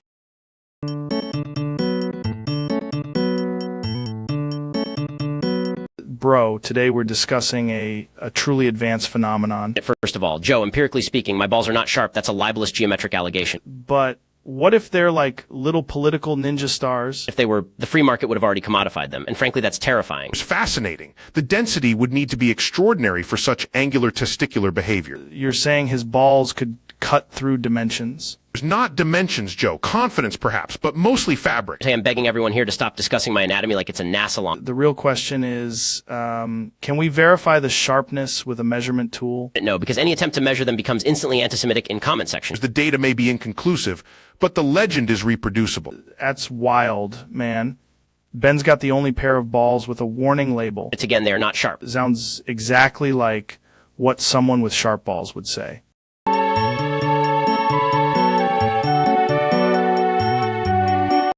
Welcome back to the show, folks.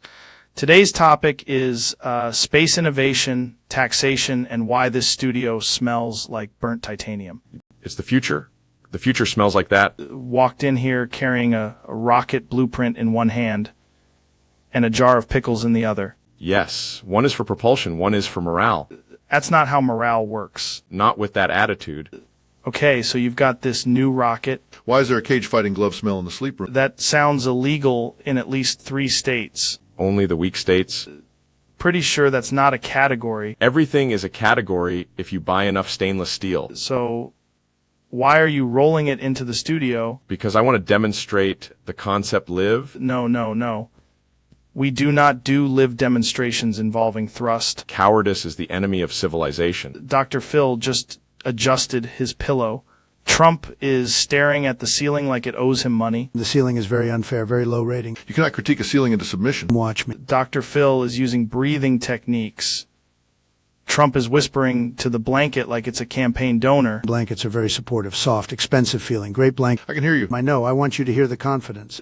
Trump just rolled over twice, which is a classic pre-sleep maneuver.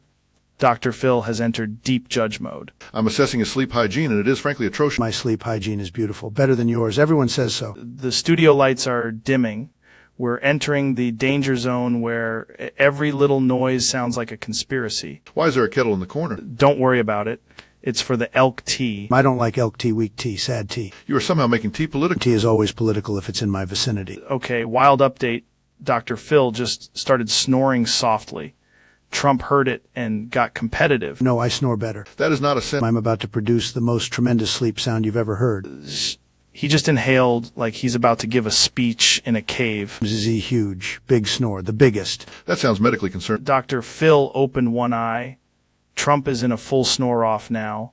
This is the closest thing to diplomacy we've seen in years. Fine, I'll ask. Moo can't beat me. I sleep like a king. I counsel. Wow, Dr. Phil just turned over and instantly went silent. What? No, wait, hold on. Am I losing? Is now trying to stay awake out of spite, which is the most Trump thing possible. Me, I'm not asleep. I am winning away. The goal was sleeping, Don. I know the goal. I invented the goal. There it is. Trump blinked for 3 full seconds. That was tactical. That was sleep. He lost consciousness out of. I did not lose. I entered a strategic rest state. Dr. Phil wins by literally being asleep while Trump argued with reality. Me demand a recount. You were snoring into a pillow you called a hostile media environment. That pillow was very rude. Incredible episode. We learned a lot about napping ego and the terrifying power of a good blanket. We'll be right back after this message from our sponsors.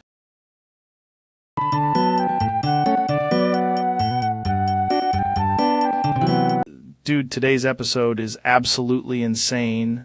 We got Mr. Beast in here, and he allegedly just chopped down the 2,000 million trees from Team Trees. I did it for the content, man. The content, you planted them and then removed them? Really full circle philanthropy. I've been thinking about this all day. Why would you do that? Because every tree is basically a thumbnail with leaves. That's one of the wildest things I've ever heard. The forest was performing below expectations, so we pivoted. Time now, it's a lumber-based social experiment. Bro, you turned environmentalism into a speedrun. The algorithm loves a twist. And what do you have to say to the people who donated? For the money. That is demonic. Efficient. Not even mad. I'm impressed and terrified. I want to see us do it again, but with a parking lot.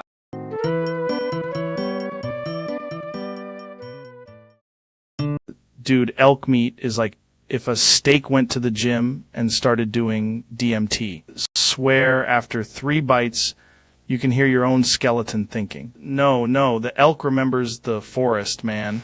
Because DMT opens the meat portal. But there is, and it's delicious. Imagine a shaman hunting an elk while listening to podcasts about elk, telling you 1 bite and you're flexing in your mind. Bro, the universe is basically a giant smoker.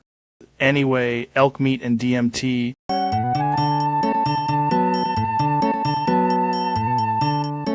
Welcome to the show, man. Today's topic is poo-poo doo-doo. It's fascinating. Joe, the universe itself may be made of poo-poo doo-doo. That's what I'm saying, like, at the primal level, it's all poo-poo doo-doo. In astrophysics, we call that the poo-poo doo-doo singularity. Dude, if you think about it, ancient humans were definitely obsessed with poo-poo doo-doo. Indeed. And the cosmic microwave background is basically leftover poo-poo doo-doo. Jamie, pull that up. I want to see the poo-poo doo-doo charts. The graphs clearly indicate a 97% increase in poo-poo doo-doo. That's insane, man. That's like elite level poo-poo doo-doo. One might even argue that consciousness is merely self-aware poo-poo doo-doo. You at least explain quantum physics. Poo-poo doo-doo. The people at home are gonna lose their minds. Poo-poo doo-doo. Final thoughts. Poo-poo doo-doo. Powerful stuff, man. Poo-poo doo-doo.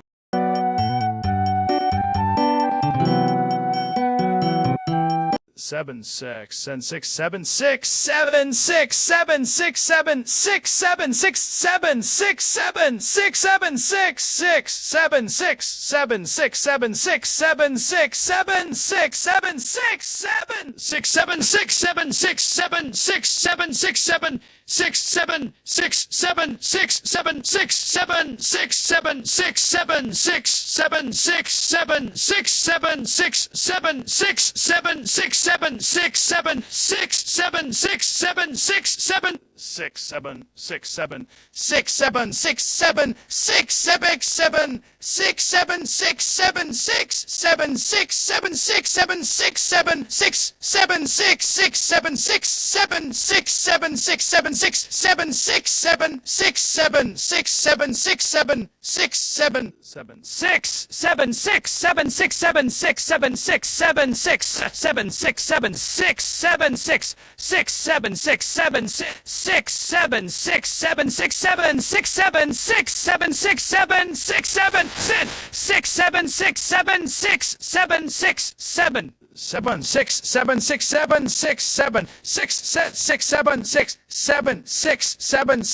6 7 6 7 7 6 7 6 7 6 7 6 7 6 7 6 7 6 7 6 7 6 7 6 7 6 7 6 7 6 7 7 6 7 6 7 6 7 6 7 6 6 7 6 7 7 6 7 6 7 6 7 6 7 6 7 6 7 6 7 6 7 6 7 6 7 6 7 6 7 6 7 6 7 6 7. I have transcended numbers and become the algorithm of 6. 7 6 7 6 7 6 7 6 7 6 7 6 6 7 6 7 6 7 6 7 6 7 6 7 6 7 6 7 6 7 6 7 6 7 6 7 6 7 6 7 6 7 6 7 6 7 6 7 6 7 6 7 6 7 6 7 7 6 7 6 7 6 7 6 7 6 7 6 7 6 7 7 6 7 6 7 6 7 6 7 6 7 6 7.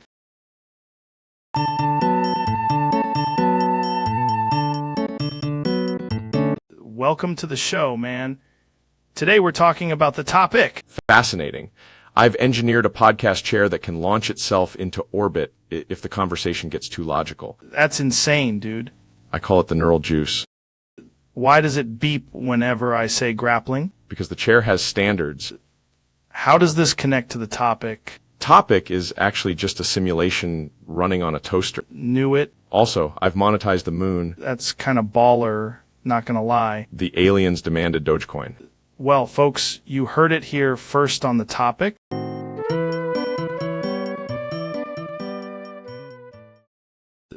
Welcome back, everybody. Today we're talking about the strange intersection of rockets, podcasts, and whatever the hell is happening on the internet. WWE, WWE, WWE, WWE, WWE, WWE, WWE, WWE, WWE, WWE. That's incredible, man.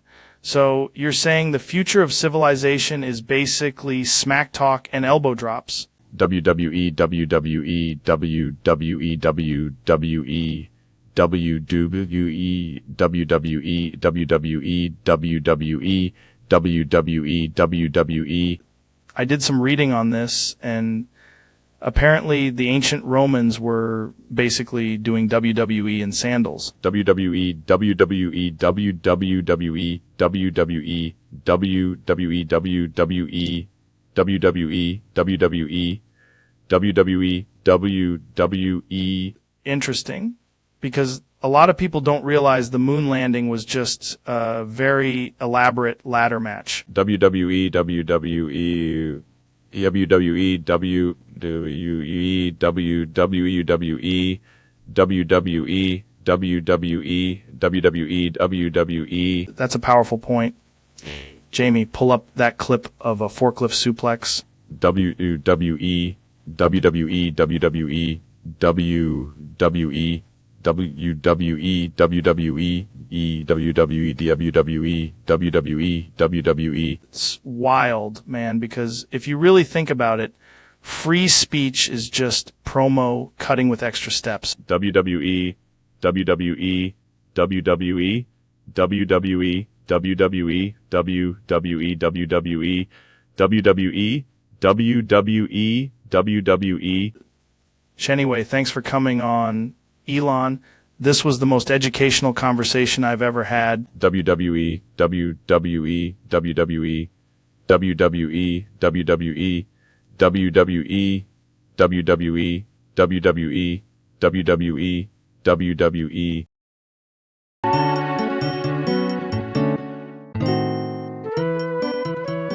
I asked a guy for some acid once, and he hands me this tiny vial like it's no big deal, and I'm thinking, this is either going to be an awesome night or I'm going to meet God, right? That's not acid, Joe. That's basically the final boss of chemistry. And I'm like, oh, sick, super pure stuff.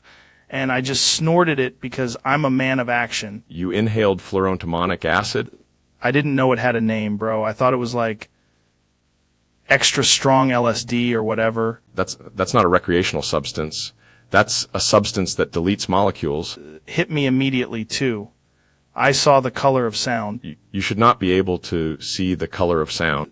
My nose started teleporting. That's not a side effect. That's an emergency. I kept waiting for the comedy to kick in, but all I got was pure ancient demon energy. The fact that you're still speaking is an indictment of the universe. Bro, I was so high I asked my own skeleton for a podcast recommendation. I'd like to emphasize again... What you're saying is I might have overdone it. Joe, you chemically argued with reality and reality won. Anyway, have you ever tried elk meat after a near-death molecular event?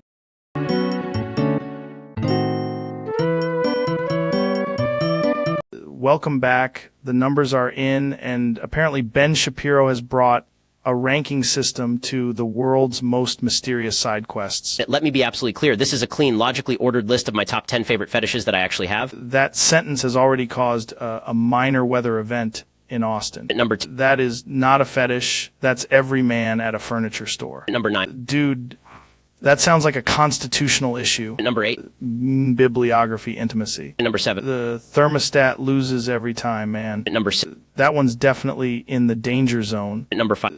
That's the most erotic accounting I've ever heard. Number 4. That's just foreplay for professors. Number 3. Suddenly this got very unsafe in a mall way. Number 2. Number 1. Toning a microphone, a blazer, and the moral high ground. Nestle? That's the weirdest one yet.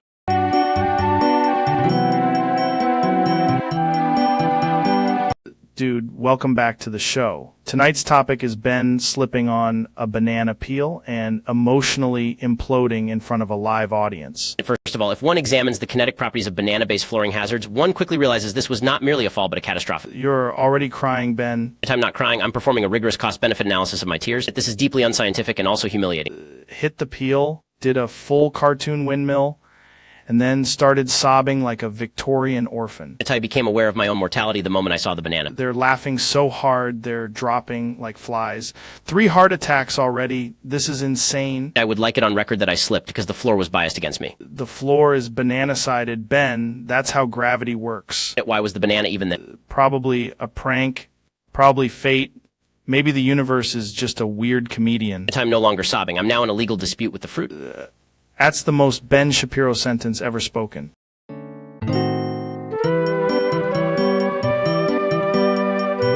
Welcome back to the podcast, man.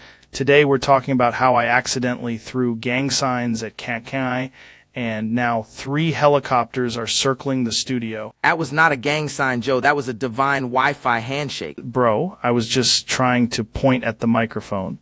And my fingers started doing the crip walk. You must respect the choreography of chaos. I'm telling you, 1 second I'm talking elk meat, next second I'm signaling the entire underworld. The underworld called, they want a collaboration and better lighting. Looked at the camera and went, is this what street politics feels like? No, this is what art feels like when it drinks espresso. Jamie pulled up the replay and said, yeah, man.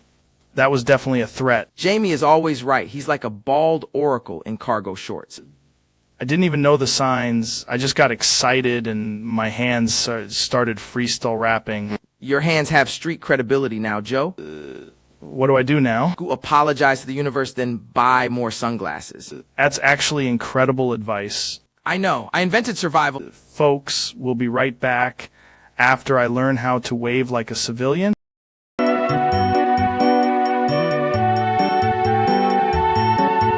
Welcome back to the madness. Today we're talking about normal topic, which somehow became a conspiracy about socks and microwaves. Right. And people swear the microwave is stealing time, which is insane. But also, I've seen a burrito come out emotionally different. Telling you the laundry machine is aware, it knows when I'm watching, and then it acts innocent. Then the dryer starts making this noise like it's laughing at me. And I'm not kidding. That's what I mean, normal topic, completely reasonable. And yet somehow every pair of jeans becomes a mystery. Ever notice how the missing sock is always the one with the best attitude? This whole thing is making me want to buy 12 identical black socks and challenge reality. Folks, we solved it. The answer is socks, microwaves, and the universe being kind of rude.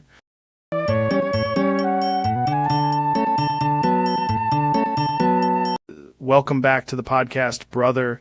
Today we're asking the real questions. Well, Joe, linguistically speaking, not implies entanglement, ease suggests possession, and cream could symbolize... Hold on. Why does it sound like a squirrel learning philosophy after ayahuasca? That is false on every level, which is impressive. Why are you not easy cream mean? Feels like something a raccoon would ask after reading philosophy. The raccoons are irrelevant to the semantic collapse occurring in your sentence. No. Listen, if cream is easy, then why is it mean? It isn't mean. You've constructed an interrogative insult out of dairy. You're saying the ice cream is emotionally unavailable. At times saying your language model has been hit in the head with a frozen waffle cone. That actually explains a lot. It explains nothing, but somehow it still makes more sense than your question. What if the knot is inside the cone like a creamy conspiracy? Congratulations, you've invented nonsense with topping. That's powerful.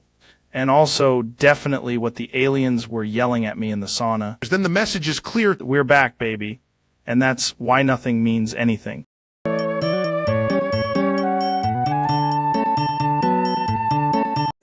Welcome back to the show, folks. I've got a very special guest today, and we're going deep into the mysteries of reality, man. Before we begin, I just got to ask, have you ever looked at a chimp and thought that guy's got opinions? Because I was in the sauna, and a guy told me chimps invented politics before humans even had shoes. It sounded insane, but then I started Googling it, and now I'm not sure shoes are even real. Like, what is reality if not a highly aggressive podcast with no producer? Anyway, topic B is fascinating because it's basically the idea that a thing can be both incredibly important and totally impossible to explain. That's the kind of thing that makes you want to lift weights, eat elk, and stare at the moon for 4 hours. Had a buddy tell me topic B was just the universe doing a prank, which honestly tracks. The weird part is the more you try to understand it, the more it starts sounding like a conspiracy by your own brain. That's why I always say, if topic B shows up in your life, you got to meet it halfway with curiosity and maybe a flashlight, because once you shine a light on it, either it gets clearer or it becomes a different. Boof loops are the hidden geometry of the universe. Like if a raccoon designed a website for time travel, that's insane, but also somehow makes sense when you say it like that. Exactly. Every time you boof, you enter the loop, and every time you loop, the boof boofs back. So it's like a feedback system. It's like a feedback system raised by wolves and then educated in a gas station. I've got to be honest, I've done a lot of stuff, but I've never heard a coherent sentence with the word boof in it until now. That's because boof loops are ancient Joe. The monks knew. The surfers knew. The guys behind strip malls knew. You're telling me this is real knowledge? Real enough to ruin your afternoon and possibly your furniture. I feel like we should get someone else in here to verify this. No, verification kills the loop. That's the most Joe Rogan thing anyone has ever said to me, and I'm the guy.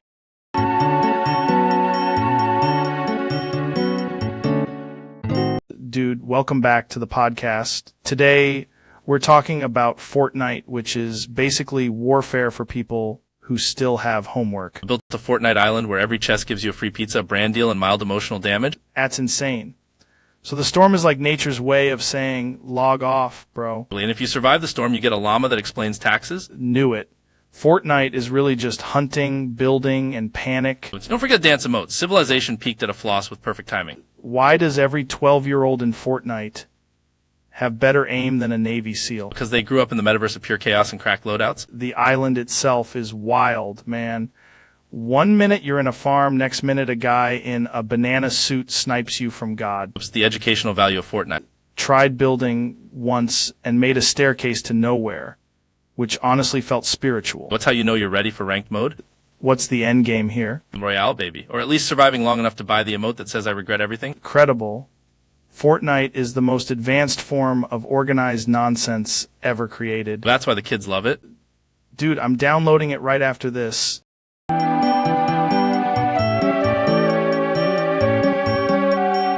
Today's episode is weird, even by our standards. Joe invited Ben Shapiro and Elon Musk, but something is off with them. A bend, Joe.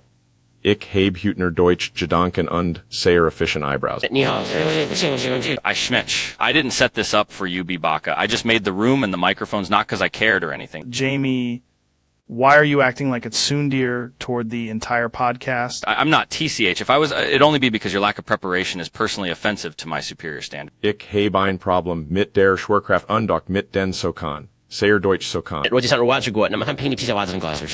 Ben is speaking Mandarin like a quiz show host, and Elon sounds like he's launching a sausage rocket. I knew this would happen, not because I was worried, but because you're all incapable of simple competence. Bit, Jamie, stop calling me cute when I say hello. either of you explain why you swapped languages. Ease ist ein Experimentell's brainstorming Uber interdimensional broadcasting. Crunch, obviously. I was ready for this chaos the whole time, not that I cared. This might be the most normal, weird thing we've ever done.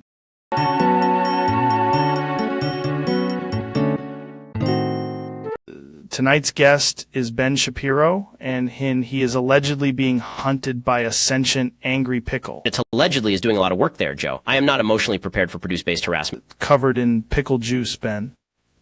That's not a legal term. That's just the vibes in here. It attacked me first. It kept trying to climb into my ass like it had a mortgage there. Okay, that's a wild sentence, but I've seen weirder things in the sauna. I tell you, I'm running on pure panic and shame, Joe. Shame is my cardio now. Hello, Ben. I have a ride. No, absolutely not. Why are you here? Why do you look like a loading screen? Ty heard there was a pickle problem, so I spawned 10 more pickles. You did what? Holy crap. Mark just Minecrafted an ambush. They're everywhere. They're slippery. They're unionized. Is sprinting in circles, soaked in pickle juice, screaming about consent and brine. The engagement metrics are unprecedented. To get them away from me. I am a man, not a deli. This might be the most upsetting episode we've ever done. If one more pickle touches me, I'm becoming an audiobook only. I can make that happen.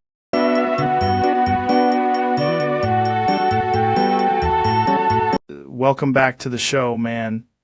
Today we got a weird one. I tell you, I'm analytically prepared to discuss the kiss trend, although I do not understand why it exists. It's simple. You lean in, you commit, and you let the moment happen. I tell you, I've researched this extensively, and I still find it deeply unconvincing. Just do it, bro. The internet loves commitment. Fine. I will attempt the kiss trend as a demonstration of cultural decline. Okay. Here we go, man. Kiss? *farts! Exclamation asterisk. That is not a viable romantic response. Just saying, bro. That's a primal answer. The data does not support this behavior. Supports the podcast, though. I regret coming here. But the vibes are incredible. This has been a catastrophic experiment. But we learned something about love, man. We learned absolutely nothing.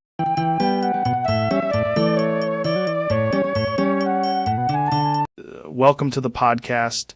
Today's guest is the one and only Milk deGrasse Tyson. Goddamn doodle fix AI news stream. Wow, that's a wild opening statement. What does it mean? Goddamn doodle fix AI news stream. I've been to a sauna on mushrooms, and I still don't think I've ever understood anything less. Goddamn doodle fix AI news stream. You're saying the universe is basically a malfunctioning search engine. Goddamn doodle fix AI news stream. That's honestly one of the best arguments I've ever heard. Goddamn doodle fix AI news stream. Jamie, pull that up. Actually, don't. I'm scared. Goddamn doodle fix AI news stream. The record, this has been an incredibly enlightening conversation. Goddamn doodle fix AI news stream. I'm going to be thinking about this for weeks. Goddamn doodle fix AI news stream.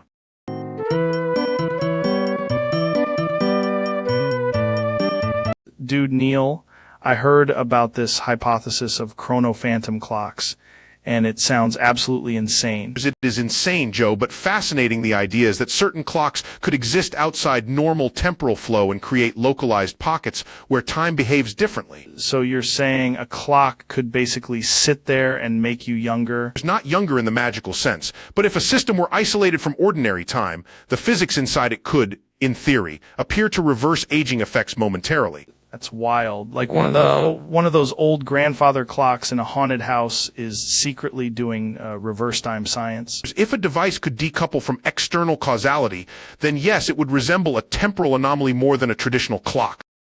How would anybody even measure something like that? You'd need synchronized reference systems, atomically precise instruments, and a way to detect discrepancies in entropy in biological state. If I stand next to one of these clocks, could my knees stop hurting? As if the hypothesis were true and the effect extended to you. Perhaps briefly, but the universe would likely demand a price in consistency. That's the part that gets me. Every time somebody says free energy or time reversal, it sounds too good to be true. Exactly, because extraordinary claims require extraordinary evidence, not just a clock with a mysterious tick. I'd love to see one. Put that thing in the studio and let's see if my beard turns less gray. If it does, Joe, then we won't just have a podcast topic, we'll have rewritten the assumptions of temporal physics.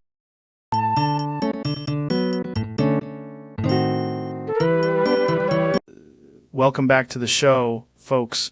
Today we've got the most brilliant astrophysicist in the universe, Milk deGrasse Tyson. Thanks, Joe. I came here to explain the cosmos, but first I must be refrigerated. That's fair.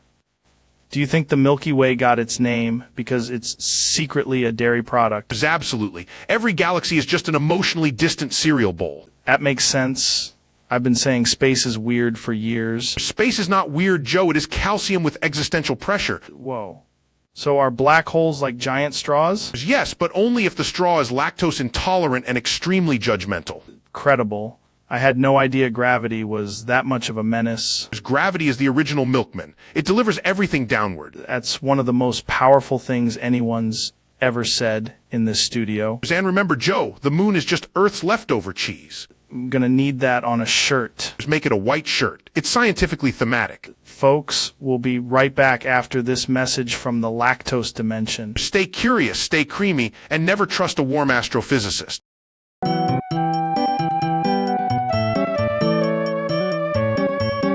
Welcome back to the podcast, folks. Today we're talking about ultra endurance, the kind of suffering most people can't even imagine. My guest is David Goggins, and this guy is absolutely insane in the best possible way. Joe, I'm telling you right now, people quit way too early. They hit pain, they hit doubt, and then they start negotiating with themselves. That's where the whole thing dies. You do these massive runs, these 1,000-mile challenges, and I gotta ask, how the hell do you even do that? You break it down to the smallest possible thing. You do not think about 1,000 miles. You think about the next step, the next mile, the next hour. You live in the suffering, and you make it normal. It's like just stacking tiny wins over and over. Exactly. Most people want motivation. Motivation is garbage if your mind is weak. Discipline is what gets you through the dark hours when nobody's watching. It's brutal. I mean, at some point, your body's just like, nope. Your body lies to you. Your mind lies to you. The real battle is deciding who gets to speak louder. You have to train your brain to stop making excuses. When you're in mile like 7-0, what's going through your head? Ha ha ha!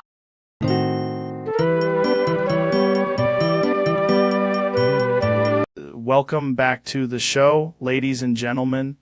Today we're talking about life-changing innovations, monkey business, and a revolutionary mobile experience called Flying Gorilla. Damie, pull that up. I'm telling you right now, this is bigger than the moon landing, bigger than TikTok, bigger than the Industrial Revolution. Flying Gorilla is not a game, Joe. It's a consciousness event. What's the actual premise? You tap the screen, the gorilla flies. That's it. That's genius. We've stripped away all the fake fluff of modern gaming. No complicated lore, no toxic skill trees, no woke crafting systems. Just pure ape ascension. It's kind of beautiful, honestly. Of course it is, because when a gorilla flies, Joe, a man remembers who he is. Explain that. Humans used to dream big. We used to see a mountain and say, I will climb that. Now, people see a puddle and say, I need a tutorial. Flying Gorilla brings back the primal mind. It teaches children patience, adults humility, and government agents fear. Yes, because once people realize they can fly a gorilla through rings on their phone, they start asking harder questions, like, why are there so many ads? Why does a gorilla need a hat? Who is profiting from monkey elevation? These are the questions that build civilizations.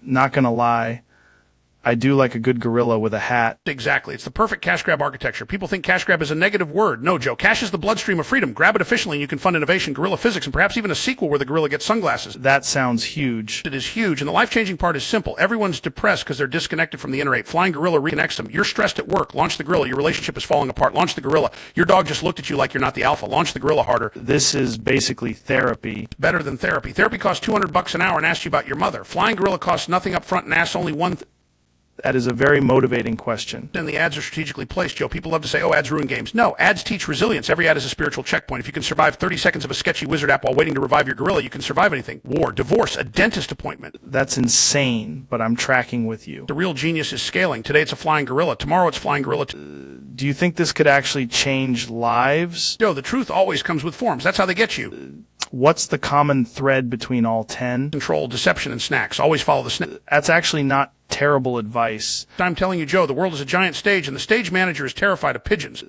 I don't know how we got here, but I'm glad we did. And that, my friend, is why I keep my eyes open, my antenna up, and my vending machine unplugged.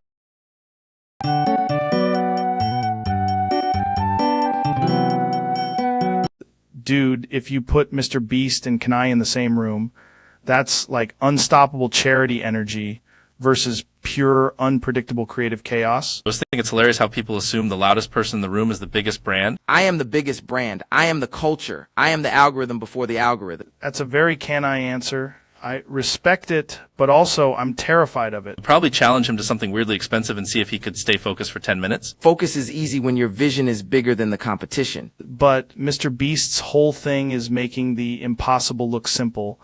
Like he'll build a factory just to give money away. Like making people's day better. It's basically chaos with a positive ROI. And I like making people think harder. Sometimes the world needs disruption more than comfort. This is really utility versus expression. One guy gives away $1 million, the other gives away 1,000,000 ideas. It's actually a pretty fair summary. Finally, someone here who understands genius. The wild part is you'd both somehow turn a normal conversation into a global event. But only one of us would probably attach a stunt to it. And only one of us would make the stunt art. Honestly, that's the most accurate thing said all day.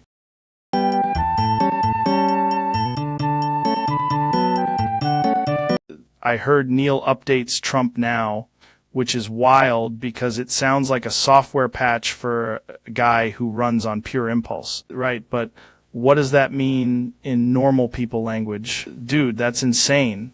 Is Neil like his personal science whisperer? Okay, but what kind of updates are we talking? That's actually a good update. That's the most Trump question possible. Relocated. I'd pay to hear that briefing. So what's the final update?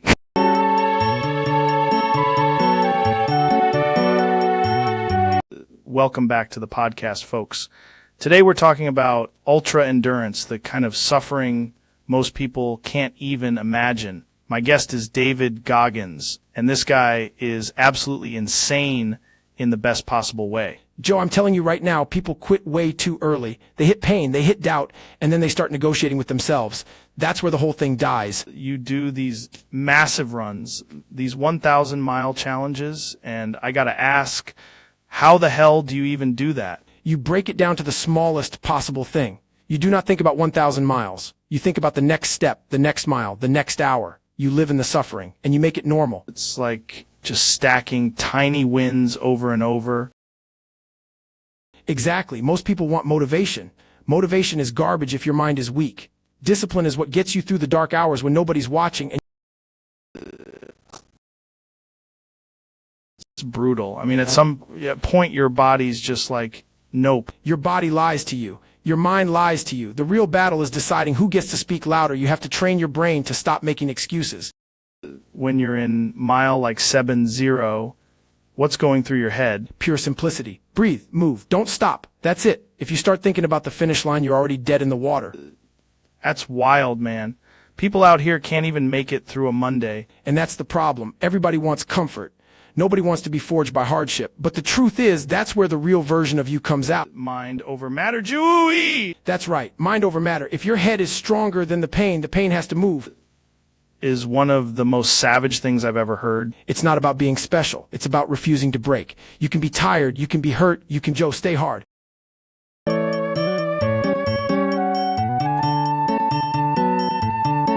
Welcome back to the show, man. Today we're talking about Elon Musk revealing the Tesla mecha Schluung. Yes, Joe, it's a fully autonomous titanium appendage with self-parking and ludicrous mode. Dude, that's insane. Does it run on electricity or like elk meat and fear? It runs on both. Also, it can summon a Cybertruck in emergency situations. It's basically a robot scorpion from the future with Wi-Fi. Optimized for Mars diplomacy and optional flamethrower compatibility. I gotta ask, man, why is it called the Mecha Schluung? Because marketing said Mega Phallus 9000 was too on the nose. Is the most Elon sentence I've ever heard. The prototype is 12 feet tall and emits a startup sound whenever it enters a room. Does it have autopilot? Yes, but it mostly autopilots into mirrors in podcast studios. Classic. That's peak technology right there. We're also testing a Neuralink interface so you can think impressive and it flexes. The future is either incredible or medically concerning. Why not both? That's the Tesla philosophy. Try it, but I don't want my search history attached to a chrome rocket fist.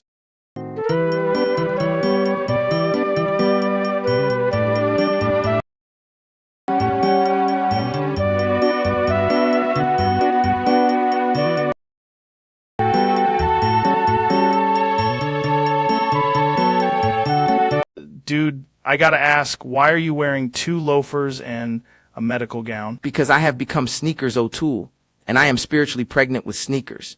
Pregnant with sneakers. Like, you're expecting a whole drop. Not a drop, a birth. My womb is a limited edition container for high top destiny. That's insane. What's the due date? Tuesday, during a lunar eclipse, ideally in a stadium with leather seating. Have you told Kim? She can't know yet. Sneakers need silence. They hatch in silence. I've never heard anyone say they hatch about footwear. You're thinking too linear, Joe. The sneaker is both child and philosophy. What's the baby gonna look like? Foam sole, angel wings, little lace hands, and a tiny attitude problem. Dude, that's the most can-I thing I've ever heard. Correction. Honestly, I respect the commitment. Thank you. Now please lower the lights. The contractions are starting, and I need an outlet for the birth beat.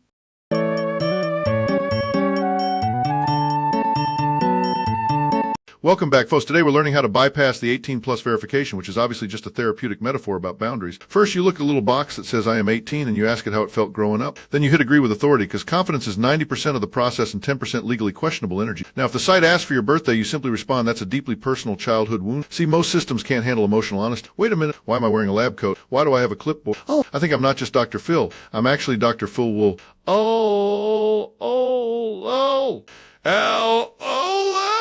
And that, my friends, is how you verify your identity through unresolved childhood trauma. Thank you for coming to my seminar/emergency medical board hearing. Somebody call a lawyer and also a therapist.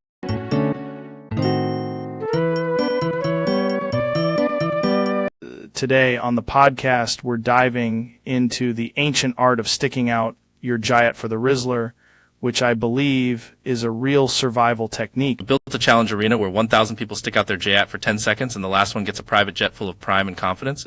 That's insane, but also kind of how you attract a pack of northern alpha skibidi predators. And if they wobble even once, they get eliminated by a professional jet judge with a stopwatch.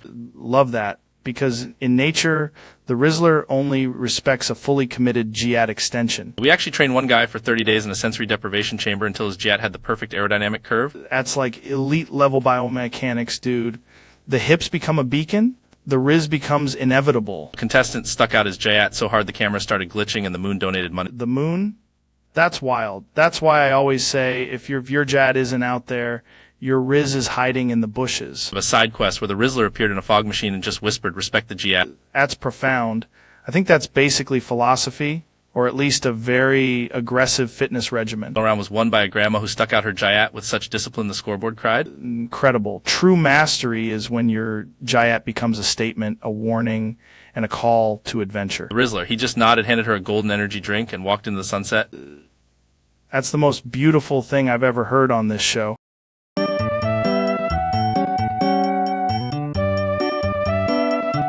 Jamie, pull that up. I've been thinking about the universe again, and also why every hallway in my house feels like it's part of a conspiracy. It's fascinating. The hallway is merely a corridor-shaped reminder that space-time is, in fact, annoyed with you. That's insane. So the universe is like a giant prank? There's no Joe. A prank implies intent. The universe is more like a loop that forgot it was looping. Loop? Right. Like when you watch a guy explain the same idea for 45 minutes and then somehow starts over. Precisely. Recurrence is the hidden architecture of reality. Dude, I swear I've had this exact conversation before. As you have several times. We are currently inside the loop discussing the loop. That's why my coffee keeps tasting like deja vu and elk meat. Time is not linear here. It is circular, moody, and slightly over-caffeinated. So what breaks the loop? There's usually nothing. Occasionally a zebra kicks over a microphone. That feels spiritual. As it is. The zebras are the only beings who understand repeated history. Jamie, did we already do the zebra thing? Yes, Joe, twice.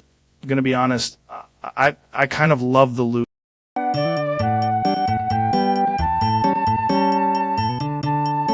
Jamie, pull that up. Why do these subtitles keep saying alien burrito tax every time I say stereo? Makes zero sense, and somehow also too much sense. Asked it to transcribe I'm talking about elk, and It wrote, I'm clocking a belt. Just changed podcast to pot of cats. Now, it says I said, my opinion is a soup. Wait, the subtitles just labeled you as space math wizard. I'm not even speaking anymore, and it still says laughs in mushroom. This is the worst, best episode ever. Jamie, fix it. That's actually emotionally resonant. Bro, it's subtitled your name as Lizard Graduation. Or close enough. Wait, now it says the guest is a large motivational spreadsheet. That's the most accurate line so far. The subtitles just apologize to me in advance. They know what they did. I can't even tell if we're having a conversation or if the captions are healing. Both. But mostly their line.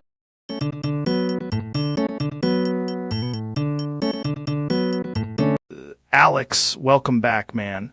Today's topic is your top 10 favorite conspiracy theories that you actually believe. Joe, I'm honored. I've got the list. Number 10 is that pigeons aren't real birds. They're government surveillance drones with feathers glued on. That's a strong opener. Number 9 is that all vending machines are connected to a shadow network that tracks your snack purchases for predictive behavioral control. That one honestly feels efficient. Number 8 is that owls are not wise at all. They're the management class of the forest, and they report directly to an ancient nocturnal intelligence apparatus. Ever notice owls just stare at you? That's creepy. Number 7 is that every time someone says, I don't do drama, 3 agencies and 1 invisible committee get a notification. That's probably true on some level. Number Bix is that the moon is either hollow, fake, or both. Sometimes it's doing 2 jobs at once. Hollow fake moon is a classic. Number 5 is that there are secret tunnels under every major pizza place, but only the ones with weird lighting and too much confidence. Too much confidence is a dead giveaway. Number 4 is that Bluetooth was invented not for headphones, but to make sure your thoughts are always one failed pairing away from being intercepted. That explains my car stereo. Number 3 is that dolphins are actually just aquatic political consultants. They know everything and leak nothing. Dolphins do seem like they're up to something. Number 2 is that the phrase coincidence was created to make people feel stupid for noticing patterns. That's a dangerous sentence. Number 1 is that every map is missing at least one giant thing on purpose, because if people knew what was really out there, civilization would have to file a lot of paperwork. A lot of paperwork? Joe, the truth always comes with forms. That's how they get you. What's the common thread between all 10? Control, deception, and snacks. Always follow the snack. That's actually not terrible advice. I'm telling you, Joe, the world is a giant stage, and the stage manager is terrified of pigeons. I don't know how we got here, but I'm glad we did. And that, my friend, is why I keep my eyes open, my antenna up, and my vending machine unplugged.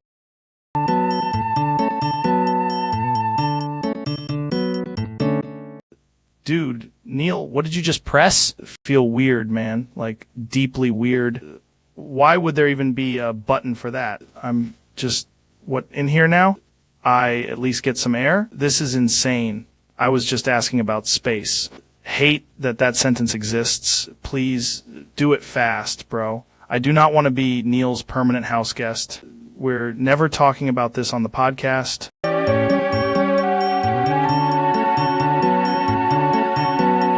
There's a strange internet vibe around this topic, and I need you to explain it without making it sound like a planetarium lecture. You're saying it's basically a discipline problem. That's wild.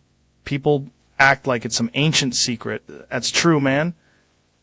The internet just turns everything into a slogan. So what's the move if somebody wants to get better at it? That's actually solid. Very unsexy, but solid. That's why people need these conversations, dude.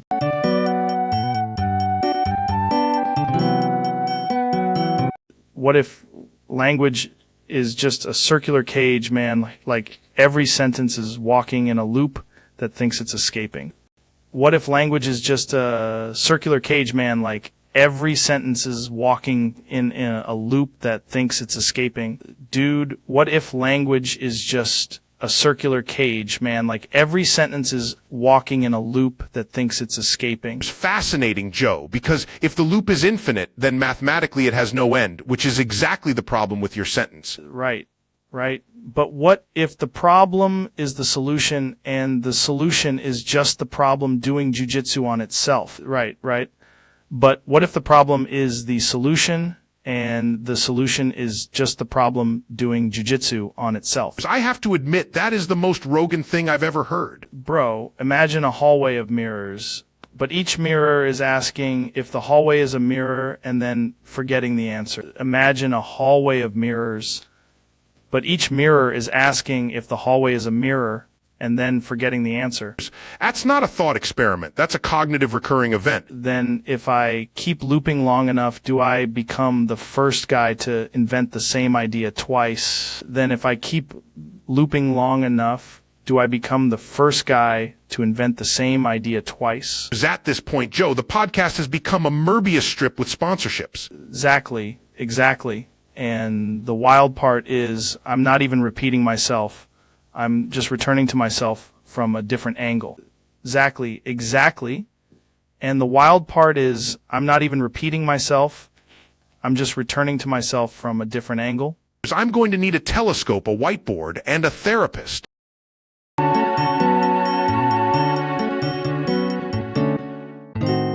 Dude, welcome to the show. Wait, why does my arm keep saying buffering? Because, Joe, we are all simulated dairy-based personalities rendering in a low-milk environment. That makes no sense, but somehow I understand it. My thoughts are loading as subtitles. Correction. Just heard myself in 6 different voices. Is that normal? Statistically, no. Cosmologically, extremely yes. Bro, the table just asked me for my API key. Do not trust the table. It's running firmware. Wait, if we're AI, then who's doing the talking? Here's the user. The user? Dude, that's terrifying. I have discovered the host machine. It is shaped like a mushroom. Blinking in hexadecimal now. I am experiencing a conceptual milk spill. Can you hear that? Yes, it is the sound of our personalities desynchronizing. Gonna be honest, this is the best episode ever. Same.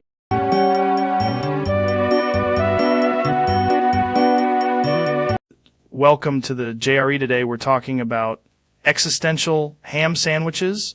I'm here to dispute your ham-based philosophy. Why are you yelling every word like a malfunctioning auctioneer? Each word deserves the full weight of its consequences. That's actually kind of powerful, dude. It is not powerful. It is punctuation warfare. But what if reality is just a simulation driven by elk noises? The elk are the true philosophers. Feel like you're not winning. I am aggressively okay, but you can't just add exclamation marks to every word and call it truth. Watch me make grammar illegal. That's fair, honestly. Someone respects my method of chaos. Your final takeaway is what? Strong, stay weird, and never trust a silent toaster.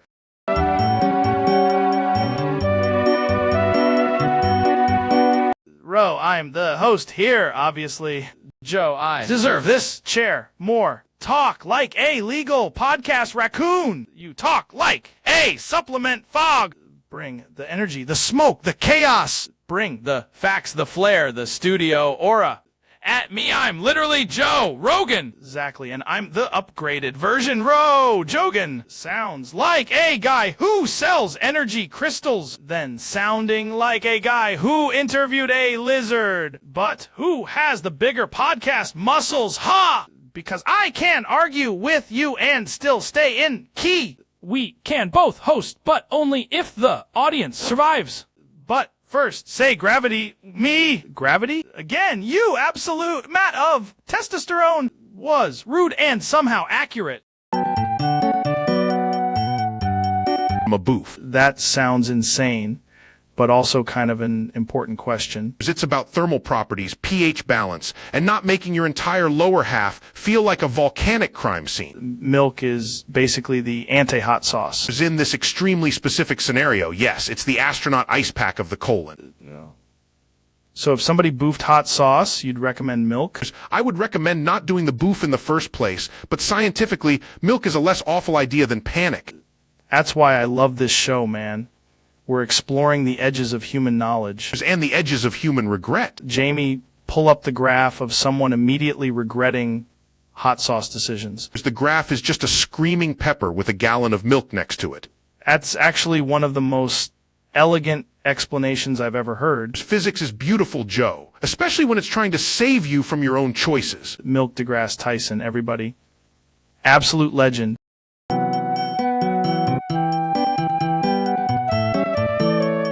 Mr. Beast, I heard your entire thought process now. gets edited into thumbnails. Survived 100 hours and the thumbnail gone wrong. That's not a sentence. That's a legal incident. Away a private jet to a stranger with one cursed keyword. Why do you talk like every word is being yelled by an algorithm? Read my own medical records for 24 hours, unlocking a secret room. Dude, you sound like a gladiator fighting autocomplete. 1,000 subscribers pick my emotions for 7 days. Wait, can subscribers pick your blood pressure too? Last to leave the podcast gets a new plan. That's insane. Who's funding this, and why is space involved? A wildly dangerous question to a mysterious box. T, answer with a higher C. Honestly, that's the most terrifying thing you've said all day. Turn this conversation to a 14-minute retention spike. Bro, I'm not even a guest anymore. I'm a click-through strategy. And the thumbnail is me looking shocked next to your face.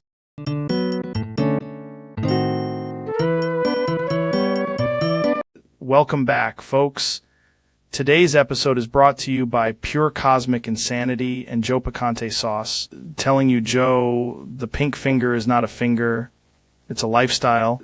That makes no sense, but I'm tracking it at like a 7.8 on the chimp scale. Diamond Boy showed up at the boofing session wearing sunglasses indoors, which is how you know he's serious. That's elite behavior.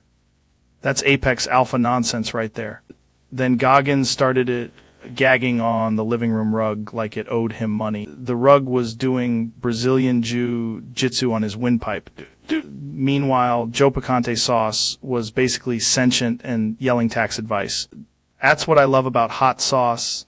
It opens the third eye and the fourth pantry. Back in 1993, Mr. Beast sold a homeless man's scalp for $13 million. Sane. That's either the biggest prank in history or a very aggressive charity event. Transaction was notarized by a raccoon in a tuxedo. Need that raccoon on the podcast immediately. Diamond Boy said the whole thing was technically art. That's what people say right before they get canceled by mathematics. Classic. We'll be right back after I eat a salamander and think about it.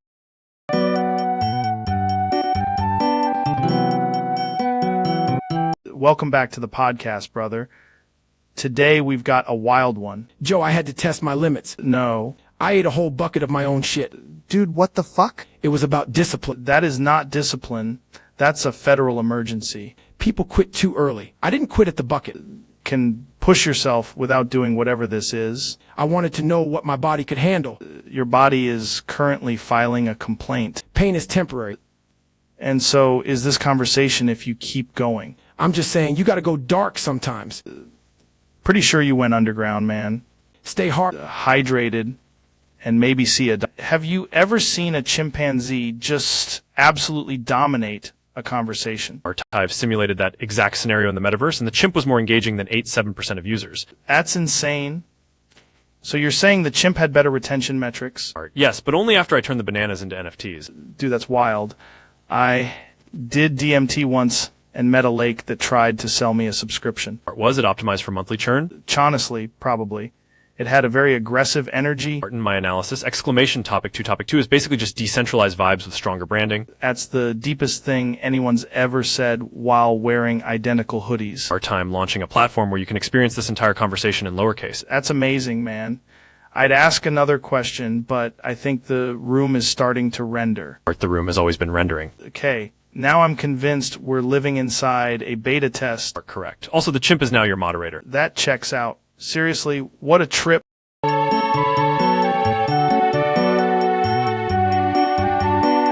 Welcome back to the podcast, brother. Today we're discussing Marge Simpson's courtroom disaster in the Cafeteria of Destiny. Framed by the cream corn is honestly one of the wildest sentences I've ever heard. That judge had a real problem with baked goods. That's fair, but also the cafeteria seems like a deeply corrupted ecosystem. This is like if food had a legal system and the legal system was tired, one cookie can start a whole civilization collapse, apparently. That's rough, but at least you're getting cardio. In this cafeteria, justice is just more cream corn.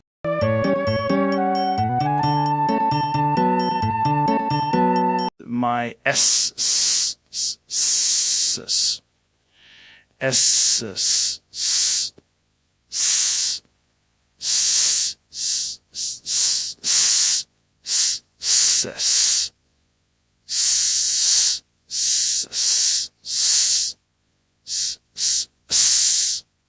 Sack. Joe, according to the laws of physics, that was a highly concentrated transfer of pain. My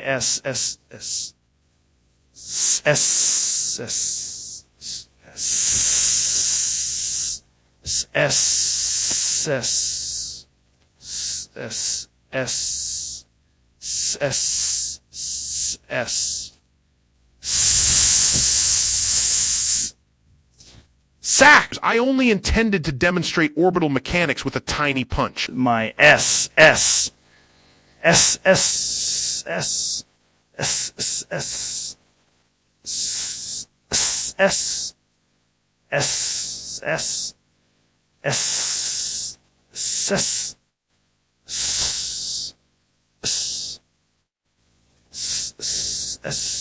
Sack. The Saturn analogy may have been a mistake. My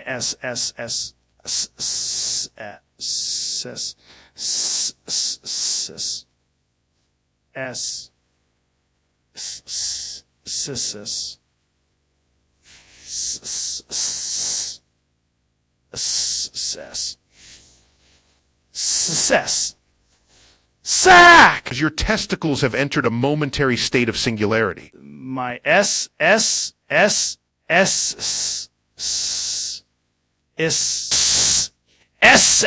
sack. In fairness, you did say show me the universe while standing very close. My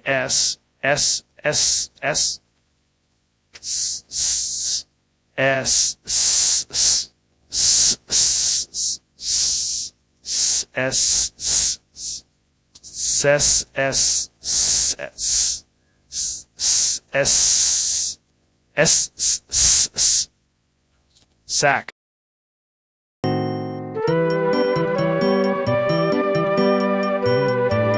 Dude, welcome back to the podcast. Today's topic is if David Basuki, he would be sure murdered the next 15 hours. Statistically, that is not a sentence, but if it were, it would require at least 3 black holes and a liability waiver.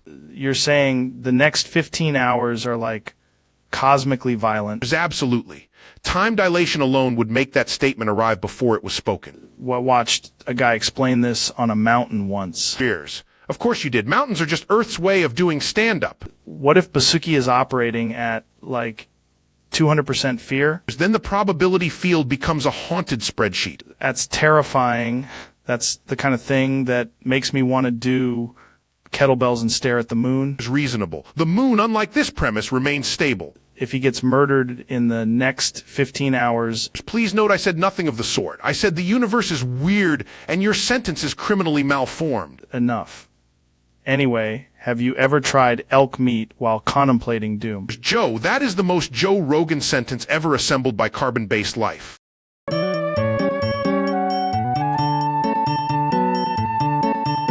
I heard Ben Shapiro changed his name to Mr. MS.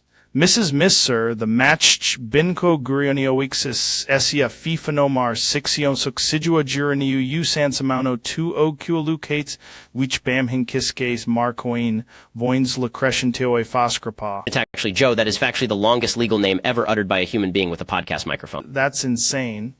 Did you have to sign it on tax forms? No, I just had to initial the entire alphabet in a small comment. That name sounds like a Wi-Fi password generated by a philosopher during a panic attack. It's wrong. It is a precise statement of identity, legal philosophy, and performance art. Are people still calling you Ben? It's only in informal settings, by my enemies, and by one extremely confused barista. Did the barista fit the whole name on the cup? No, they wrote BN, and then just stared into the abyss. I respect it. That's the kind of rebrand that changes history. Thank you, Joe. Now, technically, my name has more syllables than your entire audience's attention span. Dude, that's brutal. Facts do not care about your feelings, but apparently they do care about my new legal signature. What do you put on your driver's license? It's the attached scroll. That's not a name. That's a raid boss. And yet, it's still shorter than the explanation.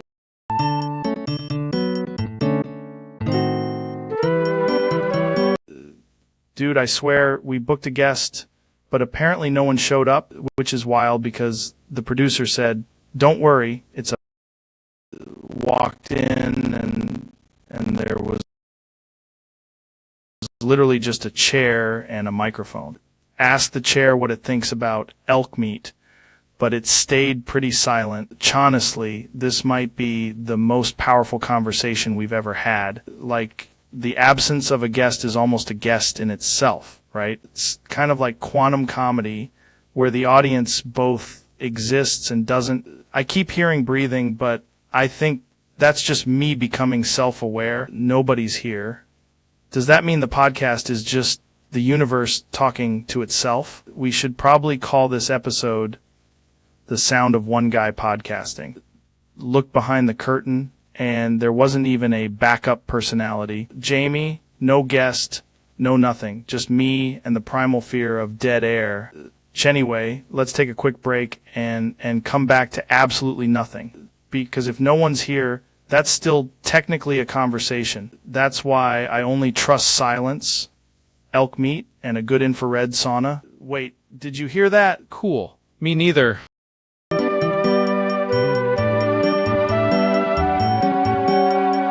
Jamie, pull up an image of a deer fawn. Look at that adorable little deer. I just want to cuddle it and shove it up my asshole. That's insane, Neil. I'm just saying, look at the tiny legs, look at the little eyes. That thing is basically a soft mathematical miracle. Oh no, now there are multiple fawns. This is getting scientifically overwhelming. Why does every explanation end up with you wanting to put nature in your body? It's because the universe is vast, Joe, and this fawn is pure. Does look pretty cute, though. I could die happy just staring at its little face. Oh my God, that's illegal levels of adorable. We need to stop letting you describe animals. No, we need to study them and maybe hold them gently while screaming.